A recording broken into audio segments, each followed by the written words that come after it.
Yeah. They hate on me more with no convictions, not a single picture of a victim, not a single girl on the news saying I hurt her, zero. I get more hate than Epstein. Well, we've never heard this guy's voice. You're one of the leading voices in the world. I wonder if it's because the people who were on his island own the media. Ever crossed your mind? Maybe it's interesting. Maybe the people who were on his list own the media, and they're like, no, we didn't do human trafficking. This guy did. And even if that is what the media is doing, is he not doing the same exact thing right here? And I mean, he just uses all the same tactics while he's criticizing the media for those tactics. Then also at one part, he brings up P. Diddy and, another sex trafficker to compare himself to. So this is an interesting strategy here to be like, I'm innocent, but there's so many similarities between my case and P. Diddy's. Like at one point, he compared the release of that tape of Diddy beating his ex to the media campaign against him because, like Diddy, Tate also had a video resurface of him where he's beating his girl, who was only 15 at the time. So Tate starts going off about how he can relate to Diddy, which is a weird thing to admit. Wait. I don't know Diddy. Never spoken to him. I'm not defending him because what they're about to say is Andrew Tate, sex trafficker, defends sex trafficker. No, what I'm saying is they've decided to wreck him. I don't know his side of the story. He may be guilty. His side of the story might be, yeah, I did it, but so did this guy, this guy, this guy, and this guy. I'm only asking why only him? Because I think that's a far more interesting story. I know how this works, so I saw it and called it. This came out of nowhere. This was stored somewhere in the Matrix archives. When they decided to take him down, first thing you do is slander him, just like they did to me. Before we were arrested, there was a media campaign trying its very best to paint us as bad people. Why did this appear now? Why has this been said now? Why are they putting it out today? What is their further intentions? Why him? Why not the others? Why are we not talking about Andrew Tate's charity, TatePledge.com, where he gives $25 million a year away? Why are we not talking about the dog shelters he runs in Romania? Why are we only talking about an old joke he made 10 years ago? Why? Nobody thinks why for any of this. And then they get played like a fool. And I love that Tate just randomly threw that in there, that he's donated money to charity and opened a dog shelter. Apparently he thinks you're getting played like a fool if you don't question why people focus on his sex trafficking charges instead of him opening up a dog shelter. So when Epstein and P. Diddy got busted, if you didn't think, wait, why is the media focusing on sex trafficking and not their philanthropy, then you're getting played like a fool. I mean, if anybody did bring that up in their defense, that would just make them seem even more guilty. So Tate, him mentioning this is not a good look. It's so obvious what he's trying to do. And his lawyer, he tried to do this on Timcast. And he's like, even if you think everything the Tates have done is true, they've still done much more good for the world than bad, which is pretty crazy to be like, all right, even if you guys accept that they have trafficked minors, at least they've donated some of the money they made from trafficking them, so there's still a positive to society. That him and Tristan do with Tate pledged. They give millions and millions of dollars all the time to build wells, to give food. These are good men who have done a lot of good for the world, right? Even if you accept all the allegations against them is true, the amount of good that they've done for the world tremendously outweighs the bad, and people don't see it. And I don't know how a lawyer doesn't realize how stupid this sounds. Like, if your client is accused of sex trafficking and you defend them by bringing up how they donate money to charity, I don't know if that really helps their case at all because, I mean, Jimmy Savile, Jeffrey Epstein, P. Diddy, they all did a lot of charity work and made sure it was really public. And Ghislaine Maxwell, like after Epstein first got busted, she started donating money to a charity for sex trafficking victims. Like, she thought it would cancel out what she was doing. So they just make it so obvious that they're trying to whitewash their crimes through charity work. So it seems like Tate kind of uses the same playbook as them. Also like Epstein, it sounds like he might have had a blackmail operation too. Like, he once said the reason people want to be friends with him is the same reason people want to be friends with Epstein. And he said all his girls are spies and record every conversation. And he claims he could honey trap a president with his main girl if he wanted to. And that girl, he admitted he met when she was 14 or 15 and he was in his mid-20s, and then he groomed her into sex work. And before Tate blew up on the internet and became famous, like when he's just known for being a pimp, he still had some high-profile friends, like Candace Owens' husband, George Farmer. I've known Andrew for many, many years. I've known Andrew since before Andrew was Andrew, you know what I mean? I've known Andrew since before he was famous, I guess. Andrew is a great guy. He really is, and he's a wonderful guy in many ways. Like all humans, he's flawed. Off camera, I think he would be the first person to admit that. Like, he's a flawed human being. I created a system that allowed me to convince girls to do this.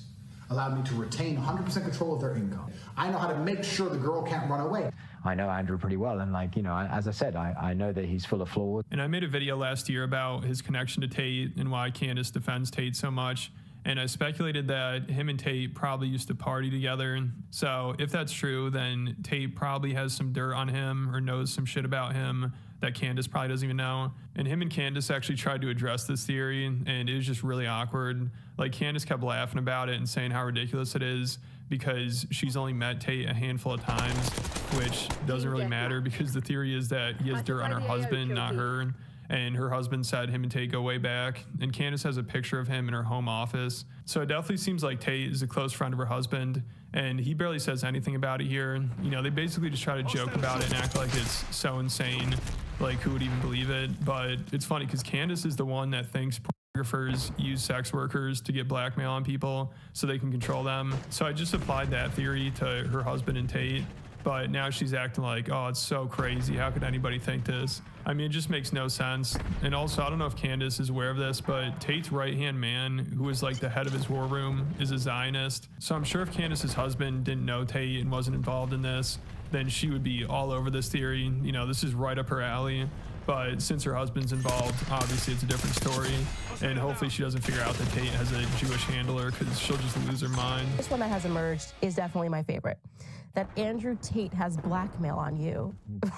It's just like, Top G. where did the top G's got blackmail on you? They're like, this is why, I'm like, what is anybody ever talking about? I can count, I literally think on 5 fingers how many times I've even met Andrew Tate. 2 of them were the times I was interviewing him. Once at the Trump Hotel, I think it's 4. I think the total number is 4.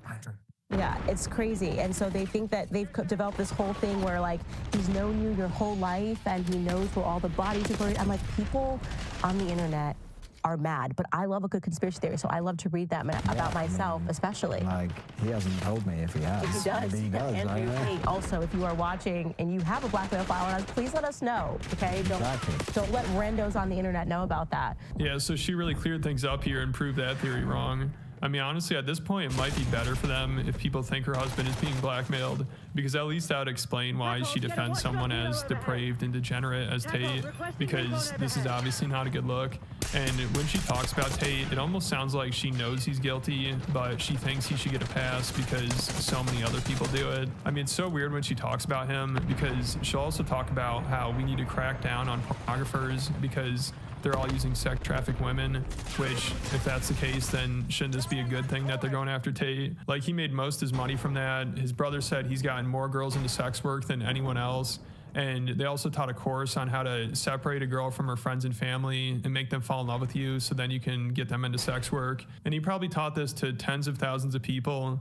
And the method he describes sounds a lot like the Loverboy method, which is a form of sex trafficking. So Andrew and Tristan Tate might have been teaching tens of thousands of people all over the world how to sex traffic women. So if Candace really did want people to crack down on this stuff, you would think she'd be happy that these guys might finally face some consequences. But of course not, you know, since her husband is friends with them. Instead, she'll defend them as much as she can. Does anybody care about the hundreds of thousands of American children that are missing? No.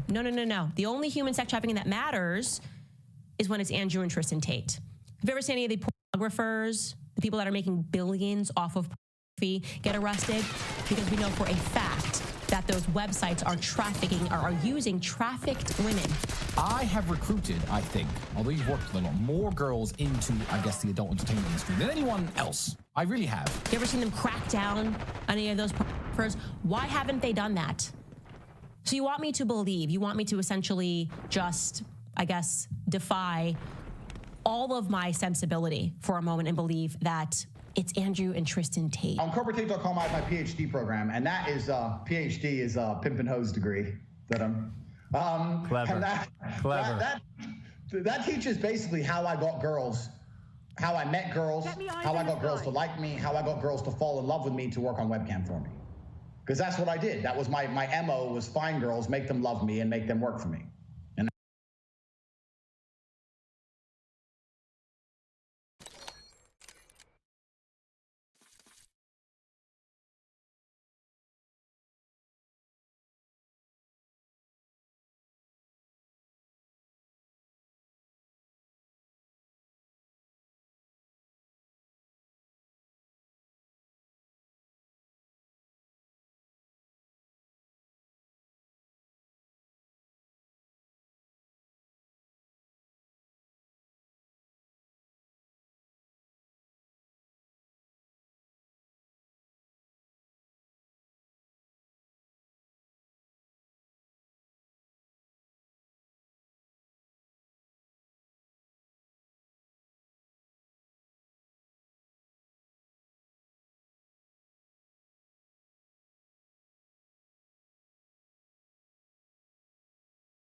that's how I got rich. So that teaches everything I know from start to finish about not only getting girls, not only obtaining them, but retaining them. Why does the media hate these two men so much when we know there are worse villains? Yeah, and she pretty much admits there that they're villains, but there are worse villains out there. So that means she'll defend. Yeah, why hate Jeffrey Dahmer when John Wayne Gacy's out there? What? Tate, promote him, promote Hustlers University. I mean, she's just turning into a Tate shill. It's wild. Actually, you're so right. Like, I wish I had not been a fool and taken out $100,000. I paid it back. Yeah.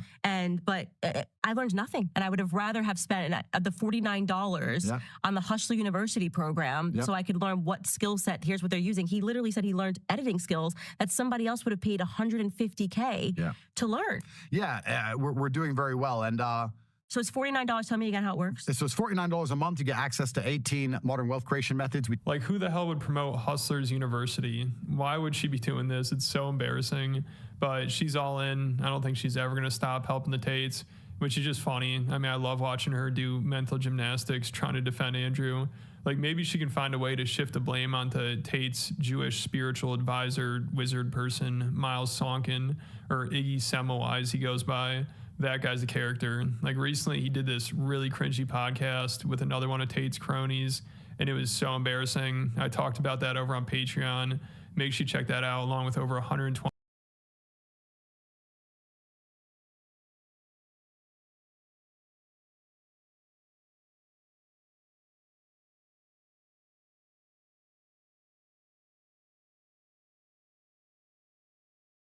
Rolling Stone magazine readers voted for the 10 worst songs of the 1980s. At number 10, Rick Astley, Never Gonna Give You Up. 9, Taco, Putting on the Ritz. 8, Tony Basil, Mickey. Fuck off, this list is dog shit.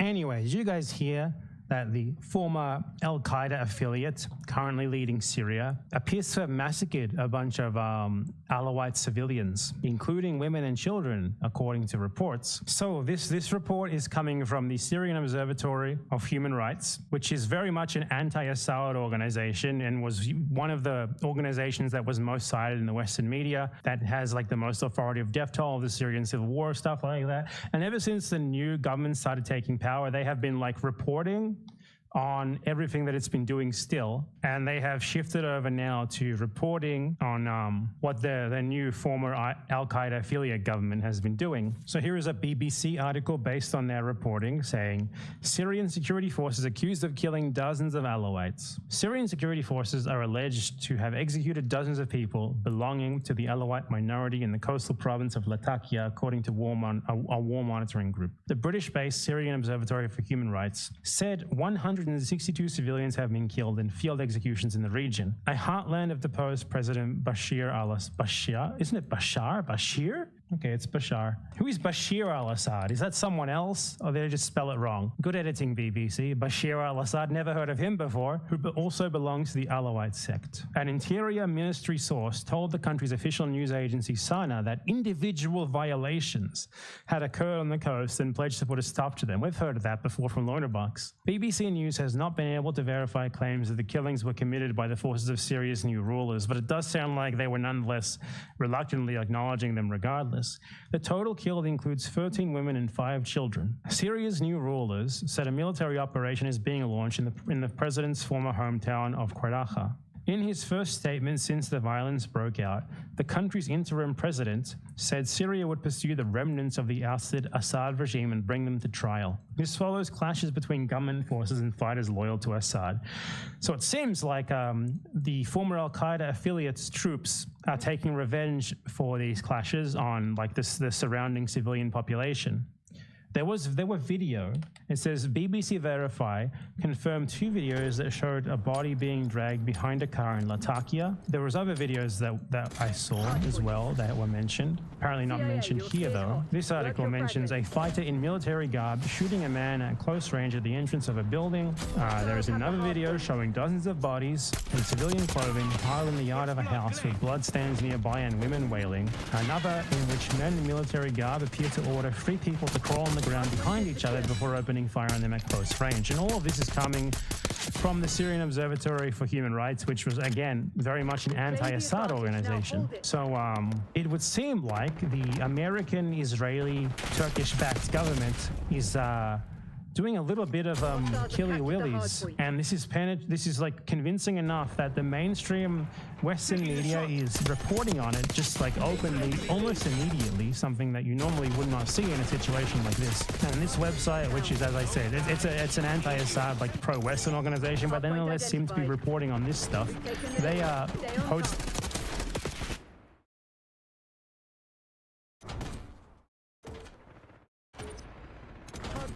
A ton of articles lately, like 20 per day, way more than they used to, on what is going on. And from what I understand, these guys basically just like try to geolocate, verify videos and stuff that people send them and stuff like that, talk to people, whatever they can do. Fairly reliable, but there is a ton of shit going on. I think ultimately you were naive if you thought that this change of government would result in anything but a like subservient Western-backed government taking revenge on those they thought they need to take revenge on. But yeah, check out the latest news. Let's take a look at the latest indiscriminate killing. 3 members of the Ministry of Defense killed? What does that mean, like the Ministry of Defense? Looks like the Syrian civil war is not over. There's a lot of shit going down, a lot of fighting still. Like that fighting, like groups loyal to Assad when Assad isn't there anymore and he's definitely not coming back. 200 combatants killed in clashes in Syrian coastal region. Amid fears of committing new massacres, combing operations continue. 9 people killed and injured in an attack on a village. Like this new government obviously is not in control at all. It's pretty much exactly what you would have expected. This is just fucking chaos still. The war is clearly not over. Genuinely just chaos. So yeah, I mean, assess the information yourself and decide if you support the former Al-Qaeda government. I don't know. We'll see. Like people just being killed left and right, random assassinations of like the new government officials, retaliatory attacks on random civilians. What can you say? It's like not looking good. Whether it's even better than before, where the civil war was kind of in a stalemate, I don't even know, man. We'll see. Hardpoint locked down. Yesterday, Ethan and Neil Klein dedicated their entire H3 podcast episode to saying that they had CPS, Child Protective Services, called on them for a checkup. Now, there is no reason to believe this. They have provided zero evidence. They are liars. They are just chronic liars. There's zero reason to take their word for this. That's the most important thing that you should remember. Until they have provided any proof this actually happened, you should not believe that it happened. They are desperate to self-victimize. They are desperate to frame themselves as like victims of some mass harassment campaign. Ethan literally threatened to kill himself on the podcast yesterday and said that he's going to go and protest outside of Reddit HQ. So there's no reason to believe this shit. However, it may have happened, and if it did, it was totally warranted for reasons that we are going to get into in a second. There are clear holes in their story. Like Ethan, for example, claims in the podcast episode. One anonymous call. I was like, that's all it takes. But I guess the thing is, he was like, it seemed, we thought it was someone who I can't imagine how scary. The guy was very nice. He was a very professional, very nice. He says the CPS guy told him that we think it's someone who you know. And he said this elsewhere as well. Somebody, he said, like when he first showed up, he's like, it's somebody that you know who made the report. And I'm like, no, okay. So obviously a CPS officer is not just going to immediately tell you right off the bat, but something that potentially identifies the person who made the report. That's bullshit. So Ethan Klein said hilariously, this is on his own subreddit, that he's going to file charges against this person for filing this report. Here, I'm filing a police report about the fraudulent CPS call. So, to be clear, there's no way that any law was broken here. It's not illegal to call CPS if you have some sort of valid concern, obviously, for doing so, even if you ended up being wrong, it's not illegal. If it was, then no one would fucking call them, so they can't make it illegal, obviously. He's treating this as if, like, someone filed, like, an erroneous tip to the FBI that he was about to commit a school shooting. It's bullshit. Bull fucking shit. No. And I have to reiterate, it's unlikely that this even happened, but if it did, it was totally warranted, because if you look at what he himself has said on the stream, there's no fucking way that if you showed that to someone at CPS, they would not be concerned enough for a visit. I'll show you, don't worry. There was plenty of reasonable suspicion here. So on this H3H3 episode, streamed 2 weeks ago, Ethan just straight up said this on the stream. Oh. So that's only one part of it. The next part is... What's the next? That Olive has Giardia, which is it's a bacterial infection in the intestines that makes you have diarrhea. And Olive has this?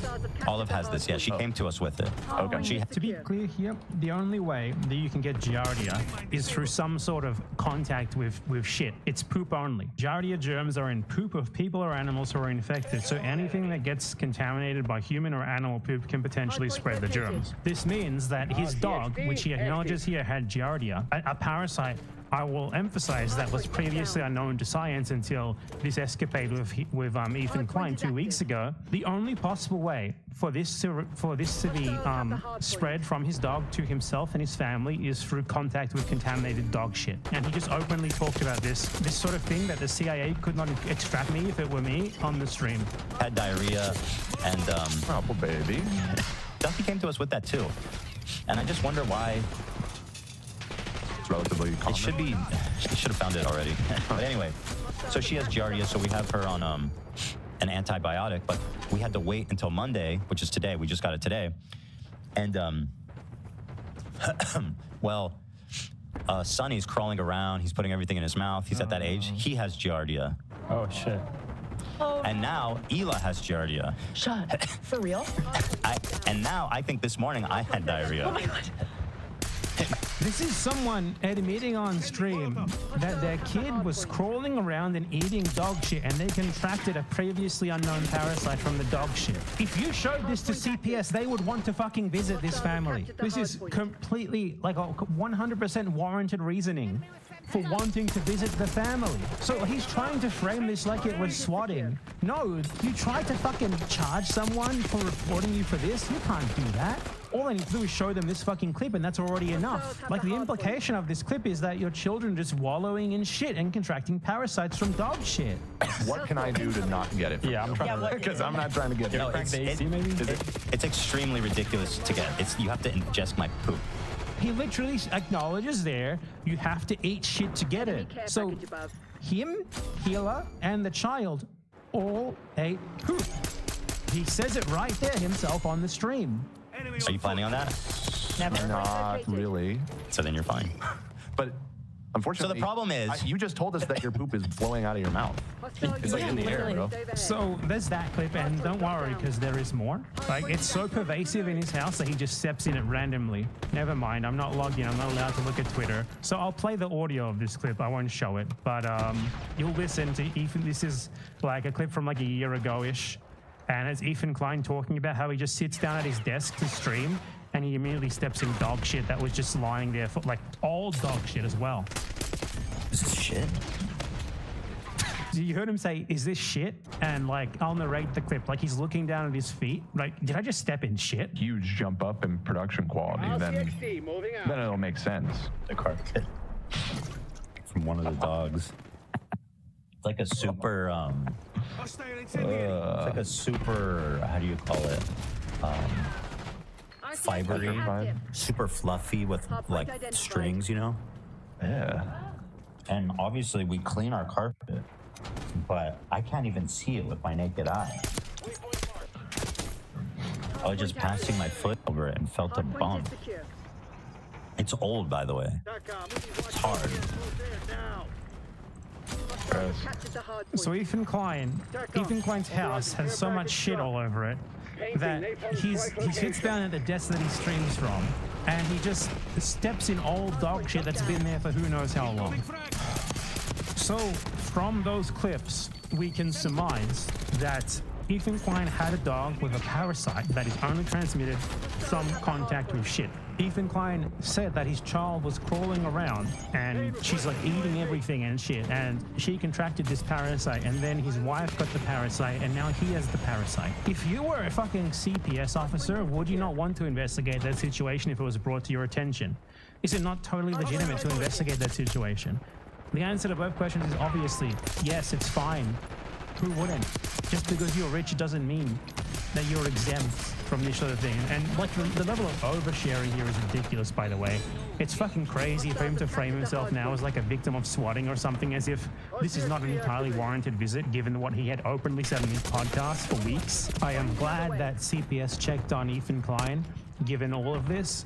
And there's like a clear line that you can see here, because if you don't know, a couple of weeks ago, or like I think it was like a month ago now, Ethan Klein's housekeeper quit because for a number of other reasons. They allegedly refused to give her leave because she wanted to get a hernia operation. So presumably this happened during a time where Ethan Klein did not have a servant cleaning up after him, including the dog shit that he leaves everywhere. And this, after that, seems to have led to his child contracting a previously unknown parasite from consuming dog feces. So in such a situation, is a call to CPS unwarranted? No. Is a call to CPS warranted? Yes. Was a crime committed by calling CPS? Obviously fucking not. Any normal person seeing this is totally warranted and totally justified in calling Child Protective Services to report what they heard. In this case, you don't even need an anonymous tip. You don't even need a tip from someone who is close to them. You just show them the video. That's all. The guy saying it himself, the father himself saying it, is way more concrete evidence than a third party saying it could ever be. And now Ethan Klein has announced that he's going to protest outside Reddit HQ like fucking Laura Loomer or something. This is on his subreddit. These people, like, I guess they're going to go and protest with him. I am working on getting permits to protest outside Reddit HQ. This is after he said, by the way, on his podcast, in the latest podcast episode, he said that like he's been trying to pressure his lawyers into trying to sue Reddit, but his lawyers can't do anything. Obviously they can't. He says during this, like, my fucking lawyers can't do shit. Like, rich guy is learning that he can't just throw money to silence everyone. He really doesn't like it. Twitter. I don't think that won't work. There's no the answer is not on social media. It's with lawyers and reporters. I talked. My lawyer can't do fucking shit, and it's driving me crazy. I don't know what to tell you. They go, oh, 2:30, you can't do anything. Really? That I can't believe that. That a website just allows this level of harassment, and it's just like, oh, 2:30, you can't. Ethan Klein thinks that harassment is people talking about his fucking public appearances as a public figure, and he thinks that he should be able to sue Reddit for being a place where people do that. It's unbelievable. And his evidence of this harassment is this totally warranted CPS visit that, to be clear, again, there is no evidence that it ever actually happened, and there's certainly no evidence that it ever actually happened in the way that Ethan and Healer frame it. Obviously, that narrative of what happened is not going to be the full truth. What I would wager actually happened here is they took the kid to the doctor because he had giardia. The doctor was probably, more than likely, worried about the fact that this kid, this rich kid no less, has a parasite that is technically sort of common, but that's certainly human infection in rich babies is not common, and likely reported this, and it got to CPS somehow, or probably went directly to CPS. Probably a standard procedure for a doctor who's actually following the rules. That is the most likely thing here. But either way, regardless of how it was reported, the evidence, which is Ethan outright saying on stream that this had happened, to warrant a check on children who Ethan Klein himself acknowledged had contracted parasites that you can only contract from fecal ingestion. CPS checking on those kids as a result of that is entirely warranted. No one should apologize for this. No one should treat this like it's some sort of grave thing that should not have been done. In the first place, it's fucking weird, the level of oversharing that these guys do. Like, the way that their personal lives are totally integrated and just inseparable from that internet shit is fucking wild and weird, and don't be like them. But obviously, if you're gonna bring that sort of thing up on your fucking podcast, it's like saying, oh yeah, yesterday I murdered a guy, ha ha ha, and then acting like you're getting swatted when the cops show up. What the fuck did you expect? This is a previously unknown parasite. Scientists had never heard of this until Ethan Klein's children contracted it. These people are so impossibly rich, yet apparently their house is still covered in dog shit. Oh God, I'm in big fucking trouble. I thought I was safe in Argentina, but I just actually received a legal notice on or around February 27th, 2025. Mr. Sinopoulos published a story on his Instagram account, Bad Empanada, which read, Ethan Klein's children have contracted parasites previously unknown to science from dog shit he leaves around everywhere. This statement is defamatory, as the parasite in question, Giardia, which plaintiff does acknowledge that he stated during a previous broadcast of the H3 podcast had been contracted by his children and his wife, is not previously unknown to science, as it is in fact considered to be one of the most well-known and commonly contracted parasites in the world. Plaintiff therefore demands that Sinopoulos publish a full retraction and apology on all of his social media platforms, including but not limited to the Bad Empanada Instagram, the Bad Empanada YouTube, and the Bad Empanada Live YouTube, clarifying the fact that the Giardia parasite is not previously unknown to science, and acknowledging that scientists did not visit the Klein residence and discover numerous new diseases and entire microscopic bacterial empires all over the place, as he claimed in a follow-up story on the Bad Empanada Instagram account on or around February 28, 2025. If no such retraction and apology is published within 25 days, plaintiff will pursue all available legal means to defend his reputation. Shit. Oh no. I thought I was safe in Argentina. Hold on, I gotta talk to my lawyers.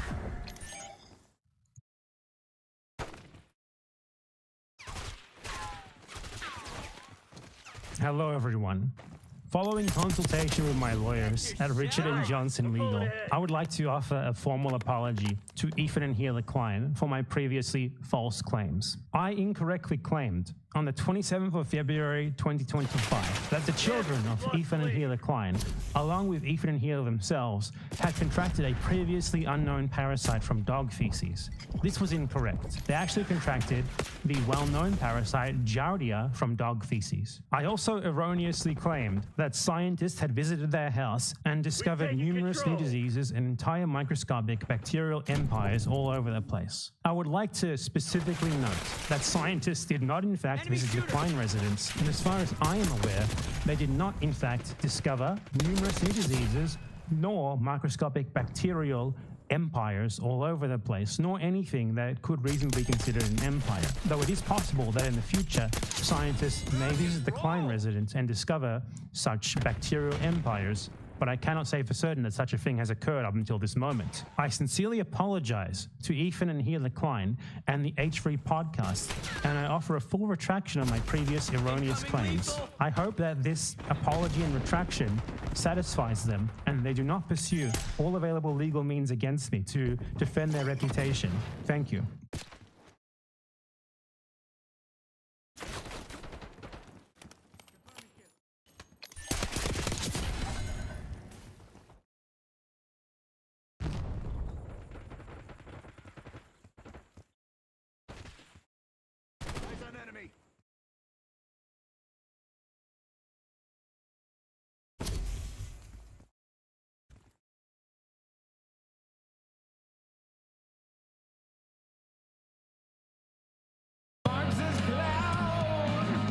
Be healthy and be able to see their family or their kids grow up and go to high school and go to college and not have like a lot of bad health problems later in life. It's a good reason to get healthy. I think more important than just like losing weight is maintaining a good diet. Like, not like diet isn't dietary restriction, but diet is in like what you eat. You know, eating lots of good foods, lots of nutritious foods that aren't super calorie dense, and working out consistently. I think part of that is also stretching. I mean, we have science that shows that you kind of can't undo the damage that happens if you don't stretch. Like, your joints, if you don't stretch, are going to be super fucked when you get older. And it's a really good idea to take care of yourself in stretching and making sure your posture is good, because you just don't want to have bad back problems later in life. You don't want to do all of that stuff. If you have the money to be able to lose the weight, whichever way you lost it, whether it was Ozempic or whatever else, I don't give a fuck. You should also want to stretch and take care of your body in these other ways. And I think your lack of desire to take care of that shows someone who is mentally not the best. Because I don't know about you guys, but me and everybody else I know, if they had infinite money, not literally infinite money, but like they were millionaires, they would go all in on taking care of themselves in every way that they could. The only reason that they wouldn't is if they were too busy being obsessed about their ex that dumped them years ago. That was the criticism that I was making. But he seems to think what I'm saying is if you have bad posture, I don't like you, which doesn't make any sense at all. Is a poopy head. He also ate my younger brother's hand. Can someone please clip and send to him trying to get on his show? How could you spread false narratives about him eating your younger brother's hand? Honestly, this is defamation. This is insane defamation. How could you do this? If you have bad posture, you're a bad person. Bad posture, bad person. Also, Sam Cedar actually said that he's for a one-state solution. Ethan lied. Clip from Majority Report. Maybe we'll take a look at this in a little bit. That's an interesting take. Okay, Yo, people with scoliosis are the worst, man. This comment from Jeanette. Also, I mean, like, I've been friends with people who have scoliosis. If you have any type of degenerative, like, back problems, those people spend a lot of time trying to correct what they can with physical therapy. Those are the people who do that the most, who stretch the most, who try and repair their back the most. I also didn't mention anything about scoliosis. I was talking about someone having the money to be able to take care of themselves in these ways and choosing to not because you're too obsessed with your fucking ex that's been over you for years. You literally said his kids were getting sick because of the dog shit everywhere. Why not just apologize? No, I pulled up the clip, which is not in the clip that they show, because it was beforehand, but I just pull up the clip of him talking about it on his show. I pulled this up. Sonny's crawling around. Well, Sonny's crawling around. He's putting everything in his mouth. He's at that age. He has Giardia. Oh, shit. Oh. And now Ela has Giardia. Shut. For real? And now I think this morning I had diarrhea. Oh my God. What can I do to not get it? Yeah, I'm trying to. Because I'm not trying to get it. No, crank the AC, maybe? Is it? It's extremely ridiculous to get. You have to ingest my poop. Are you planning on that? Well. And he also says that the dog that they recently adopted, Olive, had Giardia. I just showed that clip and then said his kids are crawling around, putting everything in their mouth, seemingly while their dog has Giardia and is like having diarrhea on the floor. Don't selectively pick a clip. We all saw it. What, are you okay, Chatter? He literally said it here. He literally said his kids contracted it. He's later said that they didn't, but in the clip here, he says that they contracted it. And the only way you can contract it is by ingesting poop. I just showed people the clip of him saying it, and then I said, can you believe he said this? I guess the chatter exploded or something. He's not responding anymore. Sonny's crawling around. No, nothing. I have to read it. It's too funny. Go ahead. What the fuck in the 2012 Kohl's shirt is that? I don't want to be this someone to say it, but I have to ask for one. It's really funny. I'm sorry. I'm trying hard. One question, and with peace and love. Ela Klein make fun of my fashion sense when she makes the ugliest clothes. And the only good thing that she's ever made is shit that she stole, dude. It's designs that her and her team have stolen. Oh, God, dude. Do you have any other shirts? Can I ask that? Does she have any other shirts? She's got to have a different shirt, right? Yeah. Just one, you know? To be fair, that's a new one. We haven't seen that one yet. That's true. It's a new... Giardia defending. The funniest thing about this segment, by the way, is because Ethan and the crewmates, one of them will say something and the other one has to correct it. But then other times someone else will say something and Ethan has to correct it. Again, I'm sorry, but like Ela Klein making fun of my clothing when this is what she wears is like, I have no words. Like, I just can't. Like, you can't make this shit up, man. You can't. Adult toddler core. Anyways, back to the clip. I mean, the style. It's a new brand. She usually wears like the denim jacket from Lululemon. That one is brought. I don't have any denim jackets. From 2012 archives from Kohl's. Listen, okay, I'm going to say this with kindness in my heart. You cannot say 2012 archives when you are wearing the blocky glasses that hipster girls used to wear in 2009 that no one ever thought looked good. Everyone saw them and thought, have any denim jackets yet. old lady librarian. Like, girl, bricks and glass houses. Bricks and glass houses, man. You could have any pair of glasses and you're wearing the ugliest glasses that I've ever seen in my life. And you think you have the grounds to make fun of how other people dress and style themselves, man. Dude, stop. Dude, stop. Dude, stop. Movie theater, 3D glasses typey. Girl, this is my comment to you. You have amazing skin. I don't see a single pimple. I don't even think you're wearing makeup. It looks really clear. Why are you hiding behind these ugly ass glasses? They don't look cute on you. I'm sorry nobody in your life has told you. They don't look good on you. Go get some cute, small glasses. They would look very good on you. You have very nice, clear skin. You don't even have eye bags, despite spending all of your time on the internet fucking parading around as a troll, collecting as many clips as you can for your fucking Lord and Savior, Ethan Klein. Please, go get some cute glasses. Get some thin frames. You don't need all that. It just makes you look ugly. I'm telling you, it doesn't look good on you. It doesn't, okay? It really doesn't. Also, you brought this on yourself by insulting how I dress myself and style myself. So this is kind of just like, I'm just defending myself, okay? If Israel has a right to defend itself, surely. Wow, you spotted it? I'm not talking about the jacket. I'm just talking about like she's always wearing the same type of shirt, and it seems like I just wish her the best. And You can't. He's struggling so hard to come up with an insult. He's trying really hard, but he knows he can't say what he wants to say because it contradicts them talking about supporting Anissa through doing OnlyFans, or it contradicts their progressive ideology that like women should be able to dress however they want to dress. It's also very funny to me that like I've seen a lot of people get really mad on the internet that like I'd like to dress up on stream and I like my boobs and I like to wear clothes that make my boobs look good. Like, guys, I'm an internet degen. I spend almost all of my time at my computer. My internet friends are like, you are the most introvert extrovert I've ever, like you're the most social antisocial person I met, because you always talk about having to go and hang out with people and then how exhausted and tired you are after making plans to go hang out with people. It's like, yeah, because I need to go home and play video games. Okay, I have limited hours in the day. So because I don't really go out anywhere, I kind of don't have anywhere that I can dress up. Going to Vegas was fun for the weekend that I went because I got to dress up for it, but I don't really have anywhere that I go to dress up. So why not dress up for stream? I mean, it's like, I'm pretty sure this is within the framework of the Jordan Peterson clean your room thing, but taking care of the way that you look in the morning, it makes you feel better in the day. I like to wake up, dress up, feel like I look good, and get on camera and hang out with people. I don't, you know?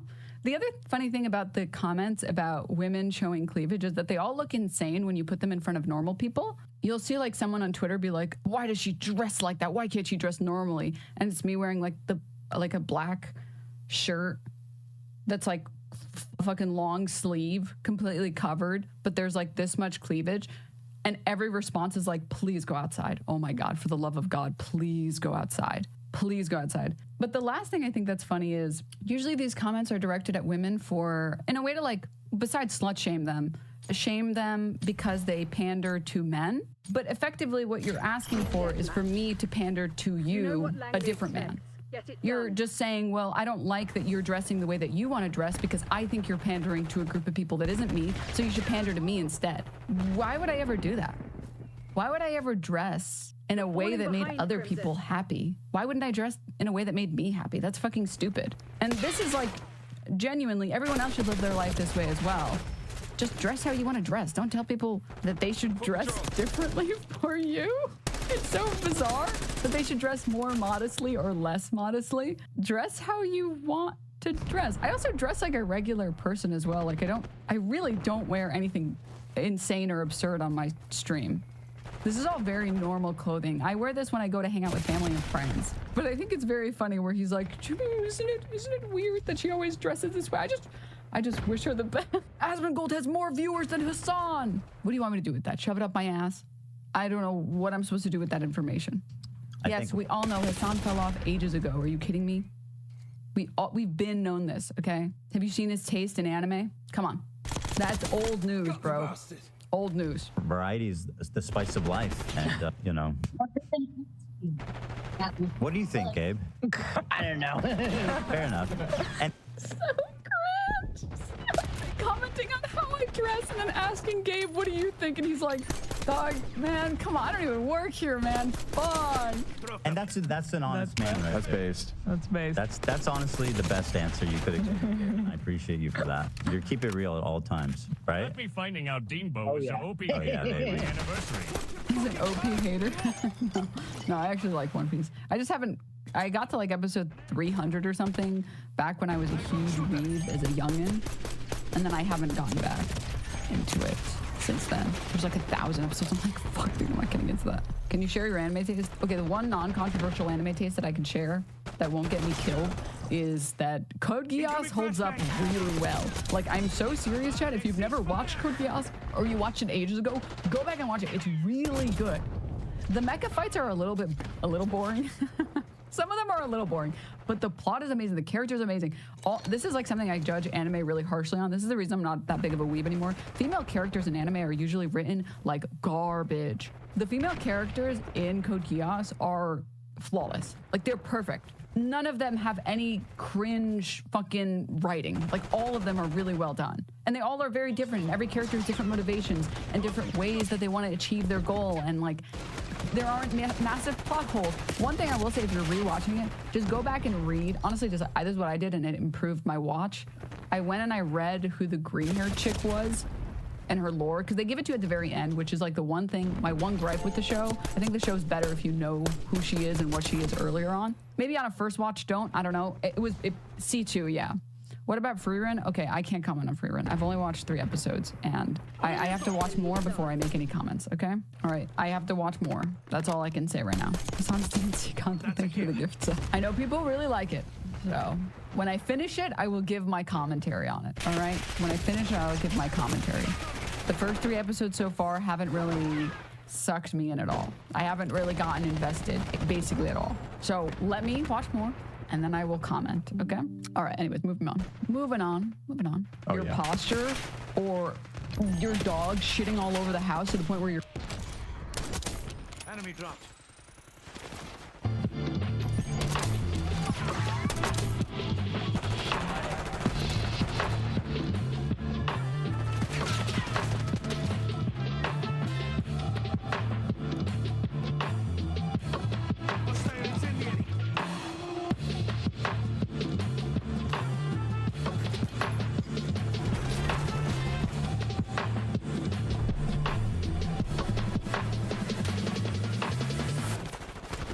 I've come here and I have made the distinction. I have decreed, let it be known, that denims is a dumb...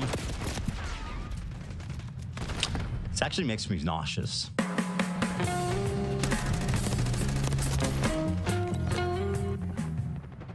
Her first intuition, a leftist pro-feminist, is to call her a liar. What a disgusting human being she is. And to be proven wrong right in front of her face 1 second later, and to not even acknowledge it and to smile. And everybody watching, 45,000 viewers. No problem here, guys. No problem here. This entire movement is rotten to the core. It is a joke. What is this? And yes, she is a... Oh, okay. Wow, he hit that with the hard beat. This is another thing that I talked about with Matt Lieb, and there was a point he brought up, how Zionists like Ethan Klein will look at content creators and use basically like, let's just say low points in their content that they're putting out there. Everyone makes mistakes. Ethan Klein said some racist stuff. Ethan Klein said some anti-Semitic things, but everyone's said some bad things, right? Especially when you take them out of context and it's like a 2-minute clip. You can make anyone in the world look bad if they've been talking for like more than an hour. But we should try to take them in good faith and look at the totality of their content that they're putting out there, not just looking at a clip and forming our opinion based off of that.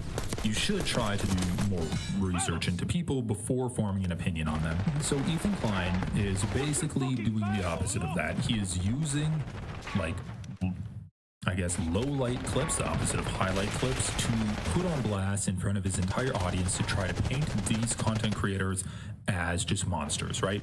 And I think so. And then Matt Lieb was talking about that too, where it's like, if you are not the perfect advocate for the Palestinian movement, then that causes the entire Palestinian movement to be invalid at that point. Like, the entire pro-Palestinian movement is somehow invalidated because you smiled and were awkward at a clip in a video that you're watching for the first time. So when Ethan Klein plays a clip of Denims and she's laughing, and then he says, this entire movement is rotten to its core. This is exactly what he's doing here. Ethan Klein is taking a low light where a streamer looks awkward and says that this one, like 90-second long clip is, I'm going to use this 90-second long clip to paint the entire pro-Palestinian global movement with this 90-second long clip and use this clip to say that the entire movement is invalid and it's rotten to its core. This is the idea. I've talked a lot on this channel about the idea that Palestinians are not perfect victims. They have not done everything 100% right. And they have had like people that have been representatives and participants in like the pro-Palestine movement, and Palestinians themselves have had moral failings. That doesn't preclude them from not being. That's not a justification to suddenly Palestinians. And it's the same thing when we're talking about content creators. If a content creator has an awkward moment, or they slip up, or they say that maybe no happened on October 7th, and you have that clip, and then you play that clip over and over and over again, and then more information comes out, and they amend that position that, okay, well, it happened, but that doesn't change the fact that we shouldn't genocide people. Ethan will use that clip and other people like Ethan to attack the content creators, and thus by proxy attack the entire movement altogether, and say it's actually invalid to push for Palestinian emancipation because no one's doing it right.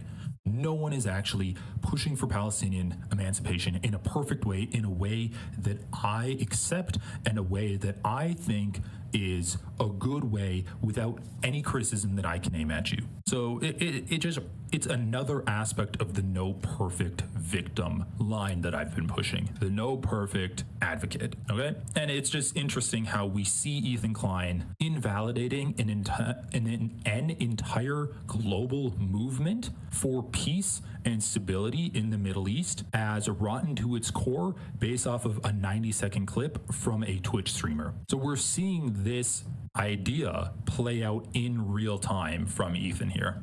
Somebody that laughs in the face of other victims and immediately calls them liars, that's a of a person. If not that, then who?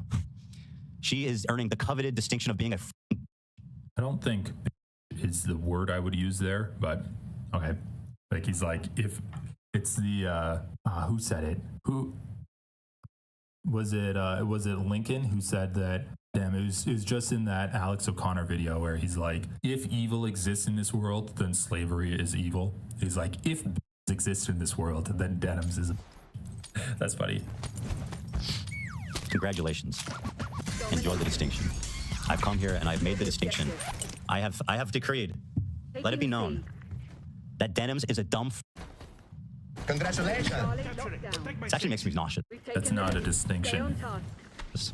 By the way, this is the people Dan Clancy promotes on his platform. So let's see here. Is this another one? Oh yeah, here's another one. Denims being caught in lies. 45,000 people and nobody's got a problem. Watch this one.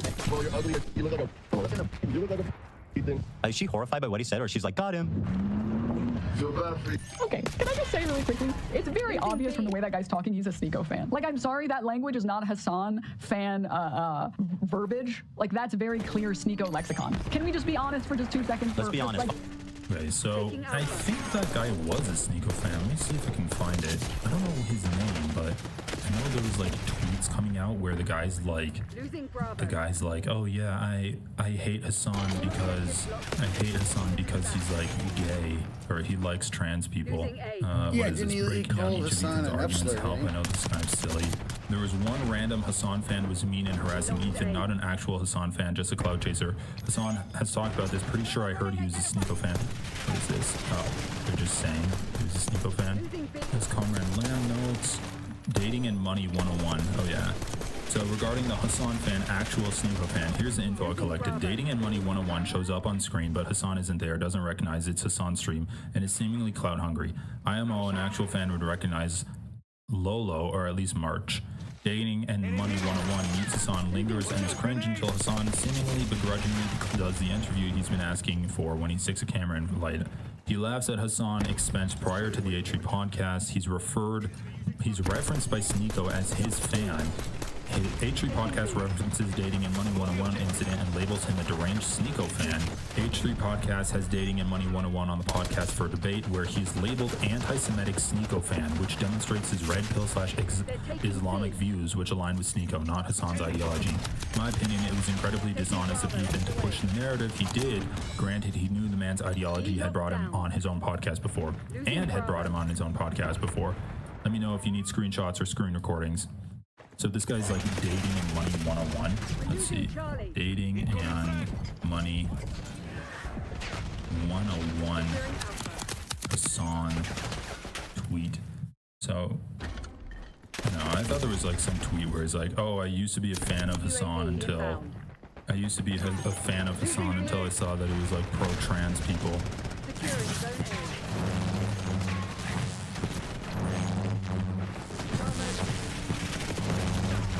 But whatever. I was not aware. Let's watch some of these clips. So Ethan brings him on to his podcast for a debate, and he says deranged Sneeko fan, and now he's like trying to say that he's a Hassan fan. All I need. Hello, everybody. It is I, your favorite Most replayed. Dating and Money 101, who's in the waiting room. Please bring him on, bro. For Christ's sake. Is that a thing? Can you hear me? Are you doing something? Yo, bro, I just want you to know, so you and your girl, you guys, you see this place right here? Yeah. You guys will never be able to go inside of it, okay? No matter how hard you try. And we reached out first. We're not running away from anything. It's the same Kia V. We just had a weekend. You said, hey, would you like to go into the... Now, my opinion is left, but here's the biggest opportunity of your career. And you snoozed on it. But, he called me out for running from debates, and I said, you know what? He's right. I don't want to run anymore. Tell Ethan, don't be scared. Let me know tomorrow. I'm ready. He's talking about Saturday, of course. Anyway, that was kind of funny. So, let's continue. Finally, please. Wallahi, that is not. Wallahi. No. What does that mean? Wallahi, I swear. Oh, I swear. Okay, good. She swears. Oh my God, bro, I love you. Can I give you a hug, bro? I'm so sweaty, bro. I love you, bro. I'm so sweaty. I love you, bro. Once again, speechless? You're my girl, bro. Nothing to say, girl! Really cool guy. Here's the, you just went a whole you just grandstanded on how he's obviously just must not be a fan of Hassan. And like, how could you sit there so stupid and smug? Oh my God. Wallahi, that is not. No. Oh my God, bro, I love you. Can I give you a hug, bro? I'm so sweaty, bro. I love you, bro. I'm so sweaty. I love you, bro. I have to interview you. You're my hero, bro. I love you, bro. You're the coolest guy in the world, bro. Coolest guy in the world. Hold on, I think I look gay now. Can you just be honest for just 2 seconds? By the way, in this clip, I never talked about it, but if you look at it, it's interesting. He goes, wait, I think I look gay in that one. And then Hassan says to him, you look tough. He's like, you don't look gay, you look tough. Epic. Raging misogynist Hassan. Okay, so that was funny. Just more misinformation from Ethan here, like dunking on denims, saying that he is a Hassan fan, and you fucking debated the guy, dude? Gay's the opposite of tough.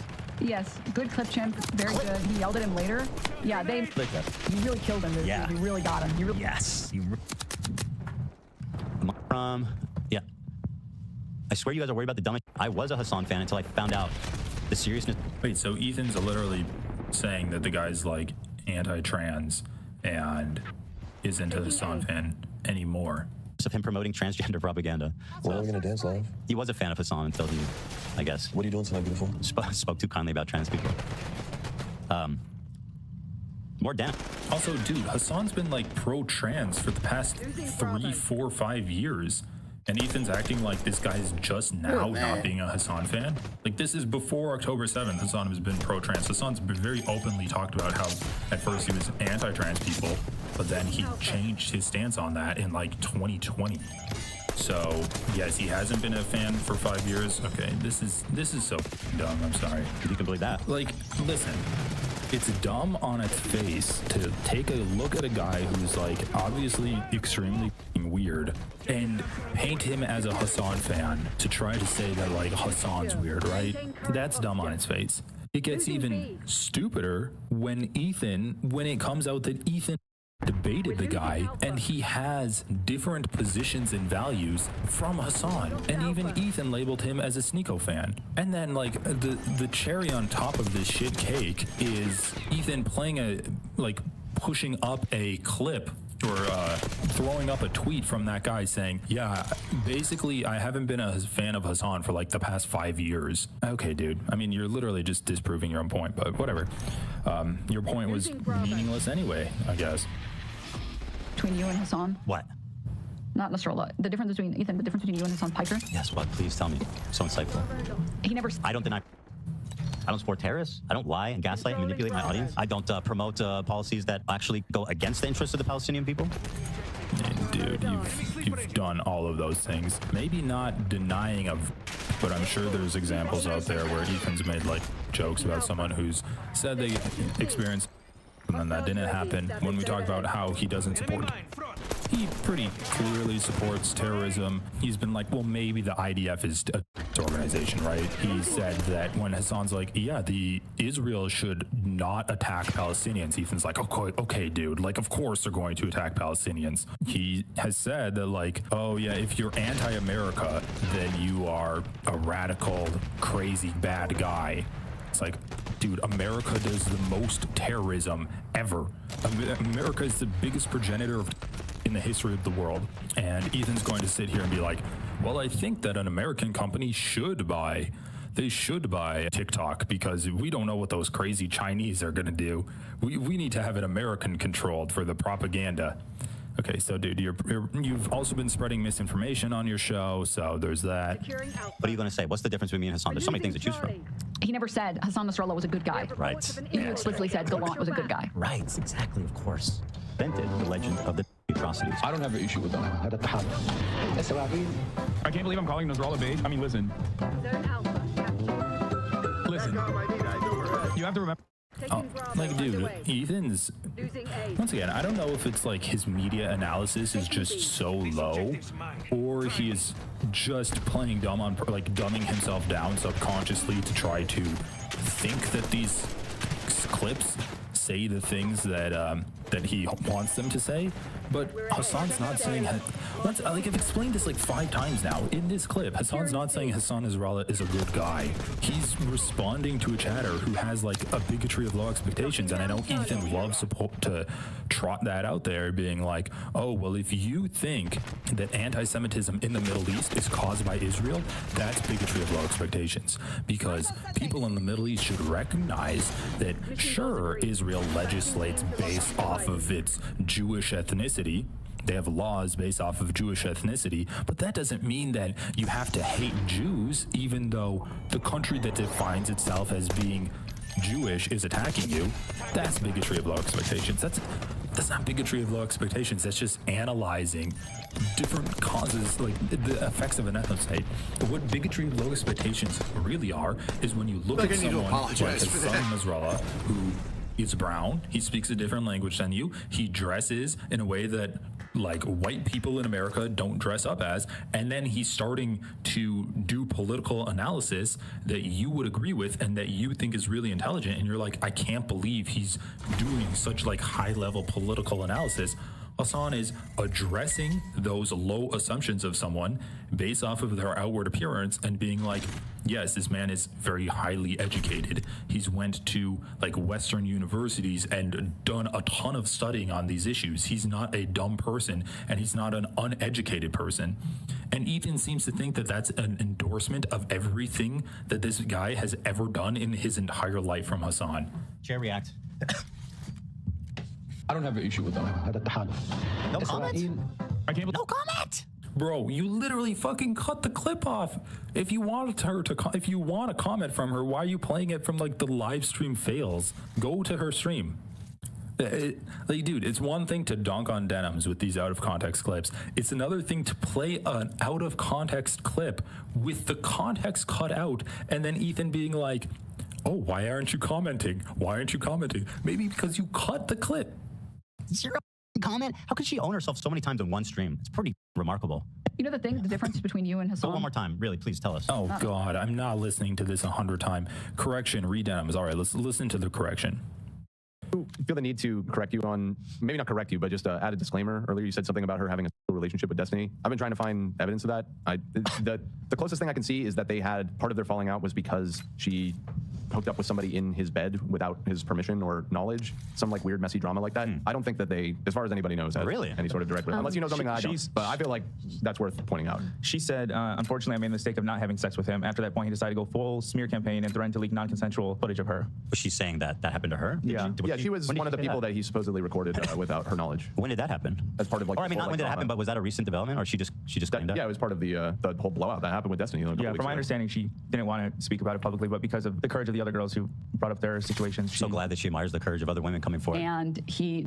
Oh, hold on. Are they Jewish? No, that is lying. Are any of the girls Jewish that accused? Okay, Ethan.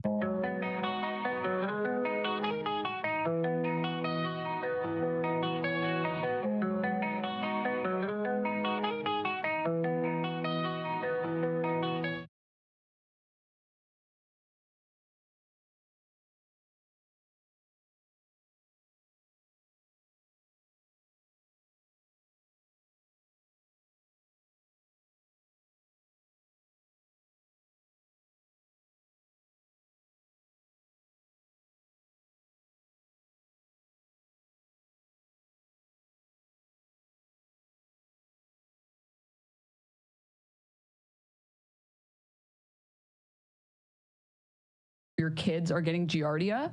Yeah, I never said the dog shit in my house.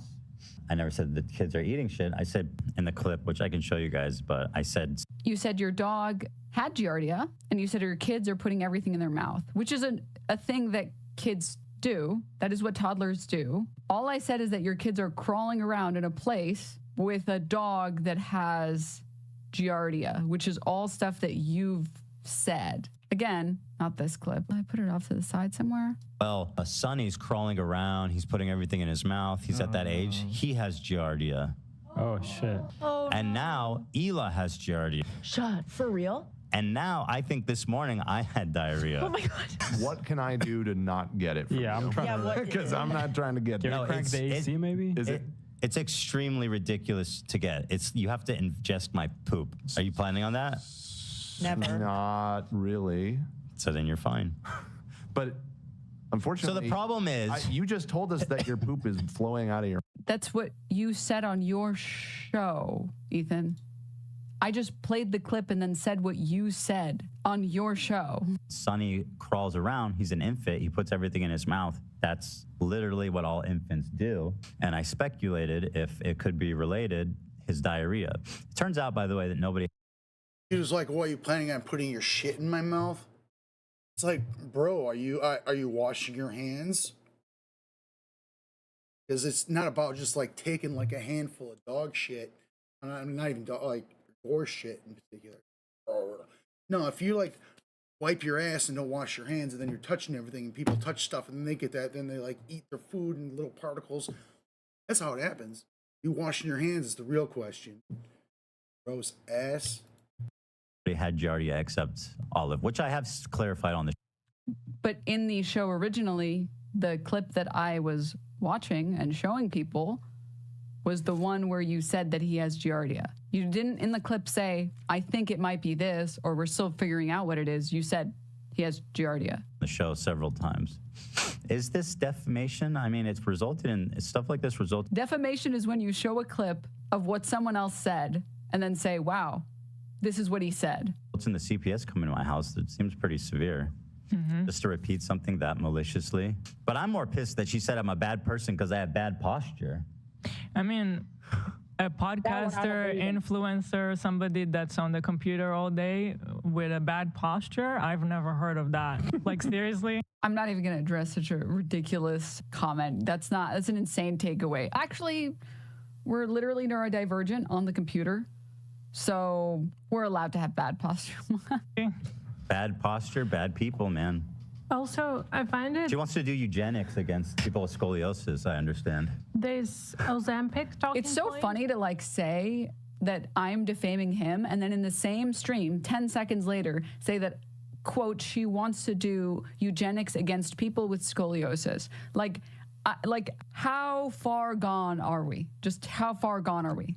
Is insane. Like all of these activists call like they talk about Ozempic, Ethan forever, and there's someone who is on Ozempic. If Ethan wouldn't be on Ozempic, he would tell you for sure, because this is so life-changing, actually. But even if I was, they using it as a pejorative.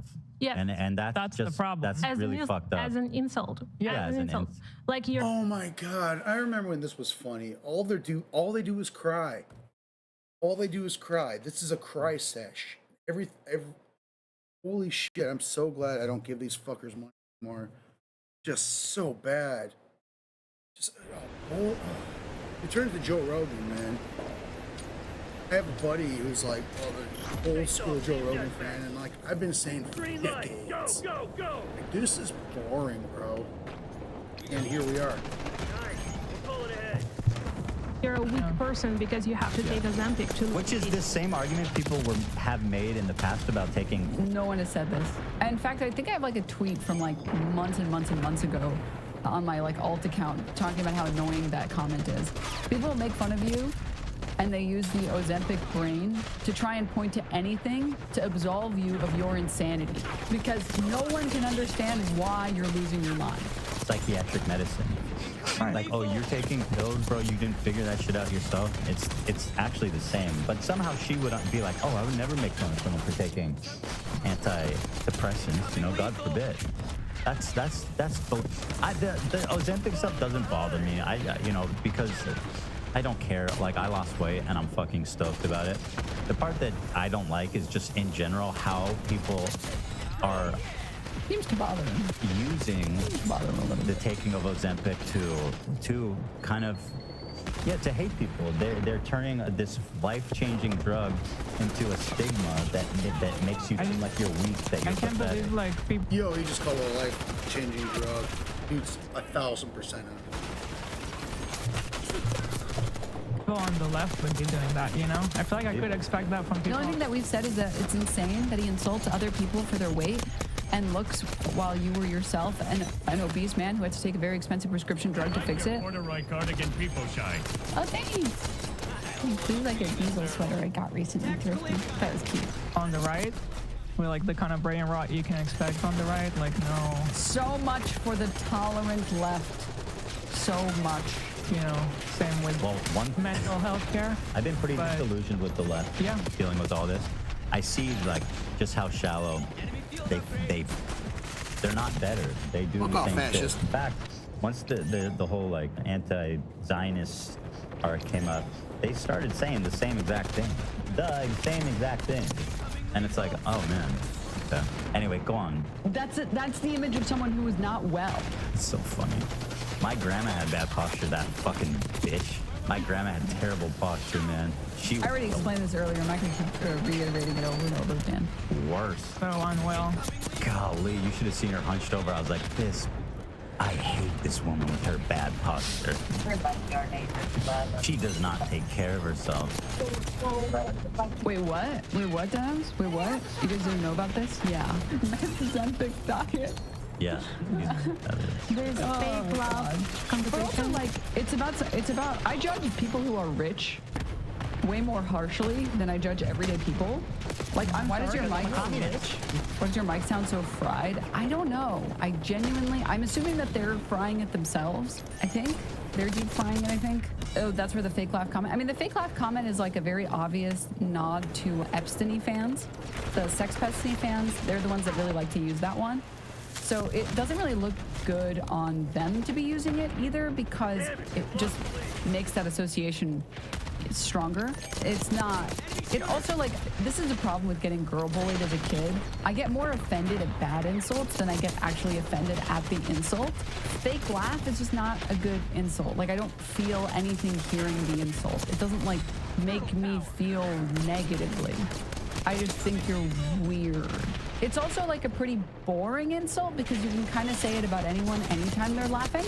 It doesn't actually do anything or insult you. It, like, because you can say that the laugh is ugly or annoying or shrill, and at least then you'd be insulting how the laugh sounds, but you're not even doing that. So it's just like, it's just not effective at all as an insult. It's a very weird insult that's like pretty low effort. And I take offense to people being like, I'm a comedian, and that's the best they can come up with. If you're rich, you have no excuse to have bad posture. You have no excuse to slouch. What? She doesn't know, by the way, if I have... Wait, is she talking about the posture? Yes. This is all about my posture. She's extrapolated that I'm a bad person, that I don't take care of myself, that I don't take care of my kids. And she judges bad posture of rich people more severely? Yeah. Talking about Ozempic, isn't she? And then... Yeah. That's what I had that last No. Let's go back. Let's roll it back. Roll it back. Literally, this is part of the archive. Okay. Hold on. No pause. Whenever you're ready. Here we go. It's doing the thing where it won't play. Take it away, Ethan. I'm trying to take it away. Thank you, Tom. He's just showing the camera his phone. He's literally standing up straight. Injury he sustained in the disinformation wars. He had to spend long hours hunched over for a laptop, ignoring his children and the poop they were eating for months to deliver the powerful content puke against the most evil man to ever live. But that's defamation. I wasn't. You think I edited content nuke on a laptop? That is. But so like she left this insane comments to read out loud, and she doesn't correct anything. She's like, yep. She did not correct it. She None to correct. I promise I'm not going to interrupt. This is archival. He's literally standing up straight. Injury he sustained in the disinformation wars. He had to spend long hours hunched over a laptop, ignoring his children and the poop they were eating for months. Not again, dude. Dragon Army, stop. You got so much value out of this fucking TPS. Deliver the powerful content puke against the most evil man to ever live, Hassan Piker. Also, he literally makes fun of Mike from PA about weight all the time. That's not relevant to his arguments either. Yeah, I mean, I don't even make fun of people's weight. I've never made fun of people's weight. She judges rich people about how they take care of themselves. I'm trying to... Okay, I'll repeat myself again because I forget that they keep looping on this argument over and over again. This is really sad that the majority of their criticism against me is just... He's just mad that I made fun of his posture.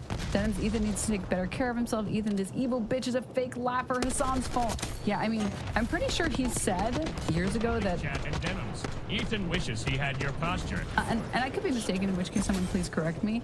But I'm pretty sure he said that a big reason why he wanted to lose weight was so that he could, like, live healthier and that he could be there for his family, which is a pretty normal thing, I think, for a lot of people, especially when you have kids. You want to be able to be there for, like, them growing up, their high school, their college experience, their graduations, and you don't want to have so many health consequences later in life because you refuse to take care of yourself.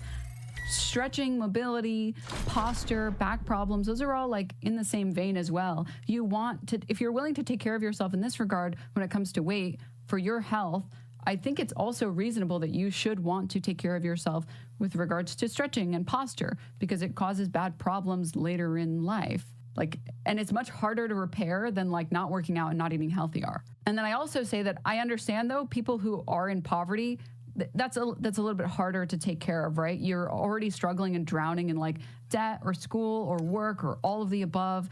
You don't necessarily find the time to do that, but you literally have a dedicated nanny and housekeepers and a crew that produces your show for you. You should find the time to do this.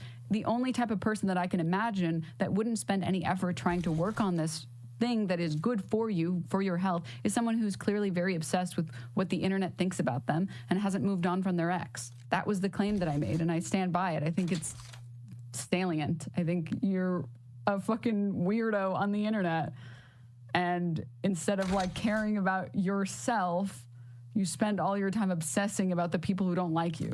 And I wouldn't have a problem with it again if he just did it on his show. Farm that shit for money, hell yeah. The problem is that you very clearly actually care on a serious level, which is why you're not as funny anymore. When you care too much about something, you stop being funny.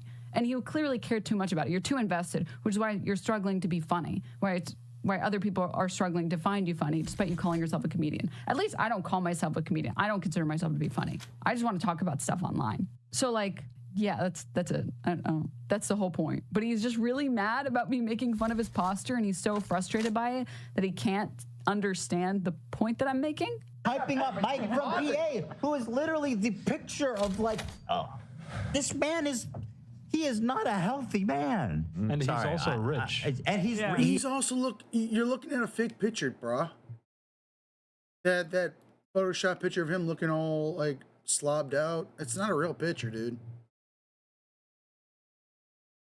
And that person who did that weird shit with him that was all like That was Bad Bunny, and she is not a good person. She's in fact a fake leftist and a racist. So, whatever, dude. Ethan Klein, he's boomer. You're a boomer. You don't know any lore. You suck. You know nothing. And should shut up. And should either get the fuck off the internet. I mean, honestly, you should probably just, because you're not funny. Funny's gone. Funny has left the building. That funny ship has fucking sailed.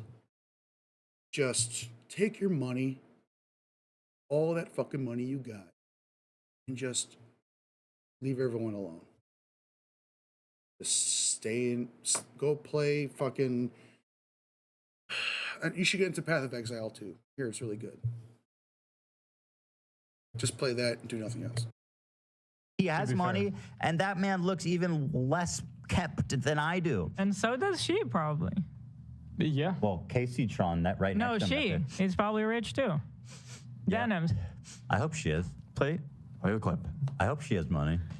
I see what she's saying. He had to spend long hours hunched over a laptop, ignoring his children and the poop they were eating for Play it again. months to deliver the powerful content puked against the most evil man to ever live, Hassan Piker. Also, he literally makes fun of Mike from PA about, oh my God. And it's just, okay, this is just a pet peeve of mine. Man, how do you have a show? This is clearly, like, it's just not funny, dude. It's just not funny. That's my biggest problem again with this. It's not funny. You're just playing the same clip over and over again because you're so pissed about it, but it just makes you come off as like upset and like you care too much about it. I'm laughing my ass off, to be honest. They're so pressed. Honestly, kind of like nice of you to think that I'm a millionaire, honestly. I'm sure, let's go with that. I'm really rich. Yeah, sure, let's go with that. Weight all the time. That's not relevant to his arguments either. Yeah, I mean, I don't even make fun of people's weight. I've never made fun of people's weight. I do make fun of people's posture. If you're making an active decision that like you don't give a fuck about your health or your posture or your dog shitting all over the house to the point where your kids are getting giardia, that's the image of someone who is not well. This is Contraman, thank you for the 10 gift subs. Thank you to adding to my millionaire wealth. Thank you. Friendly neighborhood Mexican, thank you for the gift tip and the tier 1. Thank you all. I have to maintain my status as a millionaire, so keep the subs rolling, okay? How else will we remain rich, okay? She is talking herself into a corner here. She's so dumb. Talking herself. Dan, you're such a spineless fuck, and you're lazy as shit now. I get that you're trying desperately to keep this show together by like attacking whoever is the show's victims, but like, man, I used to respect the fuck out of you for being able to like stand up for like what's true and what's actually happening, and now you're just like, it's just pathetic, man. Oh my God. Backing myself into a corner by saying that I judge people off of their inability to maintain good posture despite being unbelievably rich and being willing to change other habits in their life for longevity and health, like backing myself into a corner. This is what you're talking about? Is this because you're also spineless and you're mad that I'm making fun of people's posture? Like, I don't understand why. It's so bizarre to me. Wait, what? Wait, what, Dams? Wait, what? Yeah. No, your audience is right for being like, what the fuck are you saying? This is count number 2 of a staff member saying something, or sorry, someone on the show saying something incorrect about me, and then somebody else has to correct them. Let the clip roll. No, they're saying, wait, what? There's dog shit all over his house? Oh my God. You're so excited to shit on me, Dan, even though you've watched the clip fucking 7 times because your boss can't remember anything. You forgot somehow why I said, wait, what? You forgot that the reason I was reading those chat messages was because people didn't know about the Giardia clip. But you're just so eager and excited to fight that you don't even know what you're fighting against. You're just like fucking throwing punches into the wind. Are you positive? So yeah, the chatters are saying, wait, what? They have Giardia? Yeah.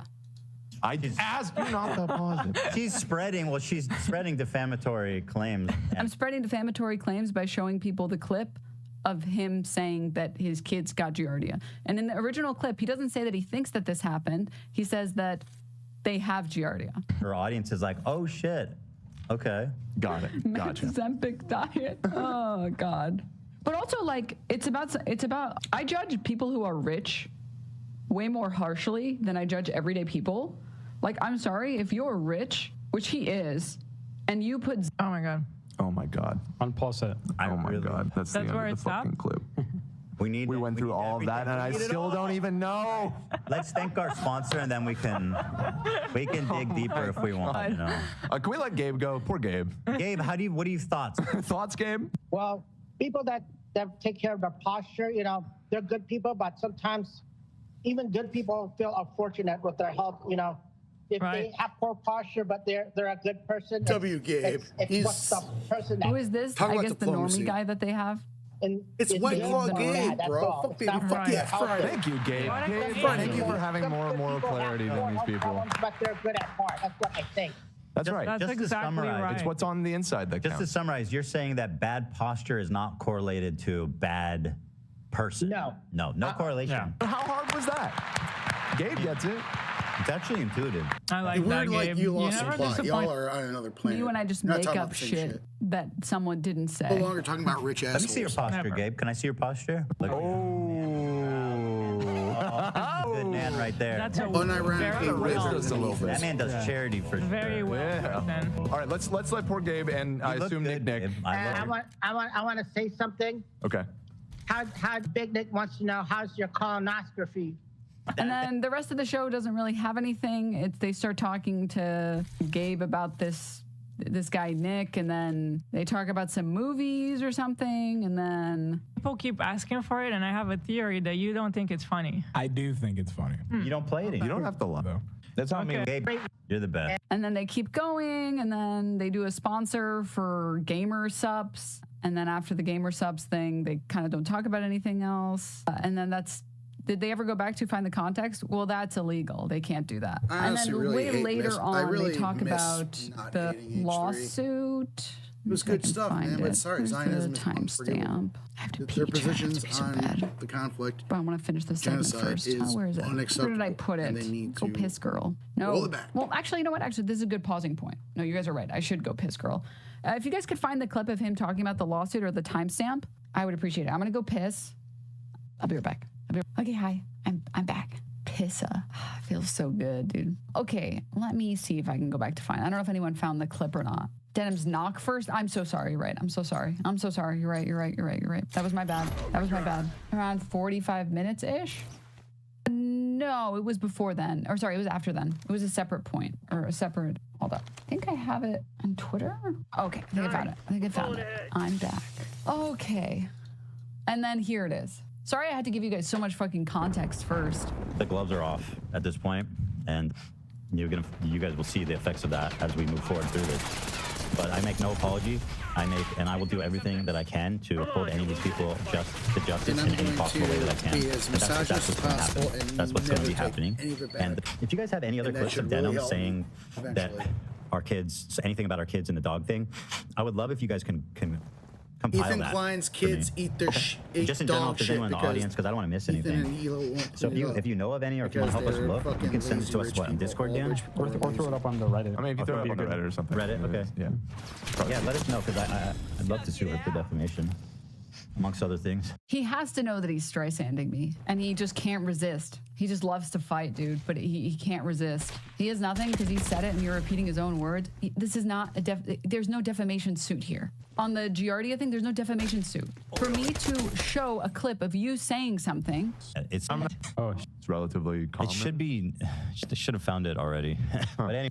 For me to show a clip of you saying something and then saying, I can't believe he said X, Y, and Z, that's not defamation. If that was defamation, journalism would not exist. If it was defamation, to paraphrase what somebody else said, newspapers would not exist. Anyway. What would be the point of going to court? Oh, I mean, like, pieces of shit like this, they always do the same thing. It's all in an attempt to threaten people standing up to them. Man has a podcast where he talks about stuff in his life. Others repeat what the man has said about his life. Man starts to lose his mind. Makes no sense. Yeah, I mean, it's intimidation. It's just an intimidation tactic. But like, slap and anti-slap exists for a reason, right? It's for preventing frivolous lawsuits. So she has Giardia, so we have her. More importantly, this clip of me talking about this is happening after the CPS call or visit. An antibiotic, but we had to wait until Monday, which is today. We just got it today. And well, Sonny's crawling around, he's putting everything in his mouth. He's at that age. He has Giardia. Oh, shit. I showed this clip of him saying, his kid is crawling around, putting everything in his mouth, and he has Giardia.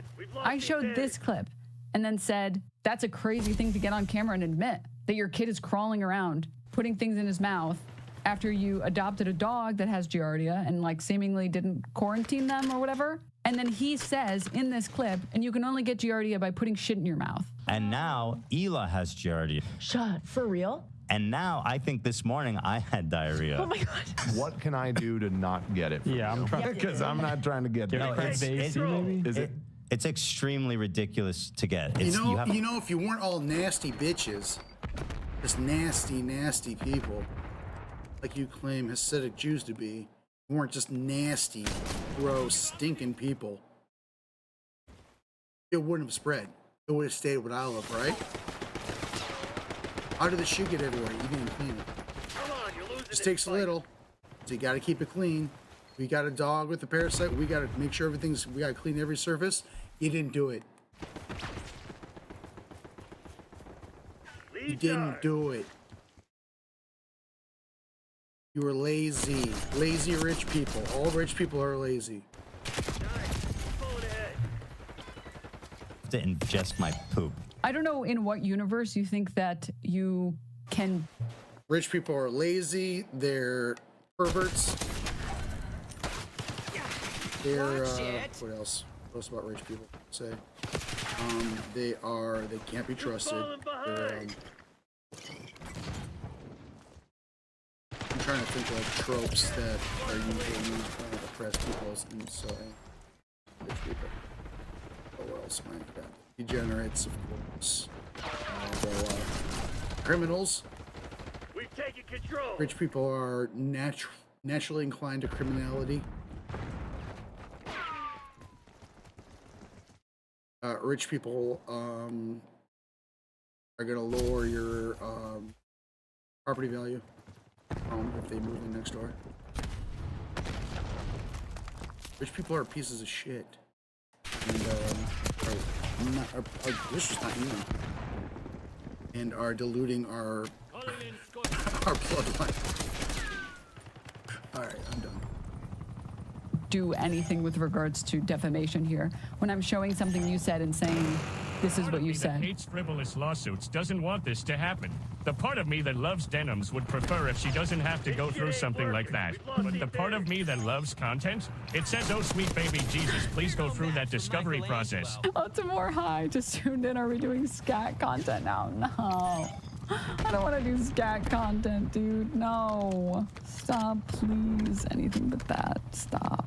I work at an animal hospital. Giardia is spreadable by animals eating poop. It can be spread through humans through human contact. Also loves water and it can survive in it. Well, yeah, I mean, that's why in general also he defamed himself in confusion. It's going to be really hard to have to sue himself for defamation. Also, again, I don't even know why you would talk about this. This is also why, because it's so easy to spread, this is why you should be like quarantining that dog. It sucks, but like when someone's sick or when like a pet is sick, you kind of have to quarantine them so that they can't like dirty the whole house that you're letting your kid walk around in. And then when it recovers, you can do a full fucking bleach clean of whatever room you were quarantining the dog in, and then go from there. Like I foster animals and quarantine is normal and healthy. Well, sometimes you have to, right? I mean, when I got my cat had worms, which I don't think those were spreadable, but I did quarantine her. I did quarantine her in the bathroom. It was very sad. And I wash my hands every time after I touched her. Because it takes like her name is Wormy because she had worms when I got her. But they gave her a shot. But she still had them. So I just took care of her. I felt so bad bringing her home as a little kitten from the shelter. And she just meowed at the bathroom door all night. I felt like a monster. I was like, I'm sorry. It's just one night. It's just one night, Wormy. And then I can check your stool and know that you're good. And once you're good, you can be free. I did feel like a monster doing that. It was really sad. But I gave her food and water, and I gave her litter box. And the bathroom was relatively big, so it's not like it was teeny. But stop, you're defaming yourself by talking about Wormy's worms. Sorry, Redmond. Then I'm gonna have to sue myself for defamation. Fuck. This also, by the way, was a really funny clip that I want to share with you guys. This is about him trying to sue H3. The H3 snark subreddit. There's not on social medias with lawyers and reporters. My lawyer can't do fucking shit, and it's driving me crazy. I don't know what to tell you. They go, oh, 230, you can't do anything. Really? I can't believe that.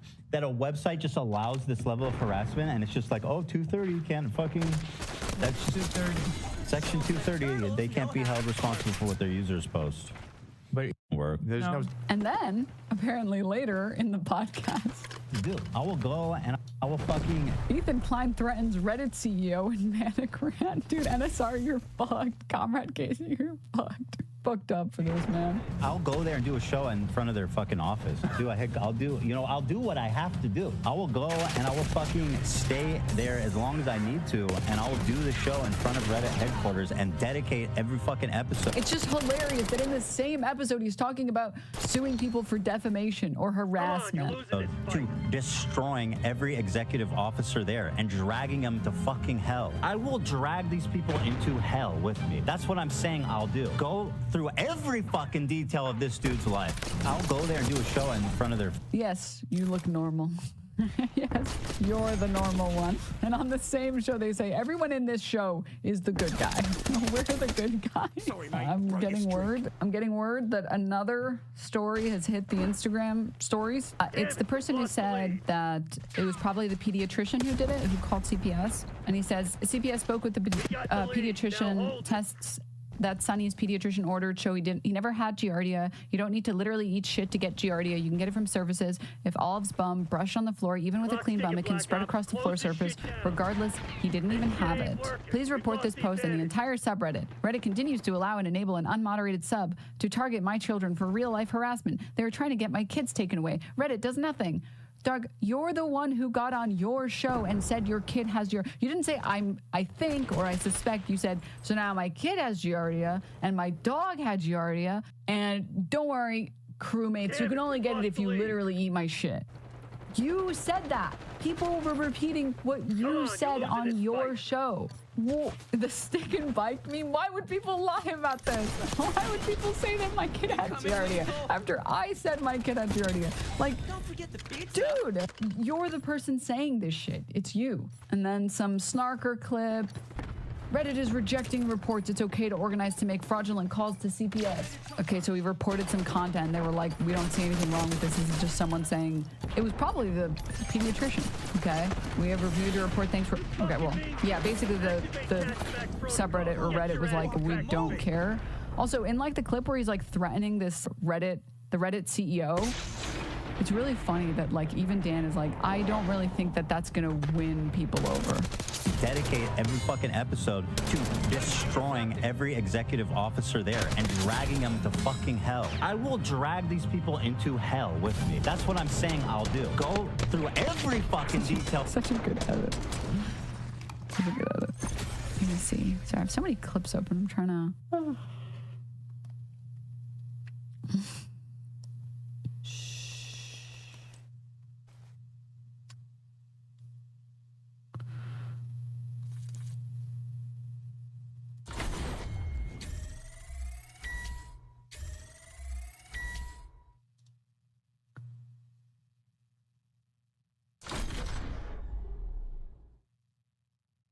All right. Where's the this was translated by Memory TV banner? Yeah. Sorry. Dang, it made me yawn. Sorry, my bad. They'll look after the edible hits. If the report was made by someone with knowledge of specific details, perhaps it'd be a former housekeeper who constantly had to pick up dog feces. Maybe they were worried about the kids. Total speculation. I'm just saying that there are other plausible explanations. I mean, I don't know what caused him to get on his show and say that his dog had it and also his kids had it and also he might have it and also it's transmissible only by like eating poop. I don't know what caused him to say that, but it's bizarre to me that when people are saying, hey, maybe it's this person who did it, it's this person, he's like, this is defamation. Ooh, congrats on the boost. Dude, Ethan Klein jokingly said that I sent him flowers and gave him chocolates, but I really should actually give him chocolates. I really should send him some flowers and some chocolates. I really should. I'm just worried that it'll make him really mad. Also, I don't I don't know how I would get him the chocolates and the flowers. So maybe I'll just send like a thank you card, like an internet thank you card, and like a voucher for like chocolates on the internet, like an email. Send him a get well soon flowers. So I mean, dude, like I can't be. I wish I was half as funny as Chad, dude. Fuck, man. Fuck, dude. Oh my God. Welcome, Red Wallpaper. That one chocolate company could hook you up, maybe, and some cheese. No, dude, no. There are cheeses that pair really well with chocolates. But then he might say, I'm like, I want to yawn. Stop yawning. I have energy drink. But then he might actually say like, oh my God, you guys are literally harassing me. So I don't think I can do it. I don't think I can do it. But that's okay. In my heart, I sent it. Okay? In my heart, I sent him some chocolates and some flowers because I think he deserves it. There was one other thing that I wanted to show you guys, but I'm trying to find it right now. Ethan is showing major Mysterio energy. Fire all the drones now! Yeah, he doesn't look good. He looks like a crazy person. It's sad because I think he's like the only person that doesn't know that he looks like a crazy person. I think Hila knows that he looks like a crazy person, but she doesn't care because she thinks that this is worth the fight. That they're fighting the good fight. No, this is the wrong. I think she's into it. I think she's into him being a crazy person on the internet.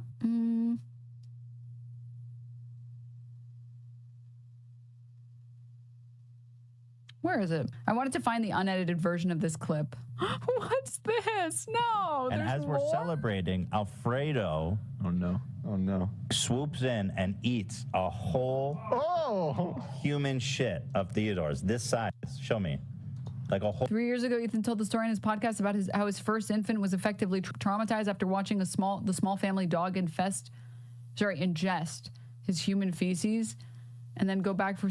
Dude, what the fuck? Why does he get on air and talk about this? This is so weird.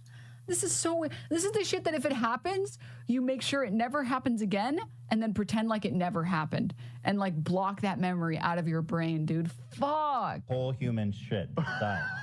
And he's going back for seconds. And Hila has to wrestle out the second nug. Dude, I miss E-Fat. Of his mouth. He destroyed it. He bodied the whole nug. And then Theodore notices and he starts bawling. He goes, Alfredo ate my poop. Alfredo ate my poop. And he was crying? Yeah, because it freaked him out. He's like, Alfredo ate my poop. He's like, where's my poop? Alfredo ate my poop. So me and Hila have been trying to. Is Fredo okay? I mean, no, he's fine. I looked it up. They said. What is happening? We're like, there's like a turd just chilling in the house. Why was it just what is happening? Why are there turds just chilling? That it's actually safe. It's fine.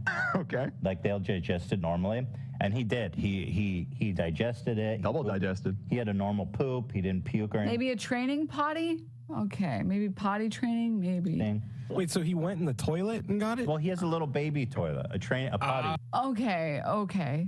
Shouldn't you? Maybe he just like maybe as soon as the kid pooped, then he like the dog went in immediately. It's just a little potty like that he sits on in the living room, and then when he goes potty, we take it to the bathroom and flush it together. Right. Okay. And so so he just nicked it out when we were celebrating, and it was. Well, at first when we saw it, I saw him eating something, and I was like, "There's no fucking way." So I watched patiently to see, and then he started going back for seconds, and there was a whole turd missing, dude. And Hila caught him with the second turd in his mouth. I can't believe I'm defaming Ethan Klein by showing this clip of him saying something 3 years ago. I can't believe I would do this. But just like, why would you say? Why are you sharing this story? Dude, I thought I was gross by saying that, like, I think I have, like, a salt deficiency and I need more salt than... I struggle to get, like, how much salt I'm supposed to get to the point where, like, when it was getting really bad and I was getting very lightheaded, I was, like, drinking soy sauce. And I thought I was gross for that. Like, I thought I was gross for admitting that. I was like, man, that's kind of gross. This is crazy. This is, tune in on my lunch. No more eating for me, GG chat. Sorry. My bad. Don't worry, guys. I've since gotten these, like, salt packets. Not, like, literal salt packets. They're, like, electrolyte packets. And they have, like, flavors and stuff. They're not very good, but it helps a lot with the lightheadedness. Okay, I can't seem to find it, which is really infuriating. But, like, Yeah, in the full clip, in the full version of him talking about suing Reddit, Dan even says, I don't know if it's a good idea to get, I don't know that it's a good idea to get that guy on your bad side. I really wouldn't get on my show and talk about how excited I am to do that. Oh, is the last part of the show? Oh, dope. Wait. The 2,000-pound bomb. Yeah, the Kamala Harris would have been any better. I think it's a while. You know, the desperation, like. I hope. Sorry if I'm not saying that right. Because you, Zach. I don't believe that that's a cuttable moment, Zach. What are your thoughts? Maybe farther back? They could just read that. Here it is. It explains pretty thoroughly and legally why certain posts were DMCA'd, but I promise you guys, just stand back and stand by. I don't need to get into it now, but I will explain everything at the appropriate time, which will be soon. So yeah, that's YouTube drama, 7,000 points. YouTube drama, Ela Klein steps away from suing Redditors is like bizarre. Wait, I think it was this clip. I don't want to be a told you so guy in chat, but my sister has POTS and oftentimes I need extra salt at intake to not have symptoms like lightheadedness, fainting, etc. I think a big problem is that I've stopped eating a lot of processed foods, which are normally really high in sodium. Maybe my body just got used to a certain level of sodium. And now that I try to eat healthier foods, I'm just not getting as much sodium as I used to because I'm cooking more of my own meals and freezing and meal prepping more. And it's hard to get as much salt. So I think that also might be a little bit of a problem as well. But I mean, I believe it could be POTS as well. I just don't like to say that I have illnesses or, I don't know, anything without actually having a doctor say it, right? I don't ever want to be one of those people that's like, oh my God, I have OCD. I'm so OCD about things. And be annoying for everyone to witness.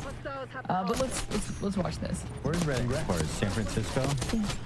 Maybe do this after the show? Well, I'm saying I'll go there and do a show in front of their fucking office. It was this one. It was this one. I'll do what I have to do. These people are fucking with my children. Right, yeah. I will go and I will fucking stay there as long as I need to, and I'll do the show in front of Reddit headquarters and dedicate every fucking episode to destroying every executive officer there and dragging them to fucking hell. I will that's my point. I no longer care, right? I don't care. I will drag these people into hell with me. The good guys, by the way. The self-proclaimed good guys, by the way. That's what I'm saying I'll do. I will. He still, by the way, doesn't have proof that it was a Redditor that called CPS. Go through every fucking detail of this dude's life publicly, and I will fucking... That's probably not going to win you any favors with them. Public information, right? We got no problem. He's just totally blinded. You can't even listen to fucking Dan. When Dan makes a great point with hey, maybe talking about how you will stop at nothing and you have nothing to lose and you're all in on going after Reddit CEO Steve Huffman. I don't think that's going to win you any favors. Maybe you shouldn't do that as an idea. Maybe you shouldn't do that. And he doesn't hear a single word. He's just seeing red. With public information, it's not doxing. Let's fucking find out more about Steve Huffman. Yeah, I mean, okay. I told you I don't care, and I'm literally going to do whatever it takes to get these people to stop harassing my fucking children. Where's Reddit? You think if you actually had a case that this clip wouldn't come up? Yeah, it's not. I mean, I already said it, but this is the same. Do you guys remember a while back with Tectone when there were sexual assault allegations made against him? When he needs someone in his life to be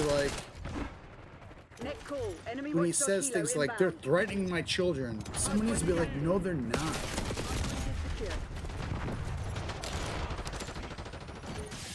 Literally, they're not. You are. That is an assertion you're making that is absurd. Like a crazy person, went on his show and was like, you have 24 hours to rescind your comments calling me a sexual abuse. You have 24 hours. And then nothing happened because he's a fucking liar and he was just trying to threaten her. And that's why we haven't heard anything about it, despite him talking about how he was going to go after anyone that was spreading false narratives about him. And then he realized he didn't have a fucking case. He probably spoke to one lawyer and the lawyer was like, are you fucking dumb? But also this is the guy who like parades his veteran dad and doesn't even know when fucking World War II was. And he's like, 1800? Like, that guy's not the brightest bulb in the fucking shed. No, sharpest tool in the shed. I do remember that actually, yeah. Yeah. But it's the same thing here, right? It's threatening legal fees and threatening legal action against someone who has less influence, power, money than you as a way of intimidating them. What I did is not defamation. I played a clip of you saying that your dog had Giardia, that your kids had it, and that you might have it, and that the only way you can get it when your crewmates were worried was if you ingest shit. And I repeated what you claimed on your show. This is very clearly just like, again, an intimidation tactic.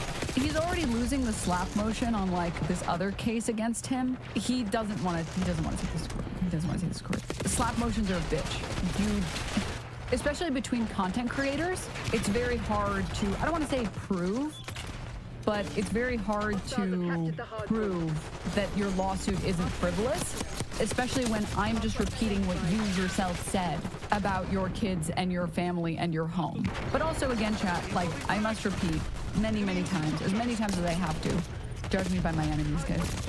All right? There's a reason he's so mad about me saying what I say. It's because I'm showing people the terrible shit that he's spent his past fucking year talking about, and he doesn't like it, and he wants me to stop, and he wants people who are calling him out for his bullshit to stop. You unironically have a stronger defamation case against him. He called you a rape denier. He called me a rape denier.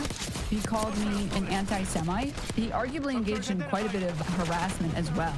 He made claims about who I've had sex with or not had sex with, and then admitted later that he was wrong. Like very, what's the term? Not negligent, but like irresponsible behavior on his show. He said, I want to do eugenics. Like, we've already seen him be Islamophobic. We already have the clips of him saying that he thinks that Arab Muslim people are uniquely violent. Like, he got me banned for a month off of false claims on anti-Semitism. Like, this is, I don't know in what universe he thinks that this is a good idea for him. He only has one strategy, which is intimidation. It's what shitty people do. They want to be able to intimidate the people around them so they can get what they want. Because he's so used to intimidating his employees, and he's so used to fucking treating them like shit and just telling them what to say and what to do, that he thinks, I think he's like tricked himself into thinking he can do it to everyone around him and no one will stand up for themselves. Ethan doesn't have relationships with anyone that he doesn't have power over, normal guy. Yeah, and that's like another thing where like anytime you see someone who says like they struggle to maintain friends, they don't have a lot of real ones in their life anymore, that should tell you everything you need to know. Like XQC getting on and being like, streamers are so fake, I have no friends.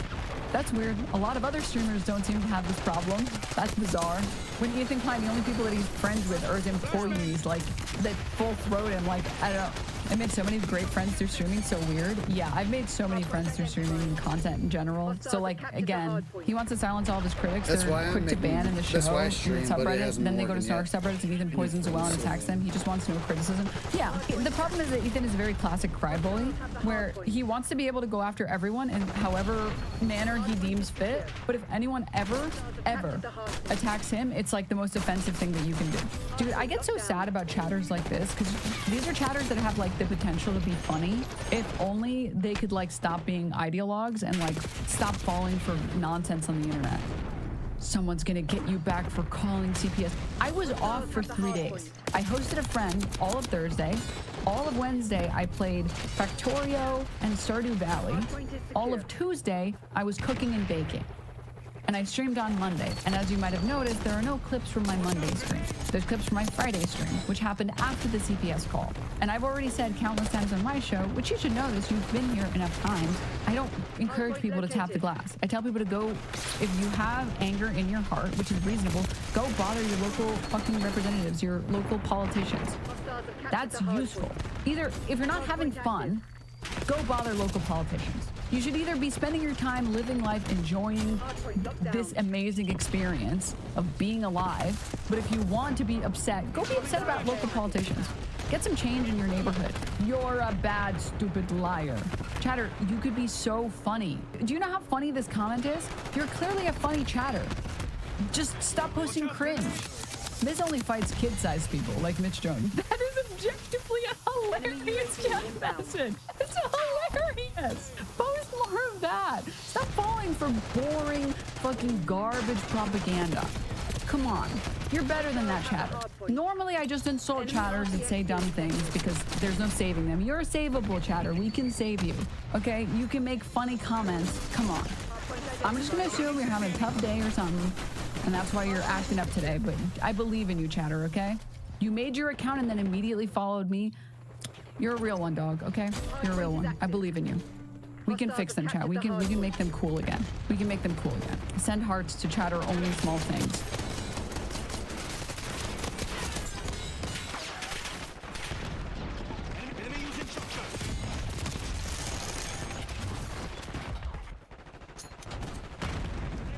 Republican political operatives.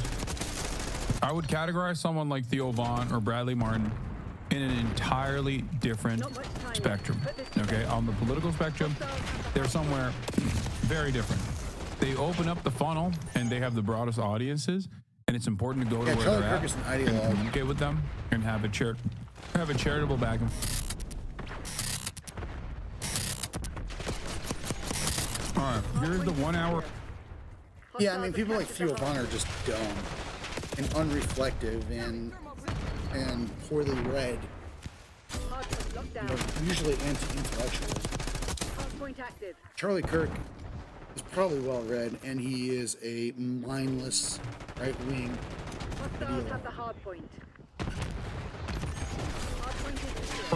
Interview with Charlie Kirk and Gavin Newsom. There are numerous parts of this interview that I actually want to look at. Gavin Newsom started his own podcast. He got 81,000 views, by the way. No motion whatsoever. It feels like the Democrats heard what I was, the Democrats kept asking the question, like, who's the Joe Rogan of the left? And then instead of hearing my answer to it, which was, you can't podcast your way out of this problem, they decided, oh, shut the f***, we just need to be the Joe Rogan of the left ourselves, okay? And that in and of itself is incredibly frustrating.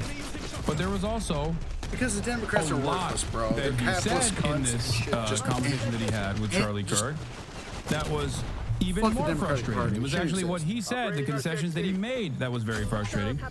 I know a lot of liberals cherish Gavin Newsom. This is like very much a, this is very much the Midas Touch fan base, I would say. Fuck Gavin Newsom. They think that he's like a clever, charismatic man who will one day lead the Democratic Party back to its glory, restore its former glory, and win so much that they'll say, Mr. Gavin Newsom, sir, Mr. President, sir, you are winning too hard. We don't want this much winning. Now, the solution to the Democratic Party's crisis right now is not to flood the market with more social media. The solution to the Democratic Party's problem right now is to change its policies, okay, and address the real material harm that people are experiencing every single day. Recognize the hurt and showcase the ways in which the Republicans are not helping people. Do you understand? So for someone like myself, this is endlessly frustrating to watch because I know what must be done.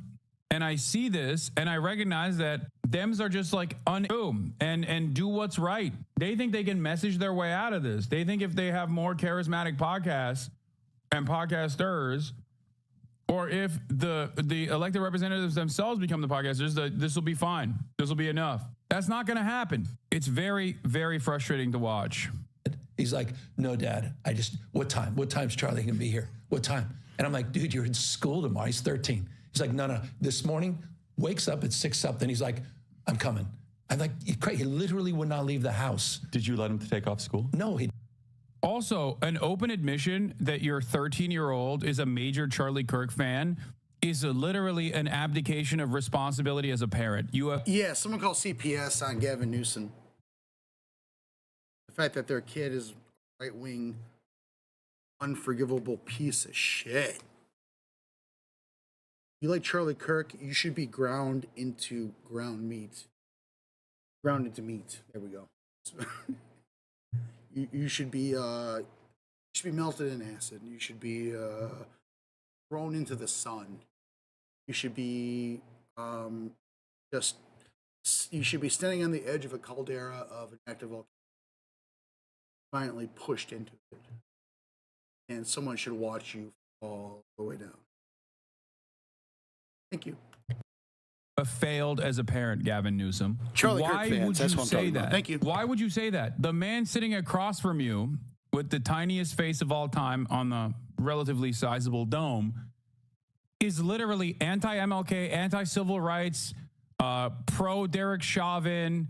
Like, he's everything. He is everything bad, okay? Trapped in one weird conservative body. Right, and you're like, wing yeah, my ghoul. 13-year-old loves your content. Are you out of your mind? Like, you're admitting to having a Groyper son? What the? Of course not. He's not here for a good reason. But the point is you canceled school for like 2 years. One day. The point is the point, which is you are making a damn dent. Thank you. I'm kidding. No, but I know, but I appreciate that. I mean, it's the reason you're here, because I think people need to understand your success, your influence, what you've been up to, and the fact that you're on these college campus tours. And to your point, man, you just open up. I mean, you're like, ask me anything. Anything. Challenge me, whatever. When did this whole thing? When did you start putting this together? I've been at this for 13 years, and it's been a wild movement. Really, bro, I feel like I'm losing my fucking mind. The fact that he's glazing Charlie Kirk is insane. I will say this: I responded to his tweet. I know his comms team saw it, saying like I would go on. Okay. Having said that, I think legitimately that Gavin Newsom is happier having his 13-year-old watch this incel content, okay, than his 13-year-old getting radicalized by someone like myself. And I think that is at the heart of the problem within the Democratic Party. These people would rather have their children advocate for the most insane right-wing positions than to go outside of the permissible boundaries of neoliberalism. You can go as far right as you want, but God forbid you actually end up on the left. God forbid you outflank the Democrats. It's very frustrating. Accelerated once President Trump kind of came on the scene. Right around, I'd say 2021, we had a goal. Could we move the youth vote 10 points over 10 years? And it was literally you sat down and put that numerical together. Yeah, like, can we move it 10 points over 10 years? Ish, approximate. Yeah. Because our whole hypothesis was, and we did this alongside President Trump and his great team, was that this demographic is disproportionately to the Democrat side. We believe Democrats were taking them for granted. We think that your side had no message whatsoever and an ideological monopoly. We saw some of the fault lines there. And to President Trump's credit, he also harmonized with the strategy by going on podcasting and using TikTok. But yeah, I mean, we did it in 4 years, not 10, large in part thanks to you guys. And we'll get to that, and I sincerely get to that, because I want to stress test some of those fault lines as it relates to the reality of our party and where we are today, vis-a-vis your ascendancy, not just individually as an organization. But where was that sort of moment for you? Because it's interesting. I mean, you're such a young guy, so it's not like deep biography here. It's not like 20 years in the wilderness, writing his first book, getting a TV show that was canceled, coming back. It's more just this immediacy of ascendancy. Was it, I mean, were you always, you're sort of born and bred with an ideological mindset, or were you more open-minded and you started to realize a lot of BS was out there? Yeah, I've always been conservative. Obviously grown in that over the last, 10-ish years. Was more libertarian, I'd say, in the first couple of years, as to be expected. As I got married and have kids, become more conservative. But no, look, just one of the things we saw in the last couple of years that the Democrats... Never forget that Charlie Kirk was an anti-Trump Republican on Fox News initially, and very quickly turned around and has been an unstoppable glazer.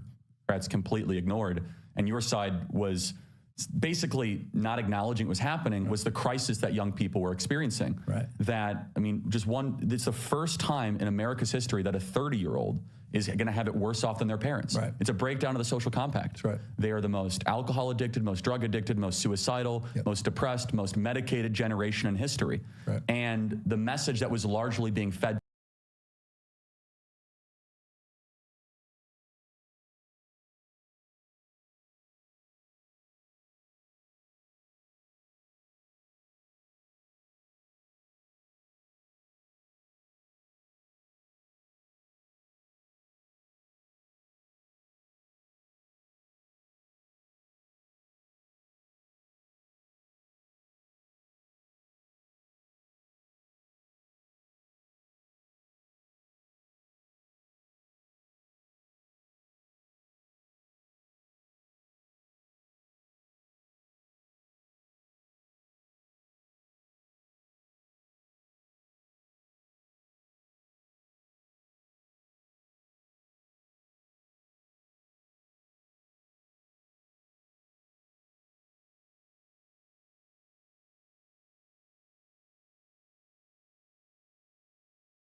But they think the whole play, Hassan. No, Ethan.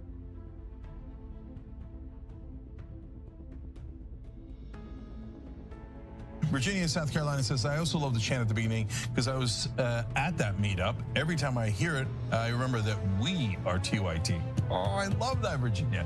Virginia was part of the great town hall that we did on Wednesday, which was leaked to other people.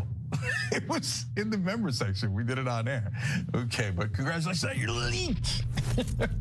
Okay, so if you don't know, some bozos online said that. And by the way, yeah, they also, of course, lied, which is what they always do. Are you happy now? Okay. Oh, okay, great. Oh, you failed at getting money out of politics. Tell me who's this idiot, Ryan, moron. What did you do? What did you do to get money out of politics? What did you do to improve the Democratic Party? What did you do to defeat Trump? What did you do productive? What did you build? This dude wants to talk about What did you build? Did you build anything? No. So unfortunately, we have a giant left-wing spectrum, okay? There's a tiny percentage at the very, very, very, very end of it. And all they like to do, because they're radicals by nature, that's why they're at the end of the spectrum. They think maximum super extreme policies on everything drive the American people to hate our entire side and never build anything. No, it doesn't. Never be productive. Instead, burn Literally, everything the down. Democratic Party. Do you want to take a look at a little bit of this Young Turks live stream from last night where they address the audio that was leaked to the Vanguard and revealed on our program? Oh, yeah, absolutely, guys. Cenk is triggered. He's pissed off, and this is absolutely glorious. He can't contain himself anymore because we have read him for filth, man. We have dragged him through the mud, and we've been winning, and we've been winning, and we've been winning. And he, he's like refused to acknowledge this whole time that we have taken just years away from his life and stress and, financial instability. And it really comes back to us, right? We led this brigade, we were up front, burn. And he has finally started to crack, and he's cracking bad, and he's going to watch this and he's going to crack some more. Okay. Because now his former colleagues, they're fucking with us. Okay. And they're not fucking with him. And he has to go, get called YTY host Chunk Huger by a racist wannabe Texan and talk about how ICE raids are good and resistance is bad, even though he's going to the next day come out and talk about it. We need to fight by laying down. So anyway, we've broken this man. It's clear as day. I'm excited to watch this with all of you. Yeah, let's take a look. This was a moment from last night's live stream. Obviously, Cenk responding to and addressing the leaked audio from that members-only Zoom call that we played for you guys a couple days ago over here. And in that audio, not only does Cenk kind of admit defeat and lay down, say, I'm done being a warrior, I'm done fighting the right wing, now it's time to be a peacemaker. That was the first thing he said, but then he segued into an announcement where he basically promised to restart something similar to Justice Democrats. He's going to start a new PAC or a new political organization that's intended to recruit candidates. It still doesn't seem exactly clear as to what ideology these candidates will represent, because Cenk's clearly not a progressive anymore. So I guess just kind of vaguely populist. Who knows? But it's obviously a total grift. It's going to be a total failure. It's not even going to be 1/100th as successful as Justice Democrats was. After Cenk left, by the way, is when they became successful. But either way, let's take a look here. Got to scroll forward just a few seconds, and we'll play this for you guys. Oh, yeah. We've got all kinds of stuff from Cenk Huger today, everybody. Yep. And poor Jordan and John were in tow.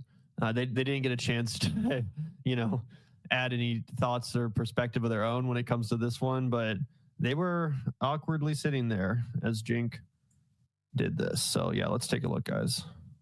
Virginia, South Carolina says, I also love the chant at the beginning because I was at that meetup. Every time I hear it, I remember that we are TYT. Oh, I love that, Virginia.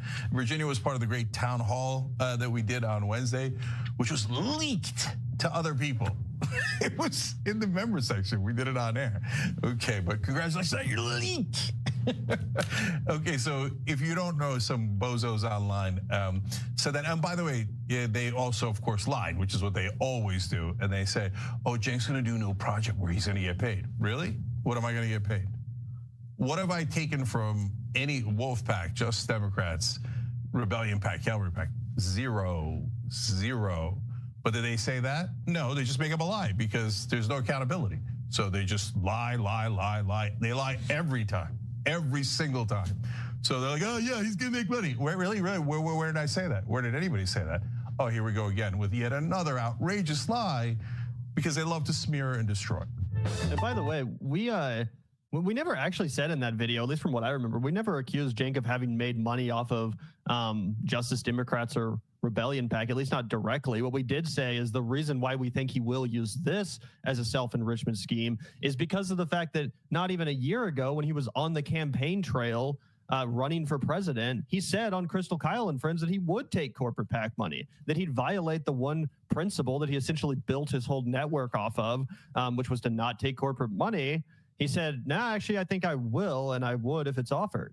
So that's why we said clearly he doesn't have any principles in that regard anymore. Clearly, he will use this as a self-enrichment scheme and at least try to attract that corporate money. Oh, 100%. And the other thing that we pointed out was how irresponsibly he had used your money already, particularly at Rebellion PAC, giving it to Brianna Wu, somebody who has done nothing but antagonize the left, just as Cenk and the Young Turks have. And also, let's hear it from the horse's mouth on how he feels now about corporate PAC money.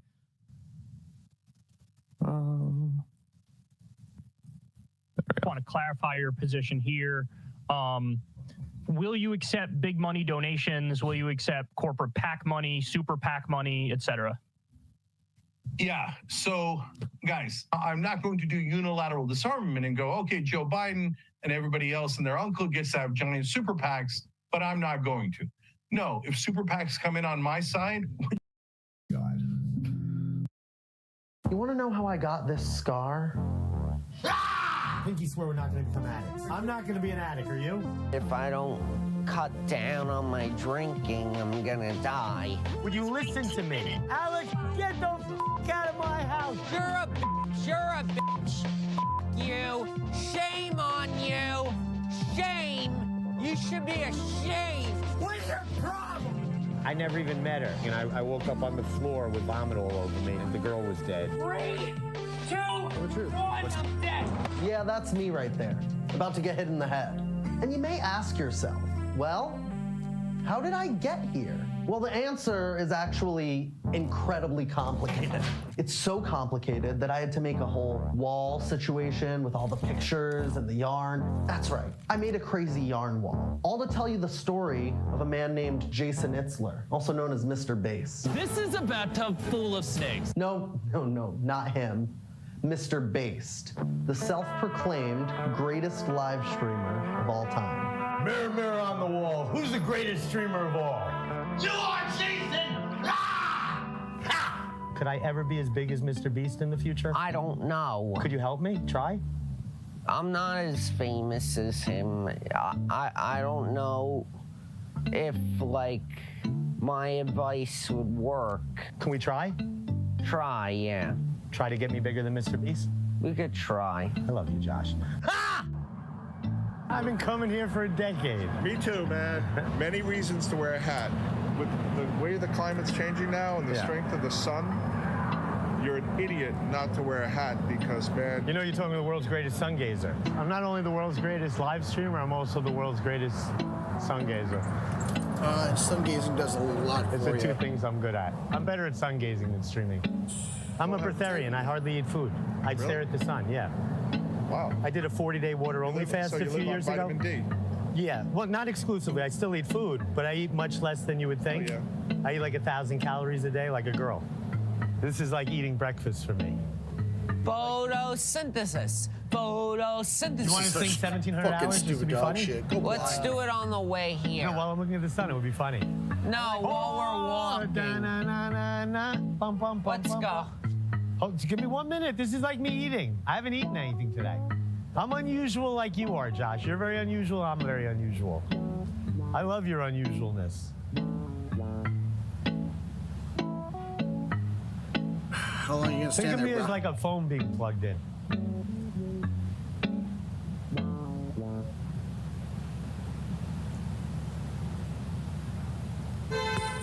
Mirror, mirror on the wall, who's the greatest streamer of all? You are, Jason. Ah! And in a couple minutes, when we get a few more people in here, I'm going to introduce you guys. 420 cent $5, Mr. Bass, you're the man. Keep our boy Josh safe. Absolutely. Thank you for that very nice donation. God sent $5. You're exploiting a mentally disabled alcoholic for finance. No, I'm not. So one of the stories I was telling you guys was how I met Josh. So I ran down my stairs. I see this like little group of people walking with a leader. My name is Mr. Based. I'm the world's greatest streamer. Why is this group walking past me? Let's go. Who are you guys? Who are you guys? You scram! You scram! How did you get so loud? And who are you, sir? Who are you? Run! Everyone run! Mr. Based! Mr. Based on YouTube! And that was our first encounter, and I didn't understand what the happened. I didn't even know who he was. I don't even know if I knew his name. Who are you? You scream like a bitch! Go away! Who are you? And I'll go! Go away! Mr. Based on YouTube! I'm the king of New York! I'm the king of New York! And then Quinn reached out to me. I think I met Quinn alone first. When the two of you met, now what happened was Josh was scared shit of you at first, you know, because he didn't realize, and I really didn't know you at all. So I said, let me talk to the guy. So we connected, and you know, as I expected, you just wanted to be part of the fun, right? You just wanted to engage in, you know, hit it off really well. Hit it off, absolutely. You know, me and you developed. I want to have a drink with him. Can I go grab a beer? Do you want one? Yeah, no, I'm good. I'm good. I'm good. I'm fine. The water's fine. Like what Quinn did was like a couple times he would meet me with Josh, and then he would take off like 20 minutes later and just leave Josh with me. And Josh and I became buddies. We had a really good time each time. I mean, I came across Josh. It was complete happenstance, you know. I'm willing to collaborate with him on social media. I don't care your age, your height, your skin color, your mental capacity. If I get along with you, I'll go to a restaurant and do a TikTok. Doesn't the vodka cook out? Like it does cook out, yeah. Cooks out, right? There's like no alcohol. I want that, yeah. Good, nice and foamy on top. Yeah, refreshing. Just the perfect amount of head. I like when it's a little bit of head on the top, yeah. It's very refreshing. It is good. We became friends, and I became, and one thing that people think, you know, everyone has a manager. I'm not a manager. You know, Josh just happened to be that person who kind of reached out to me, and I said, oh, you know, he has such enthusiasm about New York City the same way I do. So I'm like the New York City expert. He has this obsession because of his autism with New York City. In New York, concrete jungle where dreams are made of. I run the city now, me. Can you tell the people about your level of clout? I'm like movie star famous. I can't go anywhere without getting recognized. I love New York. I just don't like the country that it's in. New York City is almost like its own world. There's a lot of unique things going on in New York, just like Washington, D.C. The main reason why Josh has any relationship with Mr. Bass to begin with is because of his location. This is the most famous part of New York, like the cool part. He's the most famous in this area. I'm the most famous in this area. There's no one else. When he was that little kid, he was hoping that he'd be one of the biggest people in the world at this, and he is. It's not very often in this world when people get their dreams and it's what they thought it would be. Oh! Roll t-shirts! Not now. Come on. Can't you see we're busy? Damn. Some nerve. Oh my fucking God. Fucking.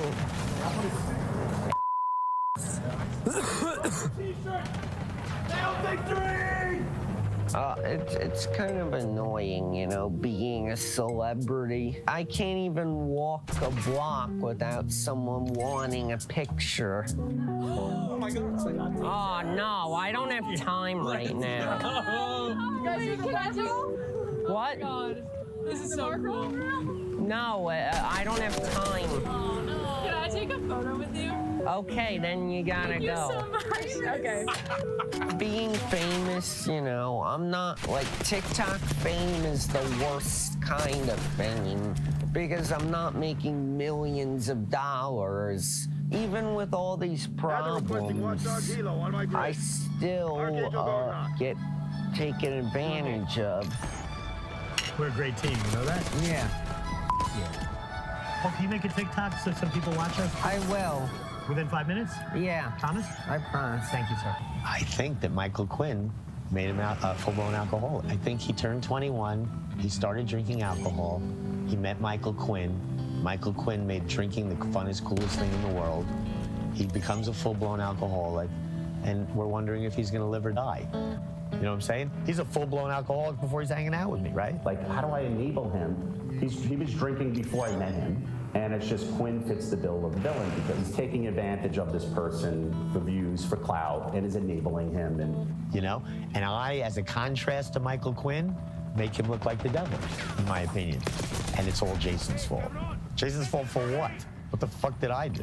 Mr. Based is a leech in the purest definition of what a leech is. Josh is enamored by the fact that he's in the heart of New York. Josh sees that. His autistic mind reads that as this guy's important. And on top of that, he gives you free alcohol, which to him is a tremendous advantage. What do you like the most about hanging out with you? I don't know. I like the free alcohol. No, that's the worst thing you could say, Josh. Come on. Come on, it's fun drinking with you. But I know, but he said, what's the best thing? And you know I don't even drink that much, right? I drink a lot more than you. I can say that. Listen, I'm so proud of you not asking me for alcohol. Archangel pressing fire. I took a... I got you, but you haven't done that often. Sometimes it can be social, take a light gulp. I don't want to get vomit drunk again. You're not even close, are you? Yeah. You are close? No. Oh. I didn't really drink much today. Fill the glass up. That's good. No, turn that off. Turn it off. Come on. Why? What's You're the being matter? paid to make your life better. Okay. Okay, so now you make a toast to me, a sincere toast Most about our boring new match situation, ever. or the job, whatever. Got stuff to do with Cheers. it. To what? To the coming over and getting paid. Hell yeah, cheers. I don't know. He's giving me money. He's giving me beer. He's giving me all this fun stuff. I doubt it. I doubt he's using me for a paycheck. I highly doubt it. And Josh, you're worth like $20,000 a week to me. It's been 1 hour and you were late. And we're not, because we're supposed to go 6 hours. It's 1/6 of the day. Okay, 100's fine. Yeah. Okay, you owe me what, 100? I owe you 100. Okay. So you understand I'm not going to give you money each day. I'm paying you at the end of the week. Okay. Do you have money to last during the week? You do, right? Or? Yeah. No, I'm overdrawn by hundreds of bucks. The number one thing is you love drinking with me. What's the number two thing? You're a good guy. You care about me.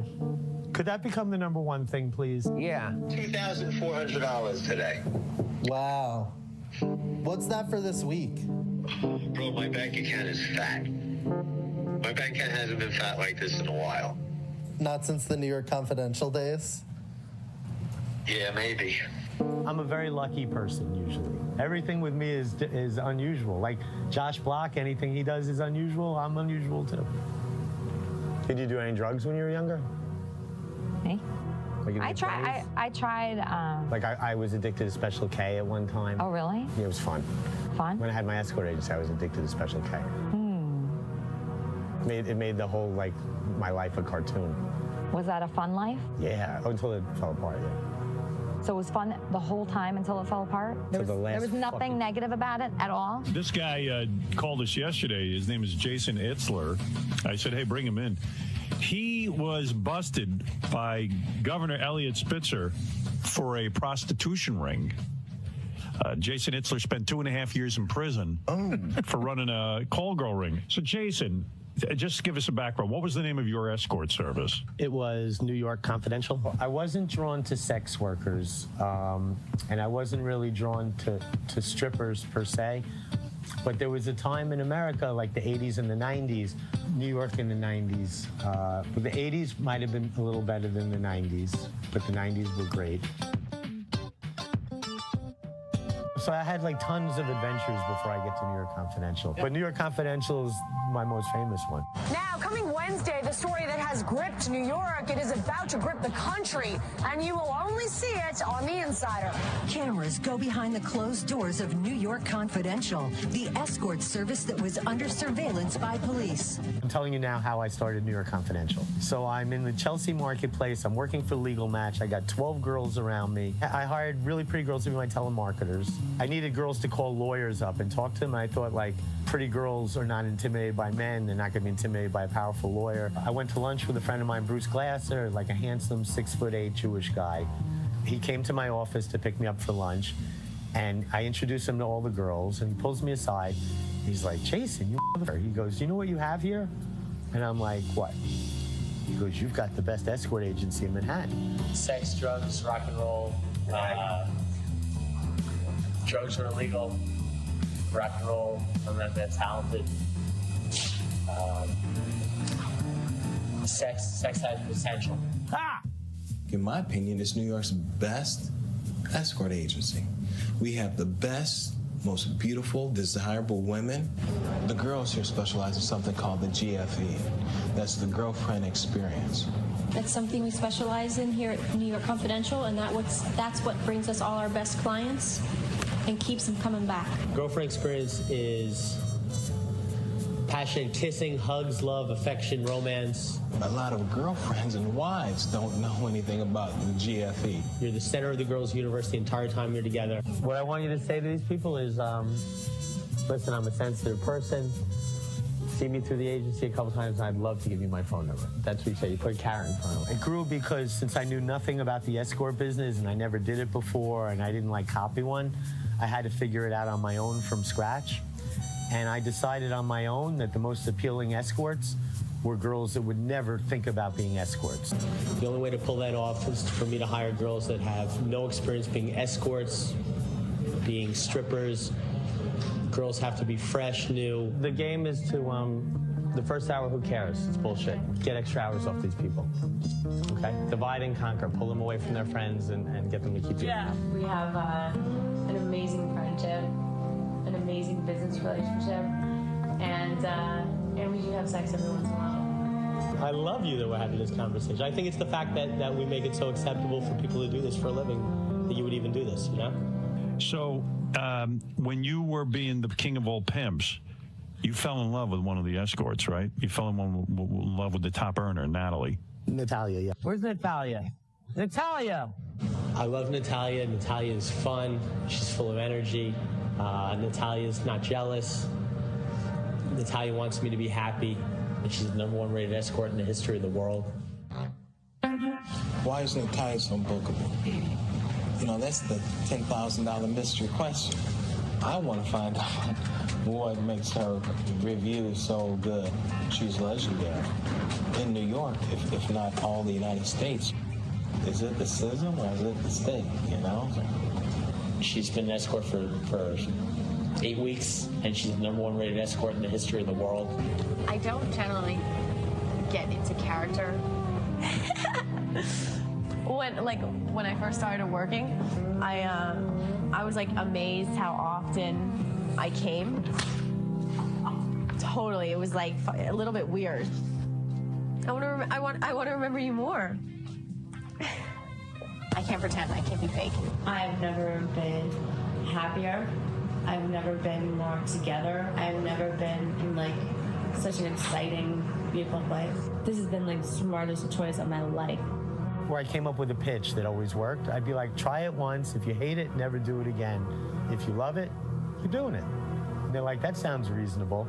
And every single girl that tried it loved it because they loved the money. Not one girl in all the appointments I ever did turned down a client. They always want the money. Is that crazy? Only one girl has ever taken money from a client and taken off.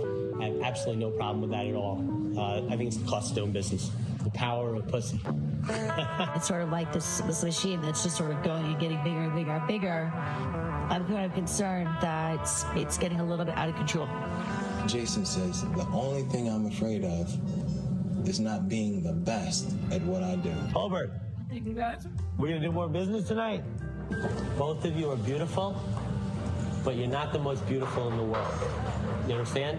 Where are you from? I'm from Czech. You're from Czech? Yeah. Are you boobies real? You both a little chubby, okay? Which some men like, but they don't spend $800 to $2,000 an hour for girls that are a little chubby. Okay, so no bra, no underwear. Wow, fucking awesome.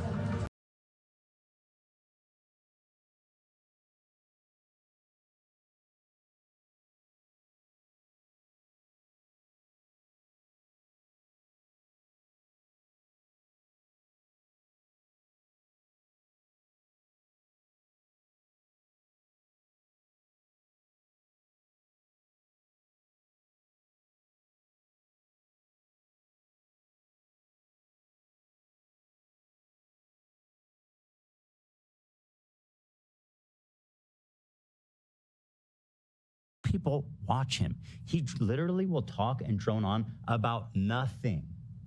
He just regurgitates words. It's just word vomit. Like, what are you talking about? You're making it seem like this is a formative work. It's very clear what the intention of the video is. Dude, you haven't seen it. And also, notice how you move the needle, you move the goalpost. I said that it's out of context. You demanded I describe to you what the context is, and you immediately moved on, and you're like, well, that's not the major point of the video.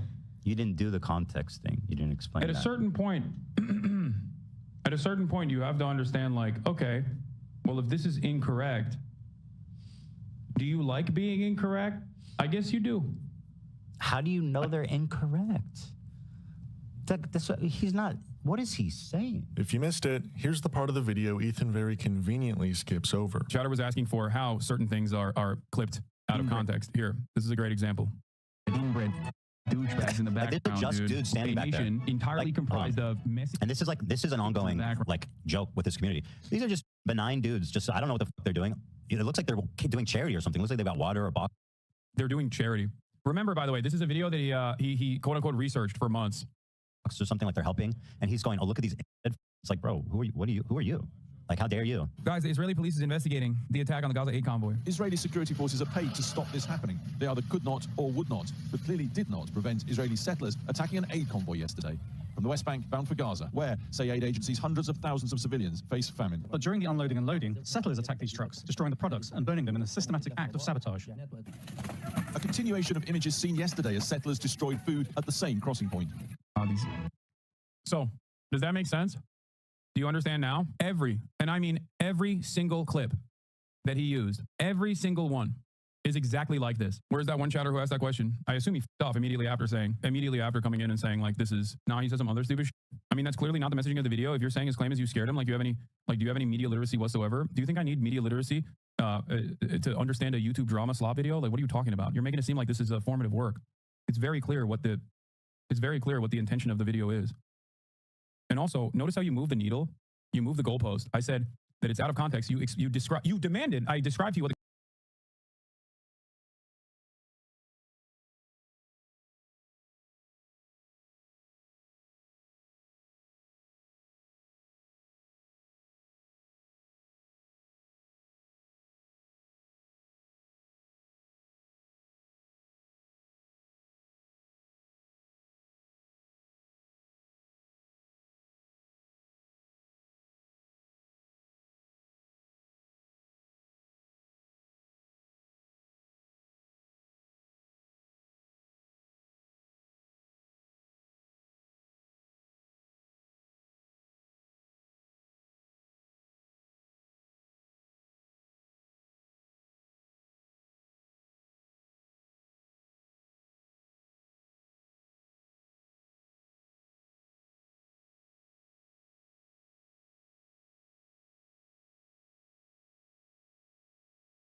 happen in Morocco. This is from my previous video responding to Ethan Klein.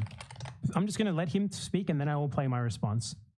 Algeria had 140,000. Now it has about 50. Iraq had 150,000 Jews. Now 10. And I want to give a special shout out to my boy over in Afghanistan, one known Jew. We know him. We love him. He's the one Afghan Jew. They were forced to leave their homes, their lives, their property, and migrate to the only place in the world that would accept them, which was it. That's total bullshit. Absolute and total bullshit. Remember what I said about Ethan Klein ignoring people who have already responded to him and debunked him? This is a great example of that.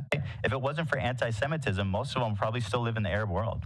I mean, yeah, a lot of those families had to leave everything behind. Just get up and go. Total annihilation. I mean, just...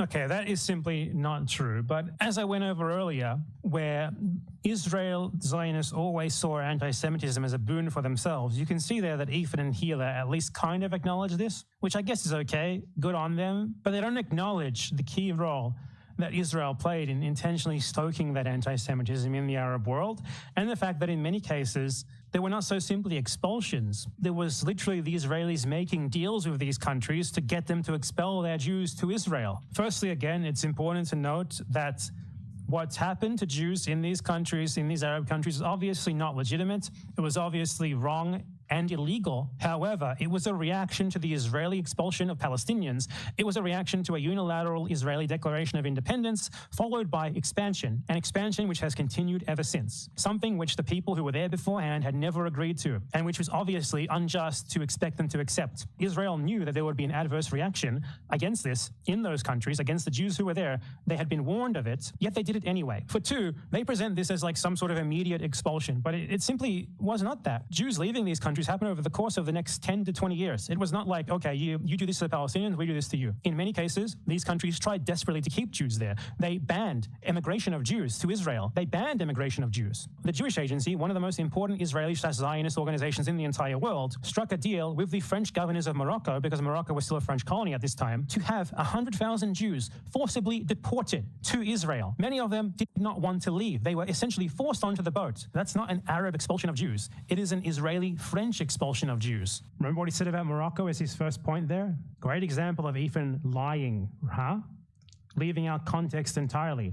Israel did this to Morocco. So this narrative that there was like this immediate unified expulsion is simply wrong. Every one of these countries was a different country. They reacted in different ways. Some of them did not want the Jews to leave, and Israel did everything possible to try to force them to leave. One interesting thing, for example, is that the top Jewish emissary in Yemen attempted to get the Yemenis to expel their Jews, and Israeli agents carried out false flag terrorist attacks across the Arab world, especially in Iraq, in an effort to convince the Jews there that anti-Semitism in their country had made their presence untenable. The Iraqi government did not want their Jews to leave. They outlawed Jewish immigration, and the Israeli government, with help from their American and British allies, pressured the Iraqi government to rescind that law, which they duly did. Israel did everything possible to force an exodus of Jews from the Arab world. For Israelis 7-ish decades later to now weaponize this is cynical. It was certainly a tragedy, but it was entirely caused by Israel out of their own disregard for Jewish safety in the rest of the world, and their own complete disregard for the autonomy of individual Jews, individual Jewish communities, individual Jewish families elsewhere.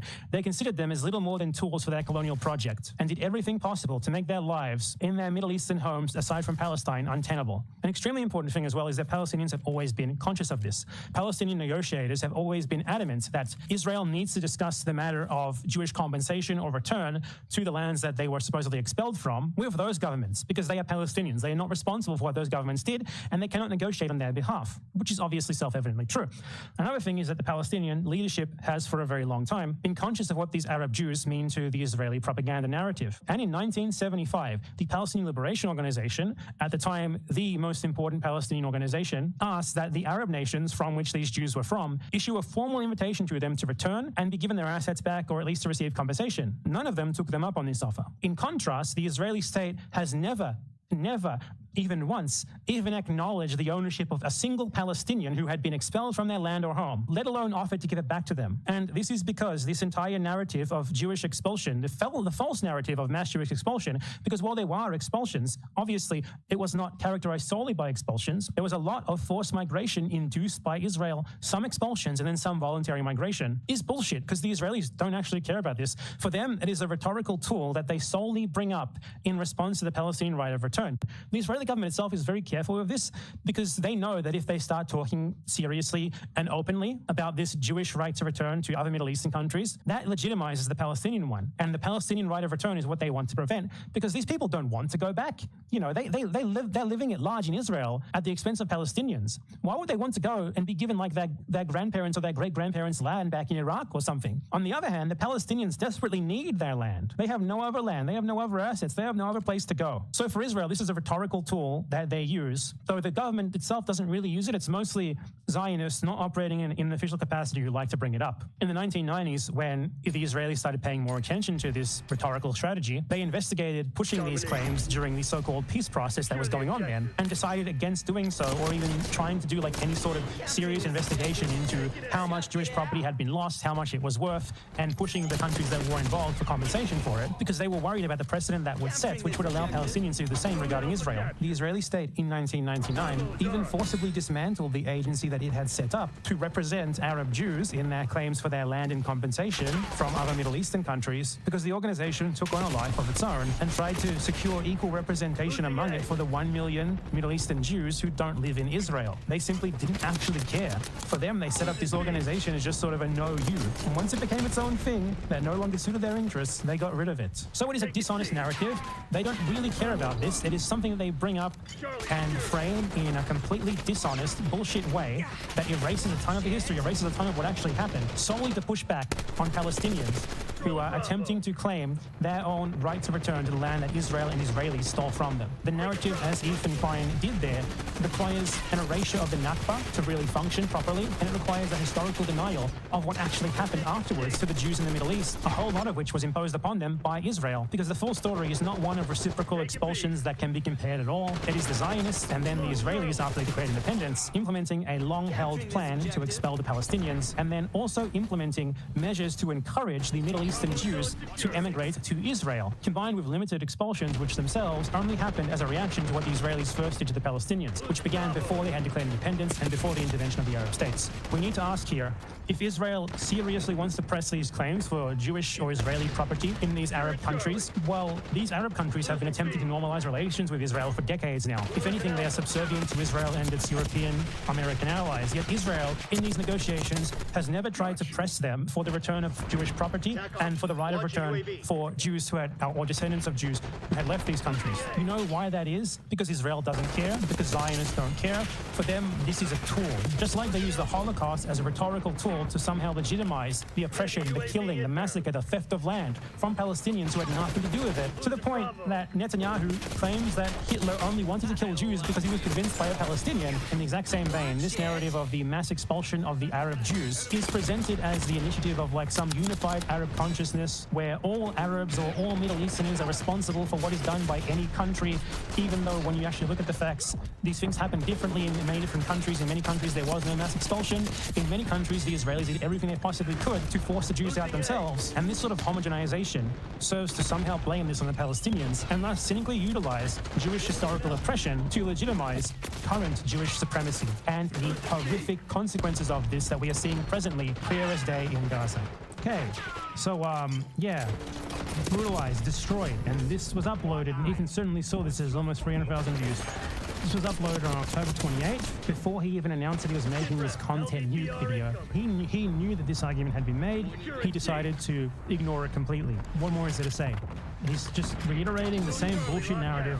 Israel. The irony of this whole situation is that after the 1948 war, when Israel won the war to declare its independence, the Arab... He calls the Nakba, as in Israel unilaterally declaring independence against the will of the Palestinian majority who was already there, long before they were ever there. By the way, before they even declared independence, they were already expelling Palestinians with the purpose of a long-held plan of getting rid of as many of them as possible. He frames that which was a settler colonial ethnic cleansing. He frames that as a war, an independence war, and Israel as like the victims of a like massive anti-Semitic Arab invasion, when the Arab reaction was actually to that unilateral declaration of independence. It was actually to Israel deciding, okay, we're going to form a settler colonial ethno-state here against the self-determination of the people who are here before us and who outnumber us still.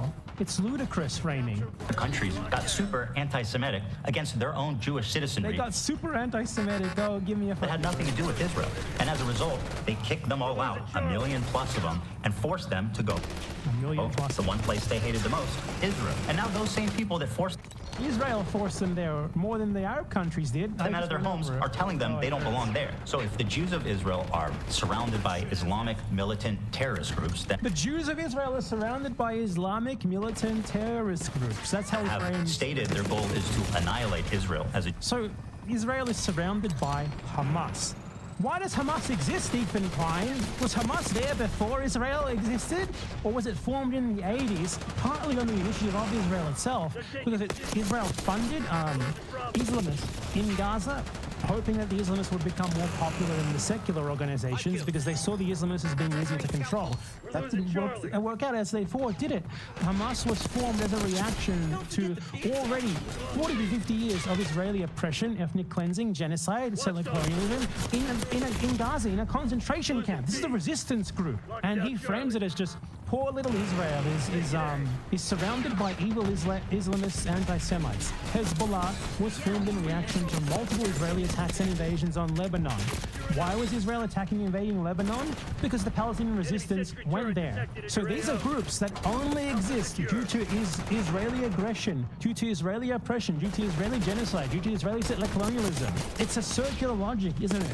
Israel does settler colonialism, Israel does genocide, Israel brutalizes people, Israel seals their land, Israel ethnically cleanses them, Israel forces them into concentration camps, Israel continues today to settle and attack their land, take as much as it possibly can from them, to brutalize them. Those people form groups out of whatever little they have, whatever little they can do to fight back against that rather than just dying on their knees. And Ethan Klein uses the resistance that is bred by what Israel does to justify what Israel is. It's this idiotic circular logic of perpetuating genocide, of perpetuating settler colonialism, of perpetuating the situation. Israel is framed as like this poor little baby boy that, out of no fault of its own, is now hated by these damn Islamist terrorists for no reason whatsoever, somehow not mentioning the situation that these supposed evil Islamist terrorists even cropped up in. It's literal Nazi logic. We invade these people, we kill them, we steal their land because they are subhuman and we don't want them there and we want them gone. They form resistance groups and they fight back against us. Their resistance proves how barbaric and subhuman them are. Ergo, we are more justified in what we're doing. Brilliant logic, dude. Really smart, really great pro-Palestinian brain, pro-Palestinian voice you are. Presenting groups that only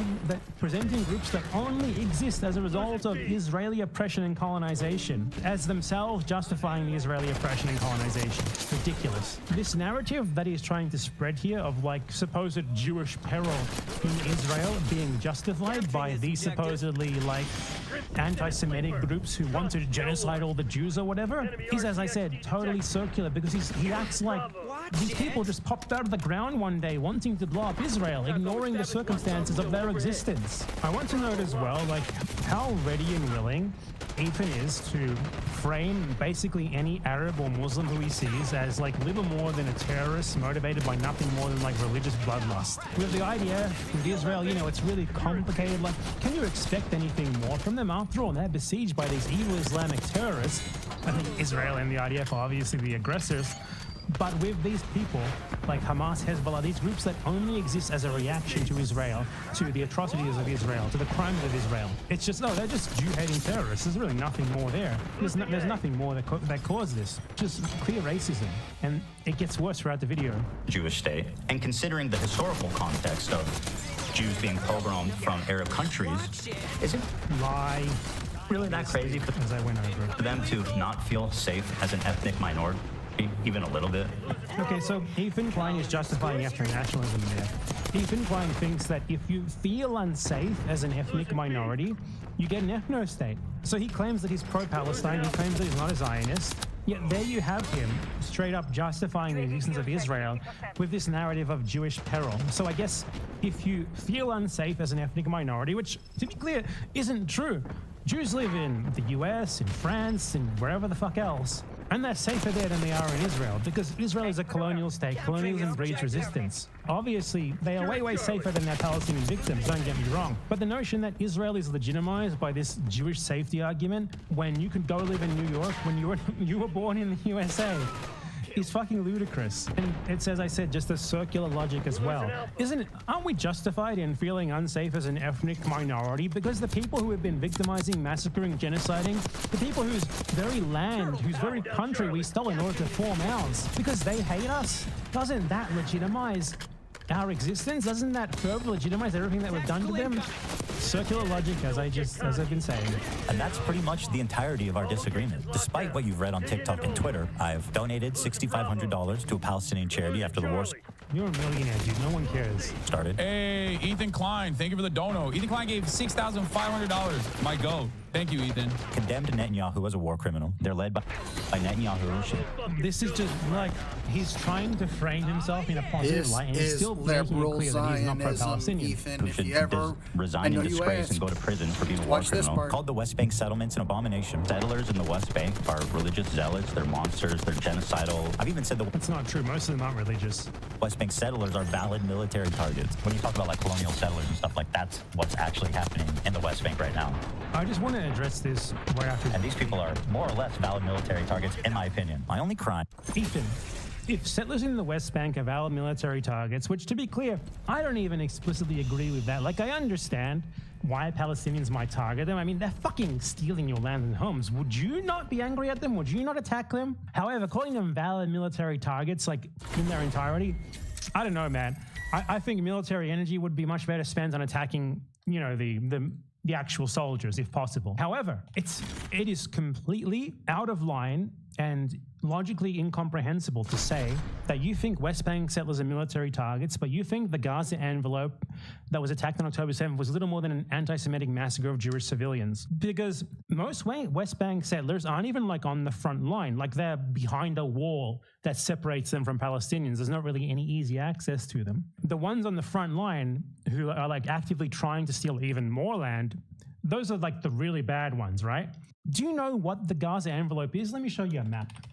So the Gaza envelope is basically what was attacked on October 7th. And there is like an encirclement of settlements surrounding Gaza, like here, you know, all around it. And these settlements explicitly exist because in 1948, and I have another video on this, I've gone over all of this shit already, trust me. In 1948, what Israel did is they expelled everyone from this area here and also from a lot of other places. They expelled them to Gaza, and then they sort of created a perimeter around it of settlements and military bases in order to keep them in.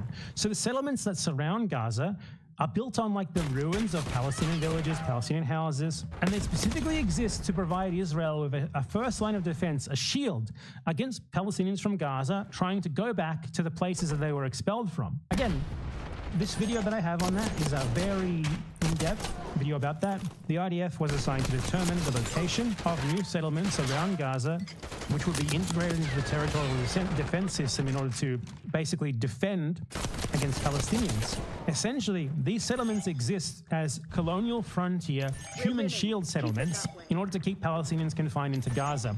They are the front line of defense, which is why there's so many military bases all around them. And quite simply, those who choose to live in these settlements are way worse than most West Bank settlers. Even worse. I'm not saying West Bank settlers are good. They are crazy maniacal murderers, colonial settler maniacs.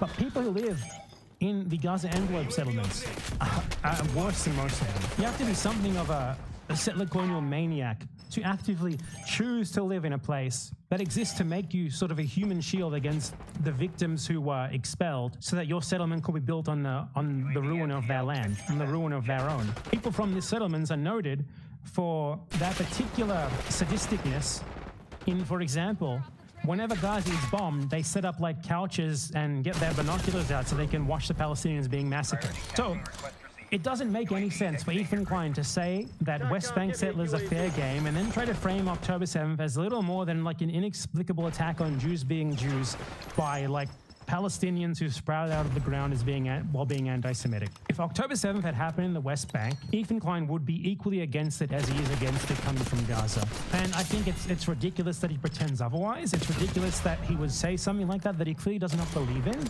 just to try and frame himself as pro-Palestinian, as if we all can't see like the broader context of what he has said before and what it means about his ideology and what he openly said in this video. He's a two-statist because he believes that a Jewish majority needs to be maintained because Palestinians are a demographic threat and they cannot be allowed to have a higher number in the population than Jews because, oh, we'll massacre them, they're innately anti-Semitic, we can't trust them, we will be unsafe. We'll be unsafe living beside our victims, we need to keep them out even more. Like, what a joke, man. Is wanting a two-state solution instead of one. So this is like just people calling him racist and stuff, calling him a Zionist.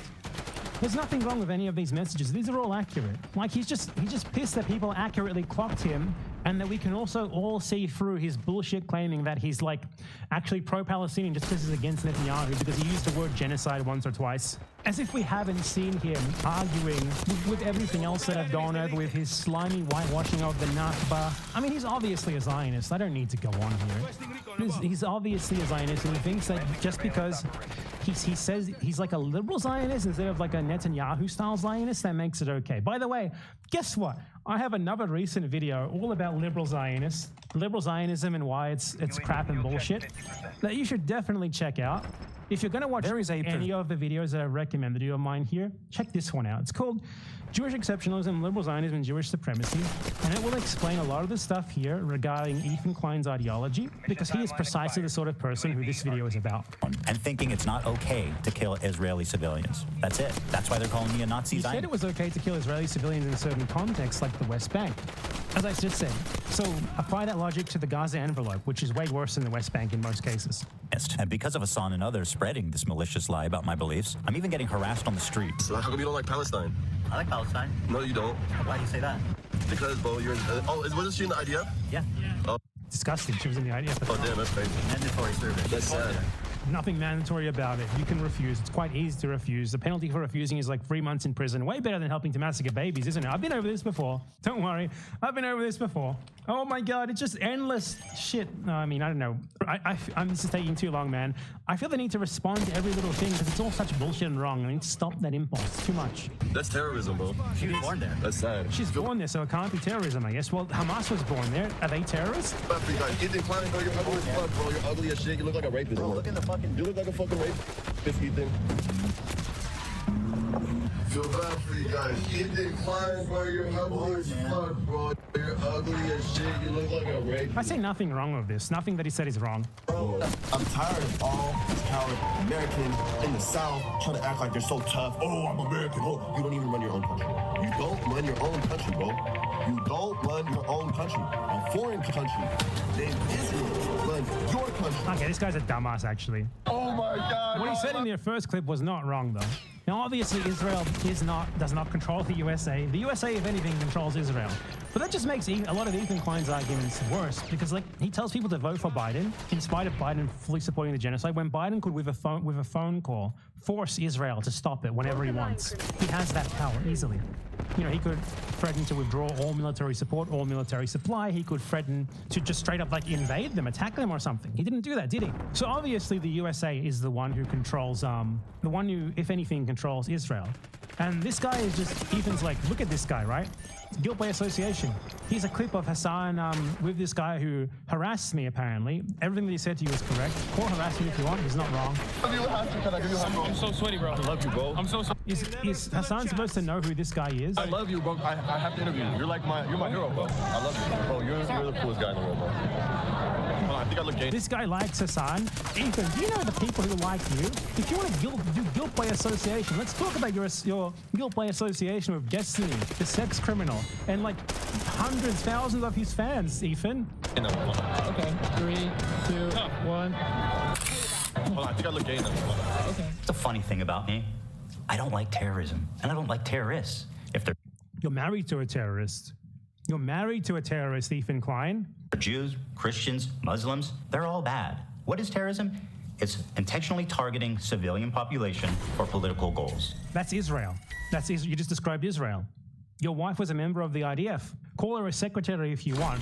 Do you think that a secretary for the Hamas military wing would not be a terrorist? You would think they would be a terrorist 100%. So why is a secretary for the IDF not a terrorist? Not to mention that, but as we went over in the clip earlier, she was like a logistical employee who was far removed from the front line. She found that boring, so she asked to be transferred to somewhere with more action, and they sent her to the occupied West Bank, where she was worked directly under the regional commander in charge of doing terrorism against Palestinians in the West Bank in Ramallah. And that was still not fun enough for her, so she asked to go on an outright terrorist raid. If that's your definition of terrorism, then your wife is a terrorist. It's that simple. I don't like it. None of it.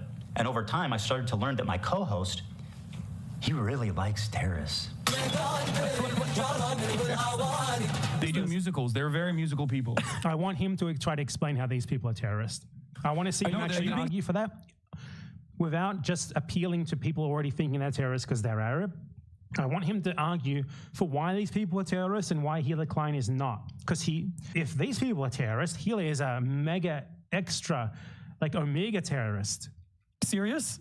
Dog, what do you look? You think I made this? Isn't I know they're singing, but I'm seeing this guns and shit. This isn't a music video, Hassan. Taking over these ships, they started targeting the ships. People on this helicopter right now? Yes. They're streaming this? Yeah.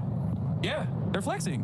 What? And they're coming in hot with guns. Yeah, but you have to understand, this is a deterrent. We think the Houthis, Ansar Allah, is doing what Luffy would do. You should tell him that. Hezbollah is a paramilitary organization. Do we like them or no? He just said that the Houthis he put an ISIS flag next to Luffy from that anime or whatever. It's funny how I know the name of the character but not the anime. But like to say, One Piece, that's it. To try and say that the Houthis are the same as ISIS when the Houthis literally fought ISIS. Fucking moron. I don't have an issue with them, let's just say. But they are a terrorist organization. Like they're designated. They are designated by the American state as a terrorist organization. I do not. Cuba was designated by the U.S. state as a state sponsor of terrorism. Does that mean that Cuba is a terrorist organization? Whether someone is a terrorist or not is not decided by whether the U.S. government designates them as such, okay? That's a simple fact. The U.S. government is a geopolitical actor. It's going to designate whoever the fuck it considers its enemies as terrorists. That's why it considered Nelson Mandela a terrorist until 2008. Means fucking nothing. If your evidence is the U.S. government says so, then you are so lobotomized I don't even know why I'm bothering to respond to you. I like them then. Well, he is regarded as a pretty brilliant person in terms of like everything that he's done. Then I saw clips like this where Hassan is explaining how he's hiding his He doesn't actually tell us why they're terrorists. power level to funnel in normies into radicalization. I think that in the short term, in order to combat against that, you have to advocate for a much lighter form of propaganda. You want America, in the way that I feel about it, and if you want America to get out of the way for places with more revolutionary potential to do what they would normally do, I think that, one thing you have to do is advocate for a lighter form, while simultaneously still doing agitated propaganda that goes beyond, social democratic idea. I just wanted to put emphasis on the exact point of the so-called radicalization funnel, where, for example, Hassan and JT catch them while they're young, as they say, and then they start looking into this new idea, etc., and then move forwards through the funnel, get more and more informed, get more and more radicalized. Is even just presenting to us by default this idea that having radical politics, radical leftist politics is bad and we're just supposed to take it as being bad? What about what Hassan actually has said is wrong? He just presents everything as self-evident. As I was like, is he going to explain to us how these people are terrorists? Is he going to explain to us why they're wrong and why Israel, who they are opposed to, is right? He's not. He just skips over everything. He doesn't make arguments. He just shows clips, and maybe for 1 out of 10 of the clips he actually responds to them. You do your part in the funnel for the cause, or whatever the fuck you want to call it. You're doing, in my modest opinion, a great thing for the cause. Now listen to Hassan during our very first conversation lie to me about how he's a social democrat to hide his power level. We should move towards a Sweden-style economy or a Norway-style economy, which would be a social democracy. You have to advocate. But he's not lying about that here. He's not lying about shit. That he's like a gradualist. He believes in like he said, we should move to a social democracy. How does that mean that he's not also a socialist, right? There's lots of people who are like this, who believe that you should have short-term goals that are more realistic, and eventually you will move towards something that you want more that you want, right? You surely understand that, Ethan Klein. Don't you advocate voting for Joe Biden even though he does genocide? Don't you understand compromise in the short term for supposed long-term benefits? Which isn't even on the same plan as what Hassan is saying here, by the way. But like, you're presenting this as a gotcha as if Hassan hides who he is. He does not. If anything, Hassan is not radical enough, by the way. For a much lighter form of propaganda. With robust social safety nets. Cold radicalization funnel, catch them while they're young, as they say. And protections for workers. This is like unhinged conspiracy theorist shit, dude. Higher unionization rates. A lighter form, while simultaneously still doing agitated propaganda that goes beyond social democratic ideas. Hell, he's proclaimed it loudly that he is a self-described propagandist. I'm a propagandist. And? Well, no, for the record. You think you're not a propagandist, even though you don't say it? You like admit it. Admit it. Like propaganda is not a negative term. It just means that you advocate for certain ideas. No, I'm not calling it propaganda. Only really in English does propaganda have this negative connotation. Just saying. I'm going to play you. I'm saying I am. Okay, well then I'm saying I am. I just before want to you even play it. A propagandist is much more than someone with a bias. It's someone who knowingly lies to further their No, it's not. political agenda. And then I had a terrifying vision. Propagandist is someone who spreads propaganda for certain political ideas. That's all that means.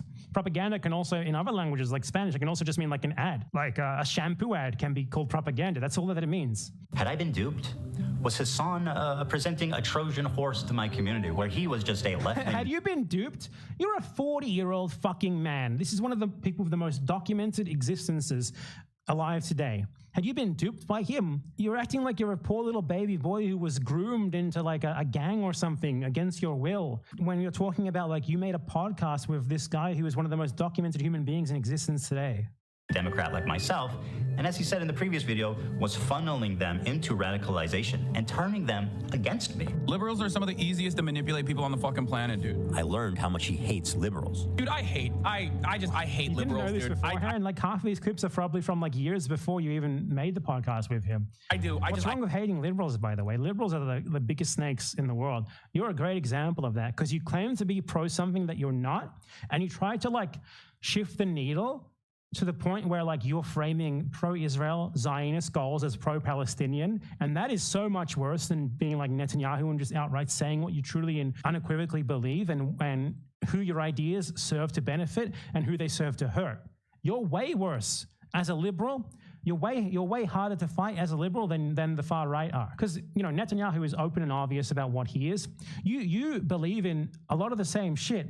Like 90% of the most important stuff that he believes in, you believe in, like maintaining a Jewish majority, maintaining a Jewish ethno-state, keeping Palestinians who you expelled out of your country. But you present yourself as being like fundamentally different to him based only on the other 10%. Like, okay, Netanyahu wants the rest of the West Bank. I don't think we should take the West Bank though. That's it. Wow, man, you're so fundamentally different. You're definitely not a Zionist. I hate them. I hate them so viciously. Did he secretly despise me this whole time? I'm sorry, dude. I hate liberals so much. I mean, just from the clips that I've seen of that show, which most of which I've seen like during this, like Hassan treated Ethan like literally like a child. Like it was like Hassan's not even, I don't even have a great opinion of him, by the way. I mean, I'm going to piss off his fans here, but I don't think he's the smartest political commentator in the world. I don't think he knows that much, but he makes Ethan Klein look like a baby, literally. He makes Ethan Klein look like a 12-year-old learning about basic concepts for the first time. So it's so funny that he's like, was I duped here? Like, I mean, you were duped like in the same way that I guess like an 8-year-old is duped into believing that Santa Claus is real. Did this man sit next to me for 2 years and pretend to be my friend? Dude, liberals are a burden on this planet, That's dude. crazy. That's some projection right there. Who was pretending to be the friend?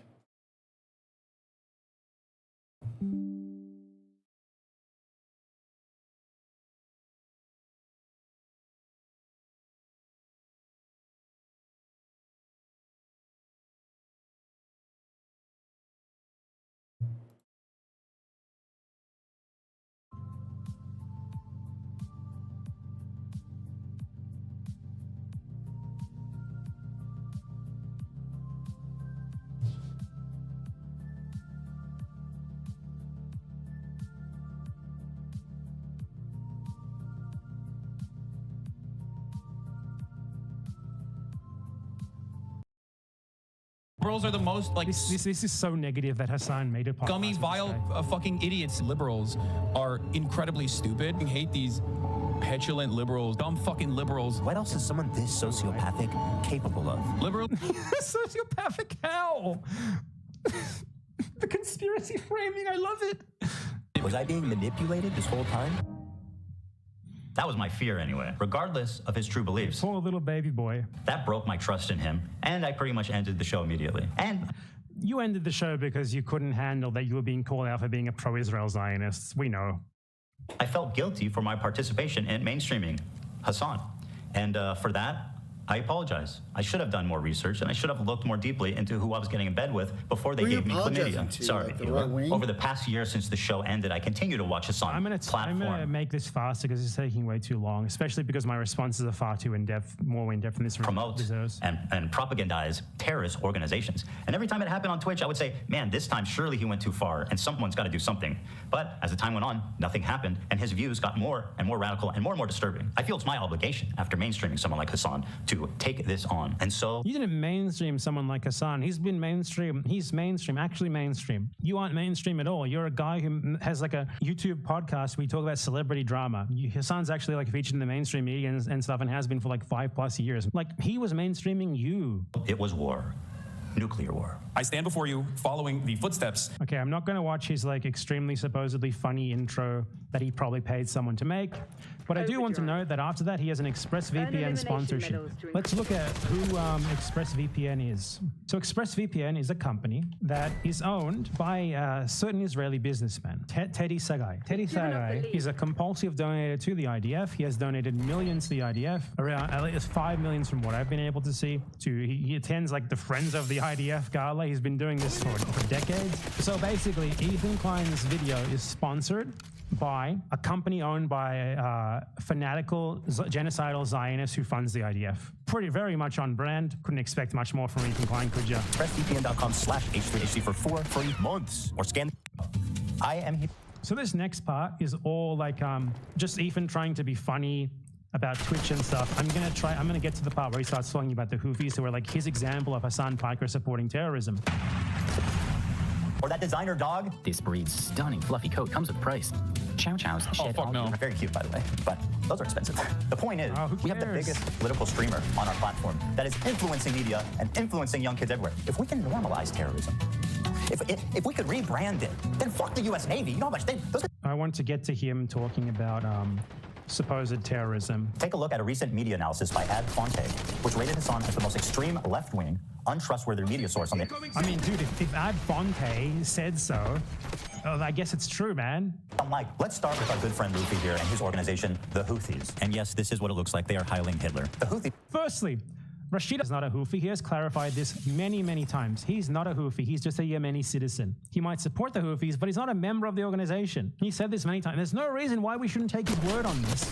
Any more than we shouldn't take Hila Klein's word for only being a secretary in the IDF, Ethan, until you can provide any evidence otherwise. He is not a Houthi, and it's ridiculous that you keep saying so. Not that it would be bad if he was. It would be good. He's like, they are hiling Hitler. Dude, in the Arab world, the Roman salute is used all the time. It has nothing to do with Hitler. It's used quite simply as a normal salute. It was originally picked up by Pan-Arabism in like the 30s and the 40s, and it's just been sort of like a staple of certain like Arab armies and such ever since. Here is the normal Lebanese army, which is not the army that fights Israel, by the way. These guys do nothing. I don't even know why they exist. They never fight Israel.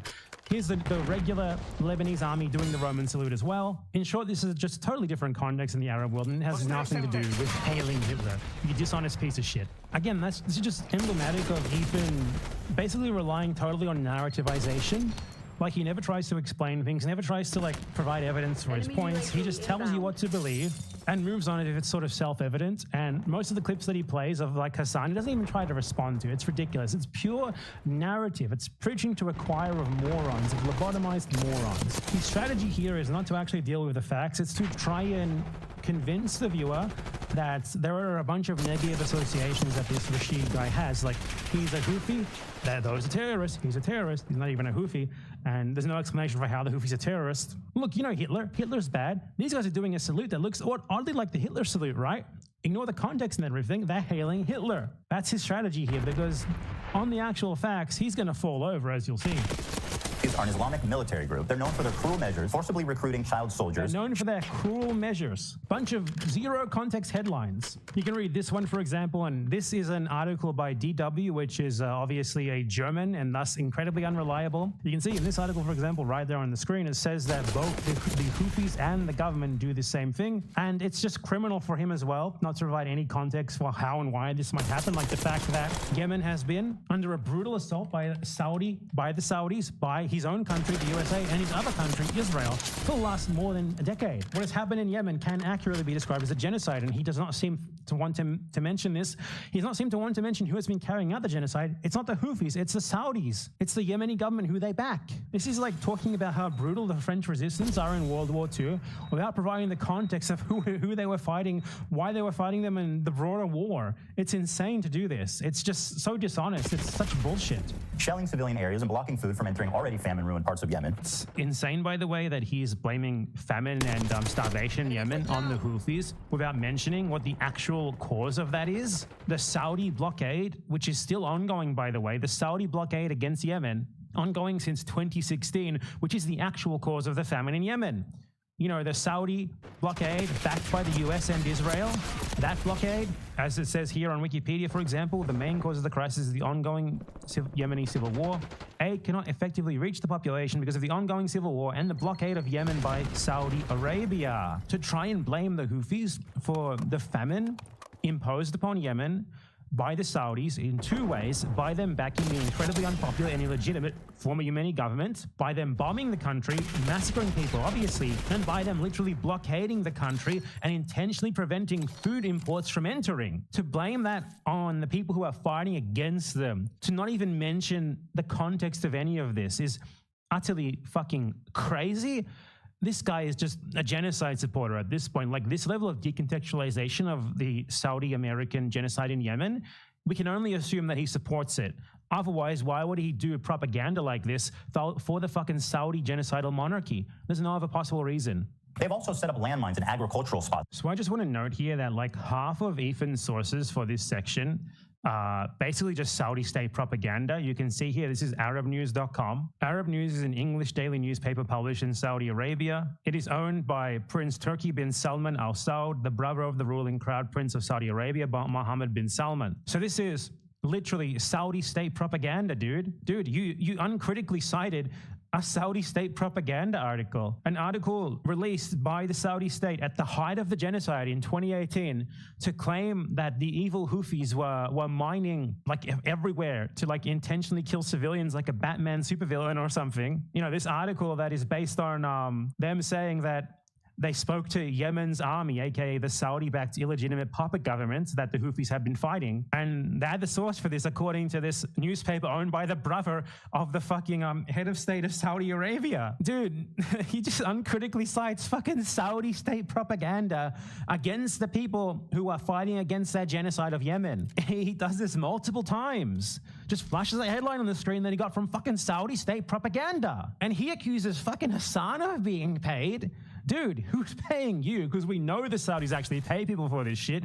Like, your conspiracy theory about the fucking Houthis paying Hassan to spread their propaganda is absurd. A conspiracy theory about you being paid by the Saudis is not. And especially you being paid by billionaire Zionist businessmen, which you factually have been due to your ExpressVPN sponsorship, huh? You took money from someone who donated $5 million to the fucking Israeli Defense Force terrorist organization. So yeah, Saudi state propagandist Ethan Klein, pro-genocide propagandist Ethan Klein, using Saudi state propaganda like Goebbels tier propaganda to legitimize the Saudi genocide of Yemen. Dude, if you're not going to analyze your sources, tell us why they're reliable, how they're not just propaganda. Obviously, Western countries who are aligned with the Saudis, given the Saudis are genociding Yemen, they're going to support the Saudi line on this, so you can't simply rely on every single fucking thing that you see reported on the Western media. But ultimately, he's saying all of this to avoid the main point here, which is that why do people support what the Houthis are doing in regards to the Gaza genocide? That's what this is actually about,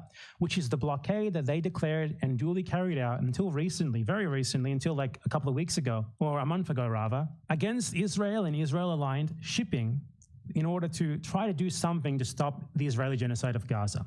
That is what Ethan is opposed to here. Even if the Houthis were like the absolute worst people in the world, which to be clear, they're not. Ethan Klein is someone who previously has made clear that he's a lesser evilist. He supports Joe Biden, even though Joe Biden does genocide, for example. He scolds people for not voting for Joe Biden, even. In the context of Yemen, the Houthis, even if all of this were true, they're still less bad than the Saudi-backed former government who they have deposed. They are still less bad than their enemies. So using your own logic, you should at least begrudgingly support them until something better comes along. But you don't.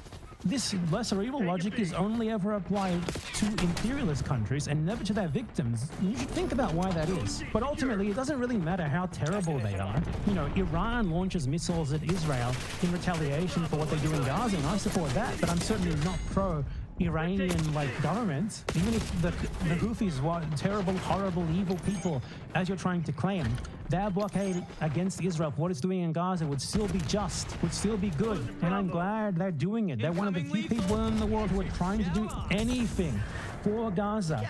Gaza, a place besieged not just by Israel, but by all of the most powerful countries in the world who are supporting Israel. No one has taken any real action for them, aside from really Yemen and a tiny little bit of action taken by Hezbollah. I guess the Hezbollah action fortunately was okay, I suppose, and Iran. And I do not really give a shit, honestly, about you splitting hairs about how bad these people are, because ultimately you don't care about how bad they are. What you're against is not that. What you're against is what is them taking action against Israel, because you are an Israeli Zionist ethno-nationalist. You are against them taking real action, trying to take action to stop a genocide in Gaza, trying to impose some sort of penalty on the countries carrying out said genocide and supporting it. That's ultimately what this is about, and we can't lose sight of that. This is bullshit.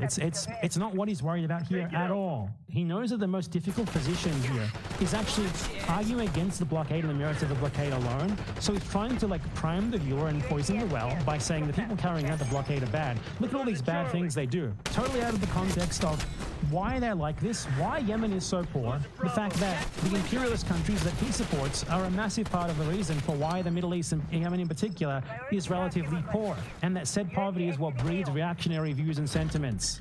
Virtually worthless. Women have virtually no rights, and homosexuality, of course, is punishable by death. What do you fucking expect?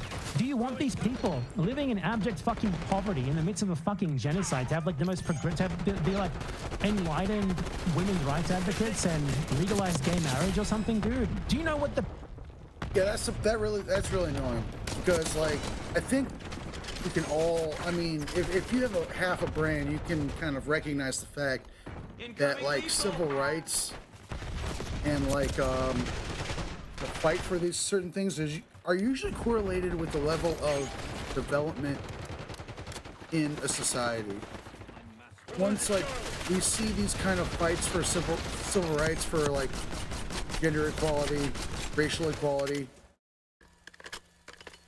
when once societies have reached a certain level of development, the United States and Europe has been actively suppressing the development of places like where he's talking about. And if you do that, you're going to stifle progressivism and development of technology, of society in general, education. These are what create the movement towards civil rights. So to blame the third world, who the first world has intentionally been keeping from developing for themselves and robbing them of their resources and labor, and then to turn around and point the finger at them and be look, you're homophobic. It is so backwards and fucked. It's infuriating. And anyone who makes that argument is dumb as you can talk. Thank you. The best way to combat poverty in Yemen would be for your country not to commit genocide there, for the USA and Israel not to have backed a Saudi genocide there. That's what would be the best way to combat this stuff in Yemen, to combat these regressive attitudes in Yemen. But you literally are not even going to mention any of that. You're in fact going to frame what is in large part due to the Saudis as the fault of the fucking Houthis. And worse, you're doing all of this by posting Saudi state propaganda and ultimately supporting the Saudi genocide of Yemen in doing so. You're siding with the Saudis here, who the Houthis mainly fight. Ethan, what happens if you're gay in Saudi Arabia? What do they do to women in Saudi Arabia, Ethan? Well, you just got by your fucking logic. Saudi Arabia also doesn't have the excuse for these reactionary views, given that it's not a poor country like Yemen is. How crazy it is that you're totally okay with spreading fucking Saudi propaganda when it's convenient for you in favor of that genocide of Yemen. You're totally okay with weaponizing the genocidal Goebbels der Stürmer propaganda designed to legitimize the genocide of Yemeni people put out there by Saudi Arabia, which executes gay people. And then you turn around and say, whoa, these guys are evil because they do the same thing that the people whose propaganda I'm spreading here also do. Such a dumb motherfucker, Ethan Klein. That lines up with leftist values. Now, just how little rights do women in the Houthis Yemen have? But I think it needs to be said. Like, the push for civil rights goes hand in hand with the development of political economy. And if that political economy is stifled, then how can you expect there to be any kind of push towards civil rights? We are like at base level shit. And when we talk about base level shit, we're talking about right-wing bullshit. Patriarchy, fucking authoritarianism, capitalism,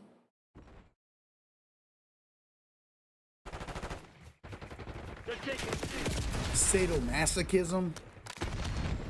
These are pre-development forms of power and have been essentially obsolete since society's development back in, like, you know, the Industrial Revolution.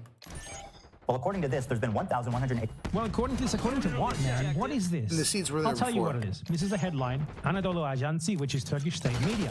Now, this might surprise you. In Yemen, Turkey supported the US and Saudi-backed former Yemeni government that the Houthis have now overthrown. So obviously, Turkish state media is going to say something like this. Let's check out the evidence for this. It's based on a report.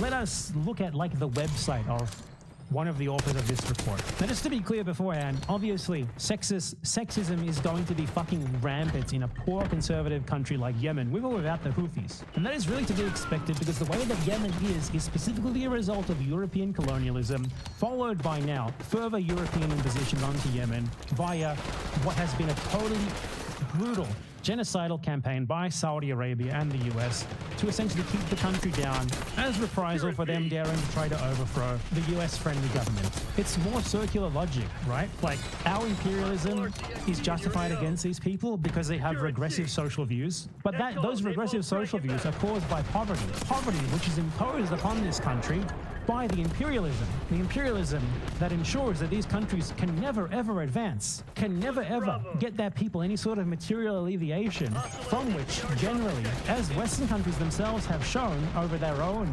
material advancements over the last 100, 200 years or so, breed progressive social progress on things like women's rights and gay rights. Not in the USA anymore, though. Ethan justifies all of his hatreds with circular logic, where the result of the thing that he supports being done to these people justifies that thing being done to them. Imperialists are always like this. Look out for it. So let's just look at one of the organizations cited by this Turkish state media report, like the Coalition of Women for Peace in Yemen.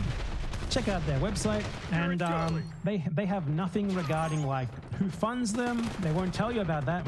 I wonder why.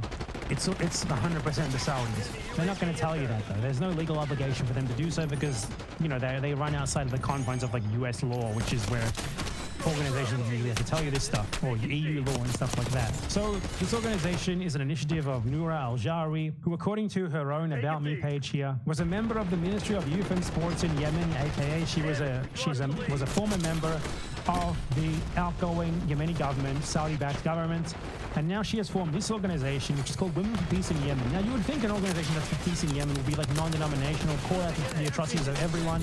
No. Specifically, it says here, our aim is to free women who have been arbitrarily detained by the Houthis. Only the Houthis. They don't care about anyone arbitrarily detained by the government, only the Houthis. It's almost like this organization barely even exists, and is essentially just a propaganda front to, like, if you look at their social media handles, it's under Houthis. under Houthis. It's all about opposing the Houthis, providing negative propaganda about the Houthis in English. They even have like a film, a trailer for a film, Detained Under the Houthis.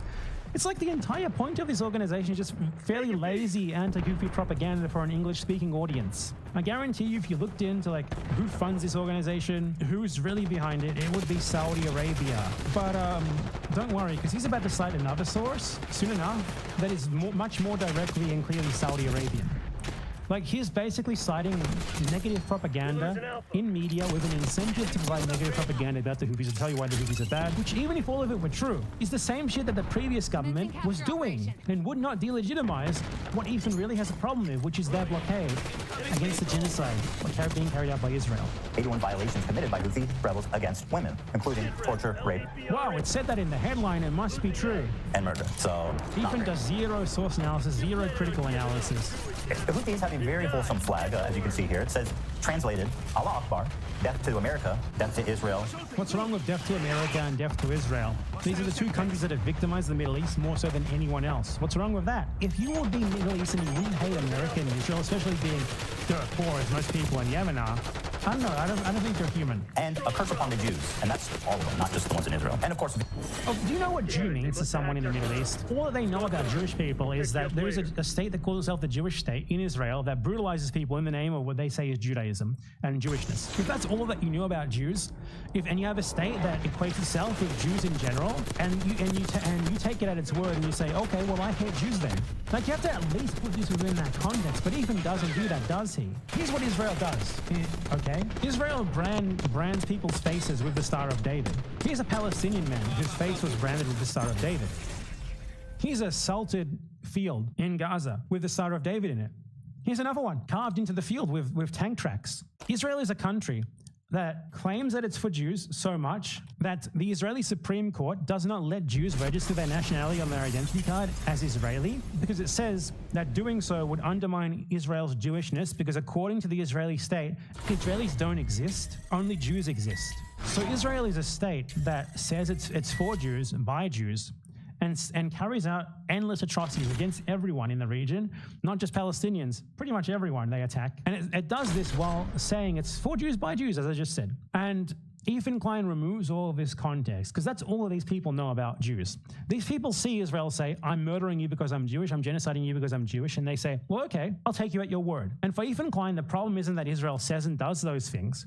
It's that these dirt poor people living under the boot of the worst imperialism in the world, some of the worst atrocities in recent modern history have been carried out in Yemen especially. And he's like, whoa, they say they hate Jews? Whoa, they must have just sprouted out of the ground, anti-Semitic. It's appealing to basically, like, as I said earlier, this ignorant idea in the West that that Jews are like perpetually like concentration camp inmates, basically. When in the context of Israel is a state that says we are Jewish, we do all of this for Jews while massacring, genociding people. Leaving that context out of something like this is utterly insane. It is utterly insane to expect like random poor people in Yemen or Palestine or whatever to see Israel doing that and to have like this enlightened perspective where they're like, no, Zionist and Jew is not the same. Particularly when you yourself equate Zionist with Jew. You do it all the time. I just want to show you a tweet that he showed earlier that I think I skipped over. So here Ethan Klein puts a tweet that Rashid Al-Khalad sent out saying, the execution that we carry out on all Zionists with a picture of like a guy impaled on a pike. Here's what Ethan Klein said about it. To kill Jews and put their heads on pikes. So apparently, according to Ethan, he said that he wants to kill Jews and put their heads on pikes. The tweet says the execution that we'll carry out on all Zionists. So Ethan Klein is himself equating Zionists with Jew. And he's not anti-Semitic for that, apparently. Yet other people who take Israeli Zionists at their word that they represent all Jews and do the same, they are anti-Semitic. It's fine for him, but it's not fine for them. And this guy, by the way, he does differentiate between Jews and Zionists. He's posted a long thread, he shouldn't have had to, a long post on Twitter where he explained that he doesn't hate Jews, he just hates Zionists. He said, I would like to clarify that any Jewish person, Christian or Muslim, or any other who is innocent, we will never hurt them. We protect and ask them what they want. We stand for the oppressed, which is why we oppose Zionism. It is Zionist ideology that is wreaking havoc upon innocent Palestinians and Lebanese. This guy is a 19-year-old who grew up in a country destroyed by war, attacked everywhere by some of the most powerful countries in the world, and he gets this. Ethan Klein doesn't. Embarrassing. And of course, victory to Islam. I get amused when these terrorists are like, we hate Jews. We want to kill Jews. And then people like Hassan are like, you're a fucking racist. Dude, why are they terrorists? Why don't you tell us? Just for saying that they just want to kill Jews and that they're terrorists, man. What you meant to say is Hezbollah is Muslim. You're not thinking deep enough about this topic. I mean, I literally just refuted this a second ago. He tries to frame it as like them being born anti-Semitic or something, rather than this being a reaction to what Israel does and has done to everyone around them for their entire lives, for generations at this point. My criticism of the Houthis' slogan do not factor into what they are doing. Of course, it is anti-Semitic, but contextualizing it matters. Yeah, it's really interesting because, like, what they are doing means the anti-genocide blockade. That is such web. Like, I don't know why. Let's bring up like a comparison here. The British Empire was the most genocidal empire in the world during World War II. Was it bad that the British Empire fought the Nazis? Was that like a bad thing? Because they were so much worse than these Houthis ever were. But does that mean that it was bad for them to do like a good thing, like, you know, fight Hitler, fight Italy, fight Japan? I'm sure Ethan would say, no, of course not. You know, they were bad, but, you know, Hitler was worse, and it's good that they joined in the war against him. It's good that they fought back. What Ethan is basically arguing here is that the anti-genocide blockade being carried out by the Houthis should be discarded and just by default thought of as terrible and bad, because according to his narrative, they are horrible people. Which, even if it were true, that wouldn't say anything about whether it's legitimate or not to carry out an anti-genocide blockade against Israeli and Western shipping that is allied to Israel. Western-focused propaganda, like for a Palestinian to arrive at anti-Semitic opinions, okay?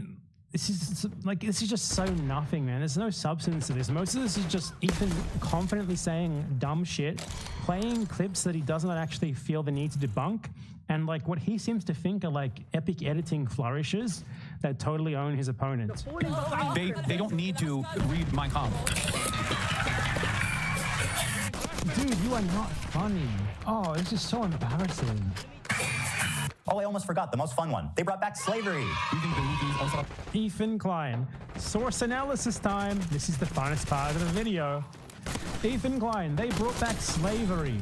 Let's fact check that. Here's evidence of this. 2 headlines. 1, slavery in Yemen by Al Jazeera. Let's look at that thing. Slavery in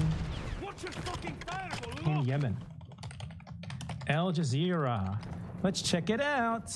Despite government denials, this investigation uncovers evidence of slave labor in Yemen by Al Jazeera, 10 September 2014. Now, which government was in power on the 10th of December 2014? It's the previous government, the one that was Saudi-backed to fight against the Houthis. This video is about slavery in Yemen being covered up and enabled by the previous Yemeni government that the Houthis have overthrown. You stupid motherfucker. This is pro-Houthi propaganda, if anything. What's his other source? This is such a great demonstration of Ethan. Like, he just Googles shit, puts it there, puts a headline there, and acts like he's proven his claims when he fucking has not.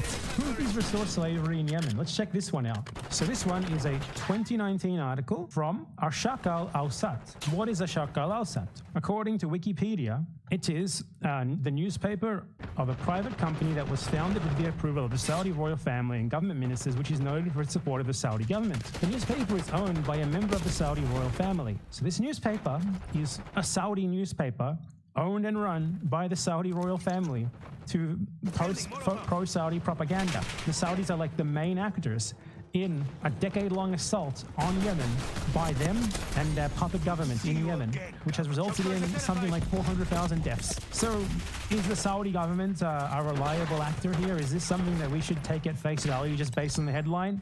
No, this is like citing fucking Joseph Goebbels to prove that the Jews are enslaving fucking Aryans or something, dude. Like, that is this bad. These are the people who caused this great suffering, this great genocide in Yemen, and you're just citing them unfucking critically when with this propaganda they just put out to delegitimize their enemies. This is like even dumber than the other stuff that he cited. What are the sources for this? Sources close to the group told the paper. Oh, whoa. Several local reports have confirmed this. Yemeni activists have revealed, they told us that there is slavery. A lawyer told us. A civilian told us. Experts confirmed this to us.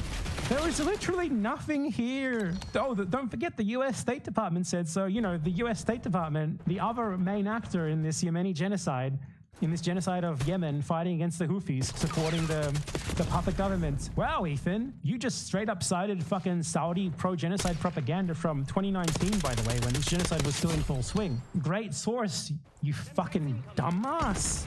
This is insane. This man does not have a critical bone in his body, and this proves it. Like, from the thing of him like positively citing an embarrassing clip where he just took like a propaganda documentary about Uyghur death camps at face value, now to this with him just taking straight up made up Saudi propaganda at face value, as well as not even like looking at what that Al Jazeera video is actually about, which was about the slavery under the government that the Houthis are fighting and have largely deposed. Absolutely fucking unbelievable. And he just moves on like he's proven this. Dude, this took him like months to make. Just for a comparison of the quality of like the research, my latest video took me maybe 12 days to make. It's almost as long as this. And I don't know how this took him two fucking months to make. Like, it just further proves the level of incompetence that Ethan Klein operates under. Like, he's just so dumb, man. What else is there to say about this? Uncritically citing Saudi government made up propaganda and presenting a documentary from 2014 about the previous government as if it's about the Houthis. He's just going to move on as well. Like, he doesn't even engage with the sources, doesn't even actually cite anything from within them. Just look at this headline that says what I want to say. Look at this negative thing about these people who I want to paint negatively. That's it. Anyway, so I'm just going to make my own little article here about Ethan Klein, using the same standard of evidence that he used for him saying the Houthis restored slavery. This is the name of the news service. We are the Hassan Piker, the state news service, 100% unbiased. Okay, this is 100% unbiased news, and the headline is going to be: Ethan Klein confirmed restores slavery to Beverly Hills. This is absolutely 100% objective news. You guys cannot say anything about this not being objective. Silence. Sources told us that Ethan Klein has restored slavery to Beverly Hills. Experts confirm this. A donkey in the street even made numerous noises when we asked if it would confirm the heinous crimes of Ethan Klein. As far as I'm concerned, this is dispositive evidence that Ethan Klein has returned slavery to Beverly Hills, and we need to get everyone looking into this immediately. The Hassan Piker State News Service would not lie about this. Do you think that the Hassan Piker State News Service would just make up sources that told them? Experts? They would even just interview a fake donkey? They would never do that. How dare you insinuate that? Oh my God, this is the brain of Ethan Klein, the critical thinking skills of Ethan Klein and his audience. Like, none of them question this at all. Incredible, man. Allah is doing what Luffy would do. That lines up with leftist values. All right, so these guys are clearly the bad guys. So my question is, how does Hassan cover such a genocidal, clearly the violent... bad guys relative to who? The Yemeni government backed by Saudis committing genocide? Or Israel? Or the USA also backing those Saudis doing the genocide? Relative to who? Relative to those people, these are the good guys, even if everything that you said about them was true, including the slavery. Because that's how bad those people are, that they would be better than them. Like, come on, dude. You're just so fucking dumb. Like, these guys are the bad guys. Who are the good guys then, Ethan? Misogynistic, homophobic, terroristic organization. Oh, you want to see a Houthi musical? Sure. These were the people that the Saudis were killing, by the way, just so you know. These fucking musically gifted individuals. Yeah. Okay, I'm sorry, everybody. Why do you show us him talking about the Saudis killing them and then you provide no context about him? Has he even mentioned the Saudis? I don't think so.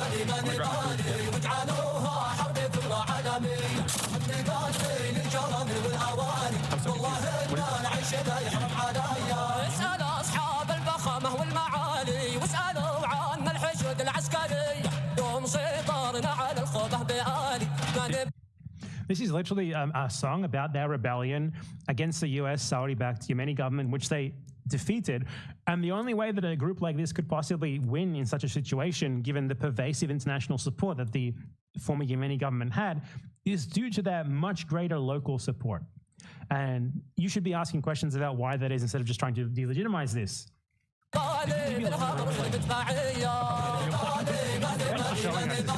That's right, my friend. Hassan just played straight up terrorist propaganda without even being there to analyze it. What makes them terrorists? You have not explained what makes them terrorists. Why are they terrorists? What is it that makes them terrorists? The US government said so? Is that because that's the only thing you've actually cited so far?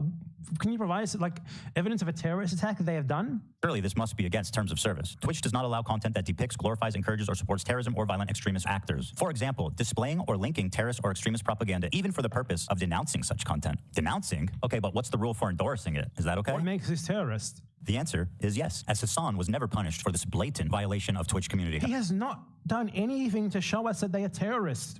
We're just supposed to accept it by default because they're Arab, basically. That's it. Why are they terrorists, Ethan? Why can't you include evidence of this claim in your video? Everything that he claims, it's like he just expects it to be self-evident. He does not at all ever actually provide any reason to believe him unless it's just like, I think this, I'm going to call them this. You know, this is terrorism. China is doing genocide. I don't have to prove any of my claims because I know that my audience is going to be perceptible to this by default. They don't know why either. I don't know why I believe this. I just do. Guidelines. Got it. So denouncing terrorism is bad. Don't do that. Endorsing terrorism is good. Okay, got it, Twitch. Why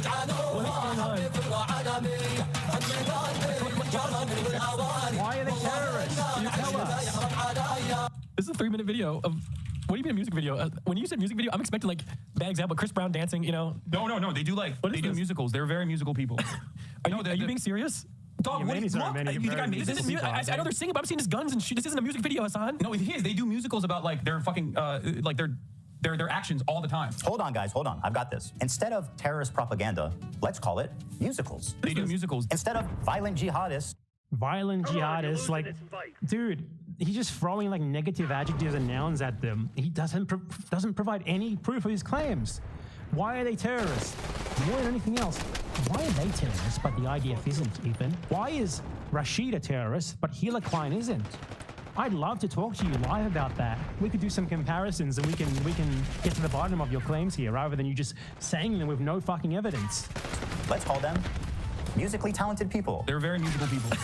Are you being serious? Guys, let's just use our brains. Fiddler on the Roof, Wicked, Alexander Hamilton, man. There's no reason we... Oh my God, he's so not fucking funny and just stupid. This is so embarrassing. Yeah, but these Houthis on Broadway. Well, they go, listen, you want to fucking bring a ship through here? We're going to take it. So that's exactly what the Houthis start doing. They start fucking sending in helicopters onto fucking ships. Bro, they fucking, look at this. They got the Palestinian flag that they paint under the helicopter, the Yemen flag.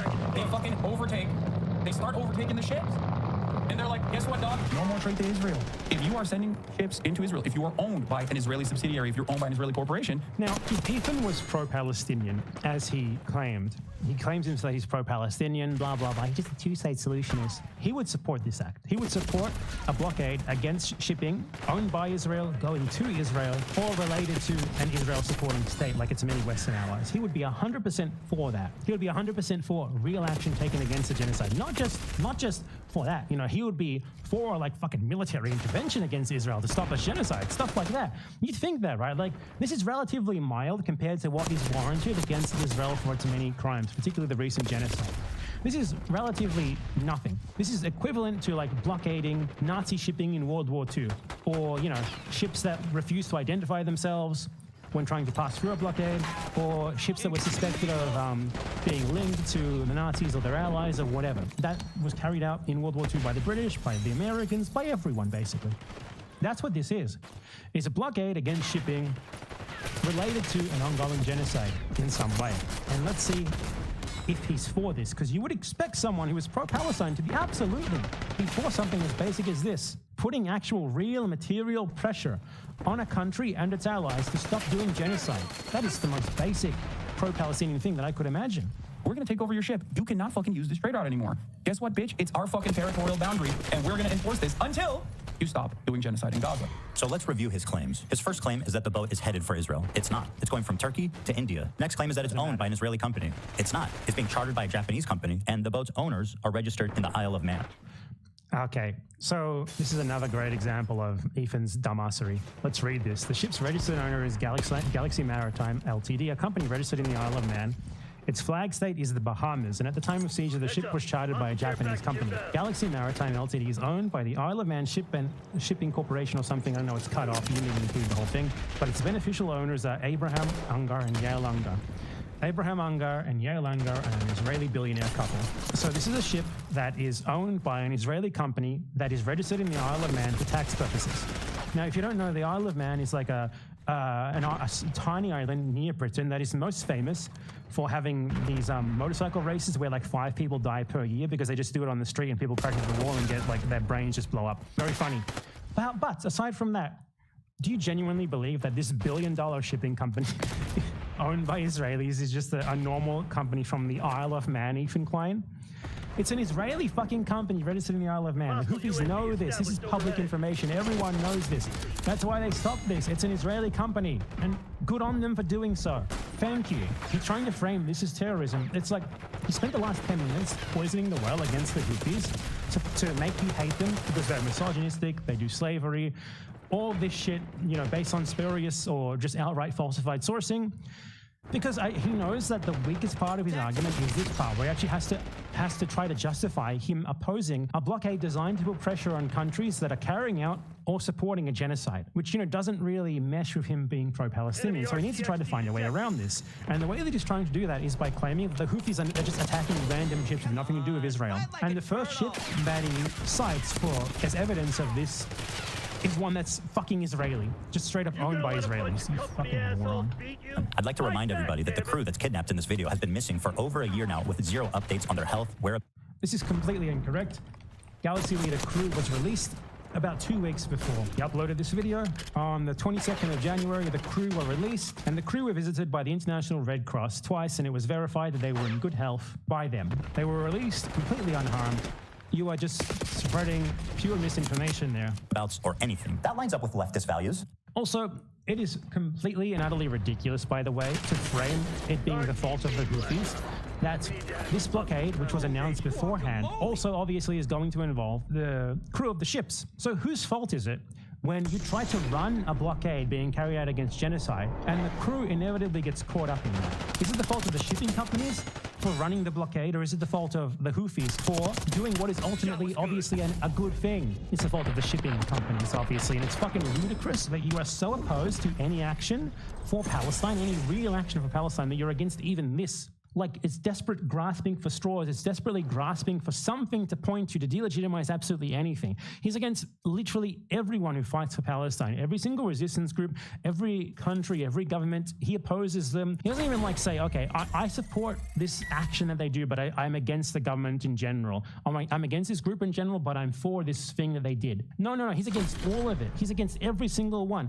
This is someone who claims to be pro-Palestine, yet he's against everyone who fights for Palestine. He's against every single action for Palestine. He has not seen an action carried out for the purpose of defending the Palestinian people that he was not against. It's so ludicrous to be like, oh, well, I guess there's crew in the ship, so you should not be allowed to stop the ship from running your blockade being carried out to put pressure on countries doing genocide. It's about on the level of arguing that you shouldn't attack a military base because there's contracted cleaners there who are civilians. Obviously, any action has the potential for collateral damage, and in this case, the collateral damage was relatively minimal. No one died, no one was hurt. As soon as the ceasefire was announced, the crew was released, the blockade was called off. Very simple. Hassan's third claim is that this attack happened in their territorial waters, which is also a lie. It happened in international waters. Hassan is lying for it happened in international waters? Who fucking cares? I don't give a shit if the blockade was in their territorial waters, technically, or in international waters, slightly outside of their territorial waters. Still 100% legitimate. What do you fucking think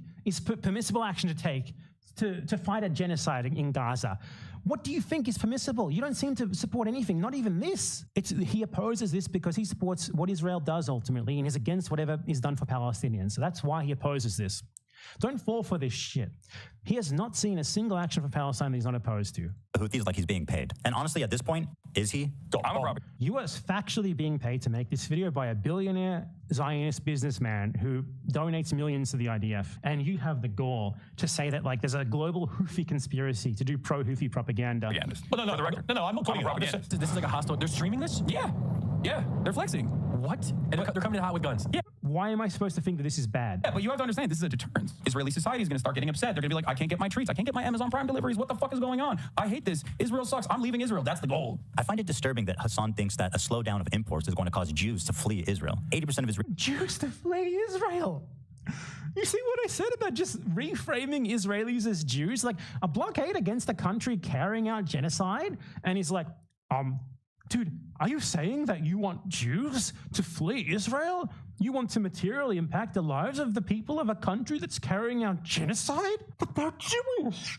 How dare you? They're just Jewish. The poor little Jewish people. Every single one of them is like permanently walking around in like a concentration camp uniform from Schindler's List. Didn't you know that? You guys need to come to terms with something, okay? Israelis are victimizers. They're not victims. Just because they're Jewish doesn't make them innate fucking victims. Israelis live great lives at the cost of Palestinians. An entire people is oppressed so that they can thrive. And Ethan Klein is framing them as little more than poor little Jewish babies. And even when their country is literally carrying out genocide, it's still somehow wrong for you to take any action against it because they're Jewish. Israelis were born there and do not have citizenship anywhere else. So where do you want them to go?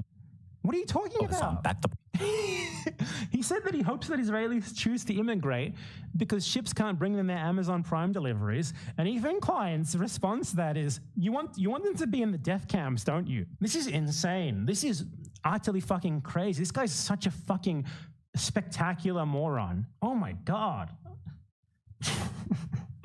What? You think that Israel should be put under pressure to the point where the Israeli populace turns against the government because they can't get their Amazon Prime deliveries as a result of a blockade? You want Jews to be put into death camps, don't you? What a fucking insane moron. Poland or back to the Arab countries they were forced out of. Israel sucks. I'm leaving Israel. That's the goal. Hey, man. As I went over earlier, Ethan, there was actually an offer given to the Arab Jews who you say were forced out of Arab countries. I went over this in my video response to you, which I know that you've watched. So yeah, they could return there. The thing is obviously though that they don't. You know why they don't? Why would they? They live in a country that is for their ethnicity, by their ethnicity. They live great there. You know, they live on other people's land and other people's houses. Millions of people are oppressed for their benefit. Why would they want to go back to some random other country and like get like their grandpa's house back or something? Not only that, but the Israeli government has prevented them from doing this. The Israeli government has always been against people doing that because it would legitimize the Palestinian claims to their stolen land in Israel. So as I said, they have been offered this return. The only big country that hasn't offered the return was Algeria. You know why? Forgot to mention this earlier when he brought up Algeria. You notice how he doesn't do any sort of analysis of what actually happened in each country? There's a reason for that. He's too fucking dumb for one, and because it would ruin his argument. What happened there is the Jews were not expelled. They were actually French citizens. And when the French were forced out of Algeria by the Algerian Revolution, the Jews there were told if they wanted to stay, they had to renounce their French citizenship. Almost all of them did not want to do that, and they went to France. And Ethan Klein frames that as expulsion, like a population who were collaborators with the colonial power, who were given privileges by the colonial power to collaborate, and upon being asked after the colonial power was kicked out, you know, you can stay, but you need to be Algerian, you can't be French. Most of them left, not to Israel, to France. And Ethan Klein framed that as like Jewish expulsion. It's fucking ridiculous, man. Anyway, so yeah, let's continue. How does he go from like Hassan saying there should a blockade against a genocide in Gaza so that Israelis like cause a ruckus against their government into what? You support death camps? By telling the Jews of Israel to go back where they came from, Hassan attempts Jews of Israel to go back where they came from. He didn't even say that. To deny Jewish heritage in the Middle East. He didn't even say that. He didn't say anything like that. It characterizes them not as indigenous, but as white colonizers. They aren't indigenous to Palestine. Is despite the fact that 60% of Jews in Israel are actually native to the Middle East.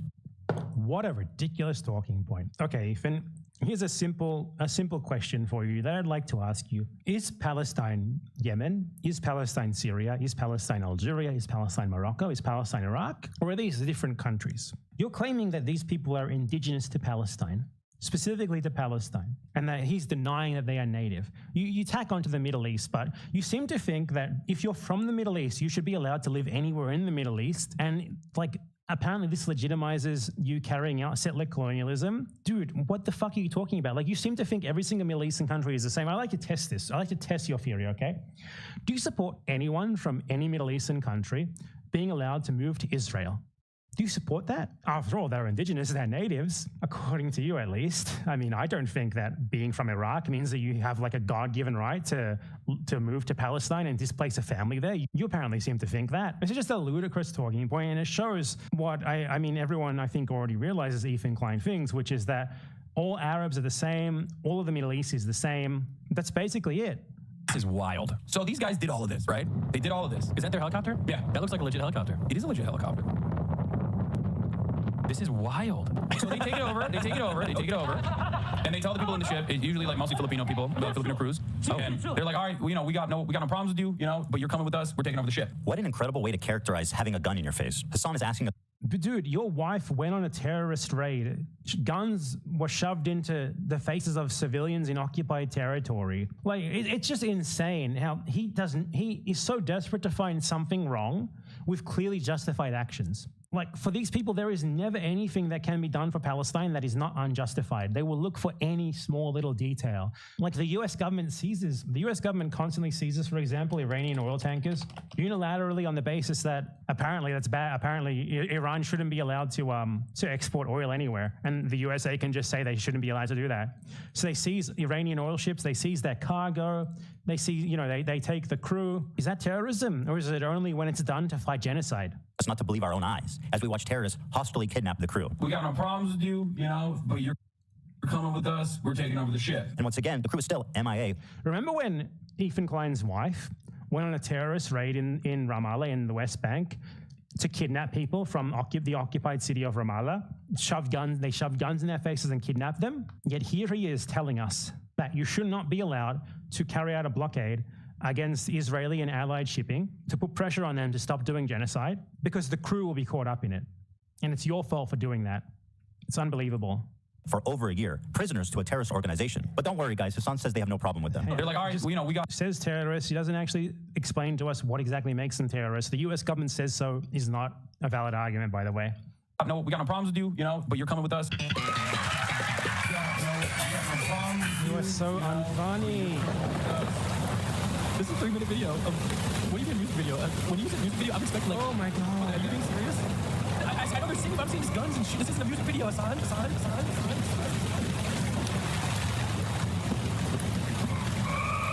spent 2 months on this. I bet Hassan's friend really appreciated being fed terrorist propaganda on camera. Let's see what he had to say. Hell, even a couple days ago, I was hanging out with my buddy Hassan, and this guy unironically put a terrorist propaganda music video on and then left. Terrorist propaganda. I guess if this guy says they're terrorists, that yeah. And I was just like, and the thing is, like, in hindsight, it's hilarious, At the same time, I'm like, what is going on here? This is wild to me. Yeah. But like, I just like, he was like, yo. I'd like to show you, Ethan Klein, actual terrorist propaganda. You have no leg to stand on if you think that if you're going to claim that the Houthis are terrorists for doing that. But you don't think that this is also terrorism. This is also terrorist propaganda.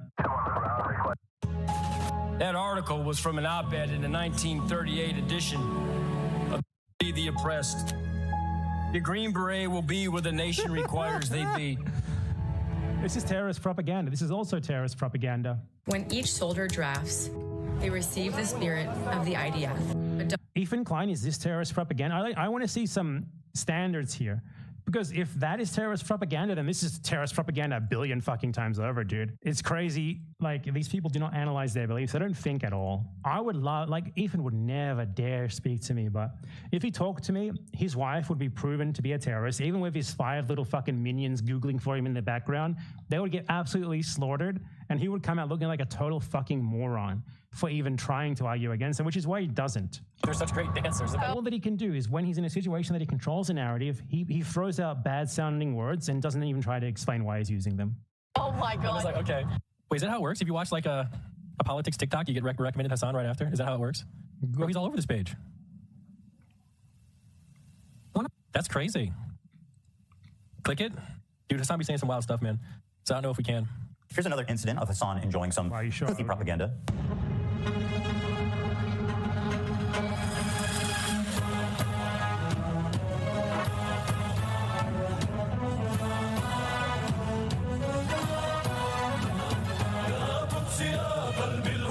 How is this any different to the military propaganda of any other government? It's fucking insane how we're supposed to just take this as anything but that. How can they not agree with the Houthis when this is the kind of music video that they're coming out with? They got a beautiful voice too. Yeah, Israel been real quiet since this dropped, dude. The fucking mixtape. Oh, Hassan, my sweet, naive friend. You say that Jews don't sing and dance like that? Then what the fuck do you call this?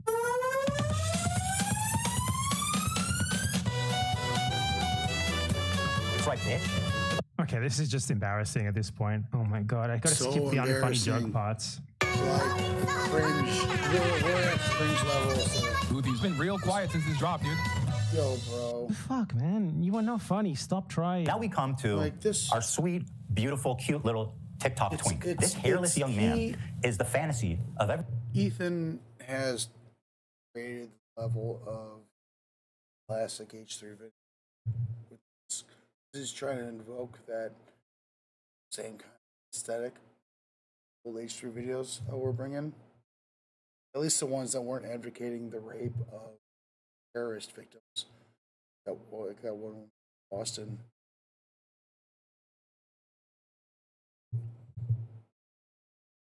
Old school H3 video. Had were something special, particularly at the time when I came around.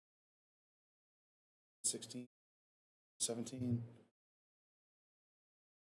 Like a couple years before the pandemic is when he was pretty top notch. But honestly, like I had a personal with the left, so I didn't. When H3 was putting out videos with like the humongous videos, which was essentially like an anti-SJW video, a couple of them, which was like, I don't even remember. They did seem like they were pretty ridiculous, to be honest. They had any association with any like real organization. But besides that, like they were still like SJW. But then George Floyd pulled us all back to reality. I guess it's been too long. I guess everyone's forgotten the vibe that was happening in 2020. The pandemic, George Floyd vibe of 2020. I remember literally like it was yesterday. I can put myself there any second. I can put my brain, my soul, my feelings in 2020. I can just drop it in there. Because I'm old and if a long time ago.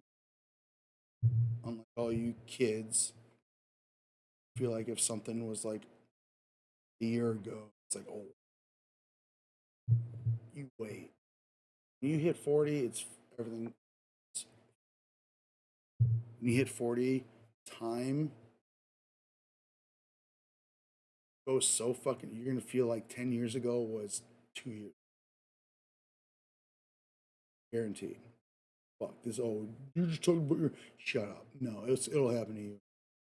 Give a fuck.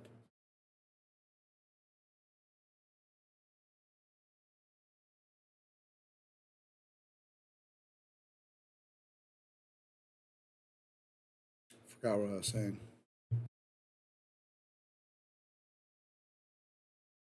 An important part of the enhanced interrogation protocols is to work out your victim's biggest fear and exploit that to torture them. And lucky for us, Hassan is our friend, so we knew exactly what his biggest fear is. While he was busy streaming, I went out and found this big guy in my neighbor's shed. Okay, so you want me to sit here? Yeah, just be blindfolded.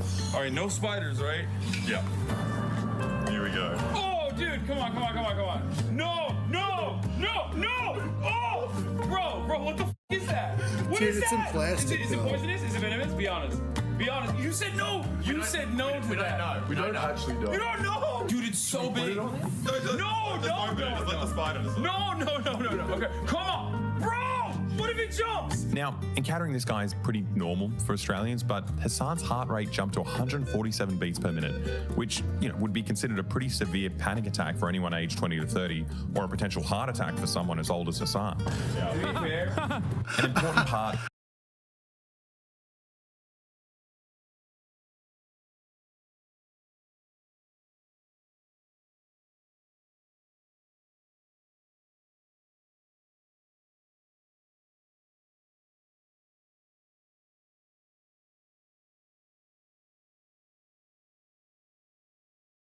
Hi, I'm Alexa. I snuck into an exclusive military conference for the world's biggest arms deal. Oh, yeah, I'm sorry. I was not subscribed to Boy. Now I am. Joke about Hassan. Incels.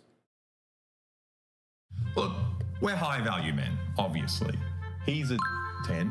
I'm also a 10. We're looking for high value women. The problem is, pretty much every single woman in the world is low value. How do we know that? Because of a beautiful YouTube channel called Think Before You Sleep, where he tells us exactly how pathetic, disgusting, and gross women are and how we shouldn't date them. Why men are refusing to date. Turns out men refuse to date, not just because they're gay like us, but I need to move to they just Australia. don't want to date in general. We're still dating though if we're gay. And oh yeah. It's not about gay people. It's just men refuse to date women. I wish I had friends. Yes. Heather bought me her list Everyone's of watching requirements. this. I need So friends. let's check Be them my out. friend. He must be between 30 and 45, financially stable, no kids, 5'10" or taller, no hookups or flings, ready to settle down, no roommates, no smoking, reliable, sweet and kind, quick-witted, must pay on the first date, no flowers on the first date, must be a social drinker, and must never wear sweatpants. This is Heather. Yo, that's me. I'll be a hundo. Look at this. Must be 30 to 45. I am literally 44. Must be financially stable. I work. I pay my bills. I'm doing good. No children. Zero children. 5'10" or taller. I am literally 5'10". Thank you. No hookups or flings. That's cool with me. Must be ready to settle down. Yeah, I've got nothing going on. No roommates. Ain't nobody in this fucking apartment besides me. Non-smoker? Oh, okay. Well, I don't smoke cigarettes, but if you ain't down with the ganji, then I don't want to be with you. Must love desserts. Can't be anti-sugar. Okay, what is this? Okay, you lost me. Okay, non-smoker, must love desserts, what is anti-sugar? Do you, like, want diabetes? Like, I've got a whey problem. I'm trying not to eat that shit. So, I don't know. Lost me there. Must be honest, of course. Must be reliable, of course. Must be sweet and kind. The sweetest and kindest. Must be quick-witted. What do you mean? I don't know. I'm super quick. Must be romantic. Come on, baby. Yo, girl. I'm the most romantic person you love in the world. Must love food. Who doesn't? That's a weird one. Must pay on the first date.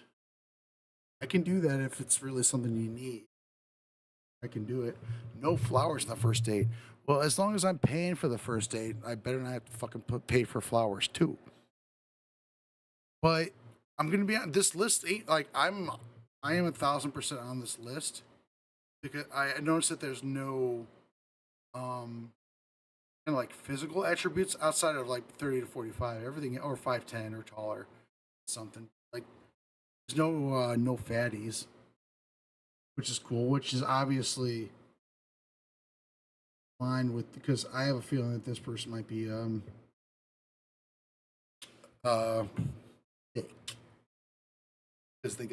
because they love desserts. Obviously, they are not they are pro sugar. Pro sugar. Who the fuck is pro sugar?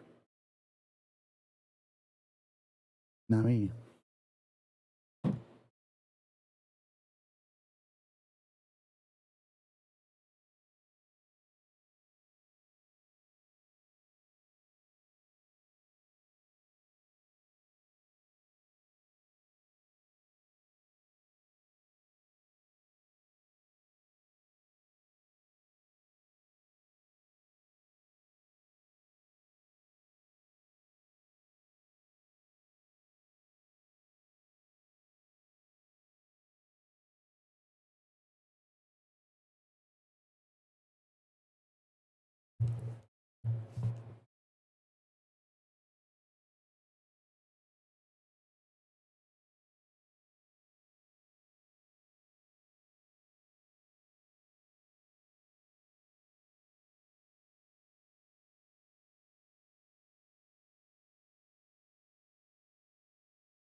Flowers on the first date, must be a social drinker, and must never wear sweatpants. This is Heather, and she has a list of over 50 requirements that she expects her boyfriend to have. Now, many of the women in the audience laugh at her during this segment, but I imagine that if they were asked about their requirements, they would have a list very similar in length. I imagine.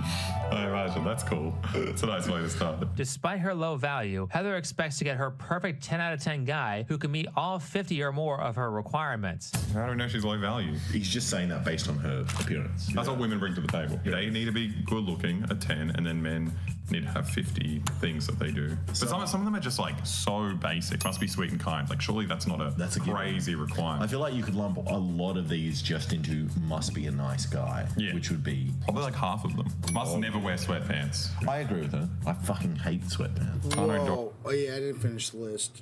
I'm literally wearing sweatpants right now. I'm out. In the sweaties, chilling. I mean, I'm not out and about. Home. Sweaties. But that's weird. That seems pretty. That seems a little dated. That seems almost like pre-millennial complaint. No sweatpants. Were you born in 1977? Those are wrong with sweatpants. What even am I doing right now? Oh, 5 more point blanks. This is an uphill battle with this camo grind, but this is, I think, literally the very last spine I need. Done. So done. Doesn't get more done.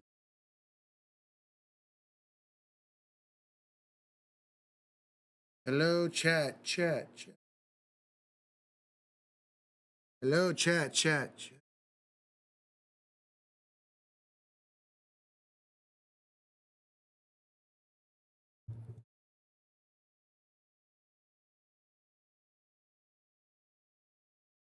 Why do I always feel like I live in the middle of nowhere? In a city, stream on YouTube. So far. Life is an echo. No one around except for my kitties. And they don't have much to say. I love my cats, but not much for fulfilling conversation, which is what I'm really in need for.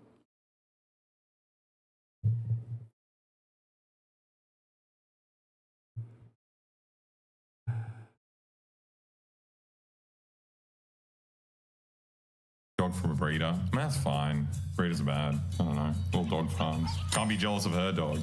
In what way? Like, if he owns a dog, he's jealous that her dog's better than her dog, or he's jealous because she fucks her dog. Because they're fun, yeah. Okay. Just for comparison, I bet I can sum up what most men want in just 3 things. She must be attractive, she can't be a bitch, and she must be a good housewife. Man, he's reading my mind. I was not expecting must be a good housewife. Yeah, that's amazing. But like, can't be a bitch, that's a given. Who thinks I want to date? I want to be a really mean person. I want to date. Puts me down on the ground all the time and makes me feel like inadequate. I mean, look, I'm not going to lie. It's nice when someone does things for you. Yeah, but it's so funny because the way they talk about housewives is, instead of saying must be a good housewife, it must be a good slave. Yeah, be my servant is what they're saying. I think it just like comes across really funny from a guy who like makes these like weird men's rights videos like without showing his face. You can imagine this creepy guy in his bedroom whose mum is doing this for him. And it's just like, well, what I want from a woman is someone who will enable me just like my mum.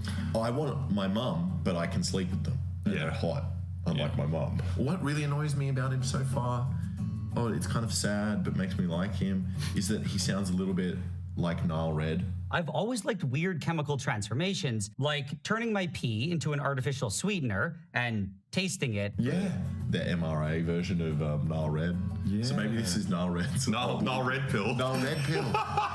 Despite her low value, Heather expects to get her perfect 10 out of 10 guy who can meet all 50 or more of her requirements. Let's calculate some numbers. She wants a 10 out of 10 guy. She didn't say she wanted an attractive man. She wrote 50 things, none of them were about attractive. She didn't 5'10". Must be attractive. Well, that was at his. Like, if you're triggered by these things, like, I read it and I'm like, this woman seems high maintenance. Yeah, I don't read it as like, she thinks she's better. Like, this stuff is still reasonable. But also, I'm completely fine with someone having weird standards like this, because it means that, like, either they won't date anyone or they'll find a fucking freak like them and then date them. So what's your problem?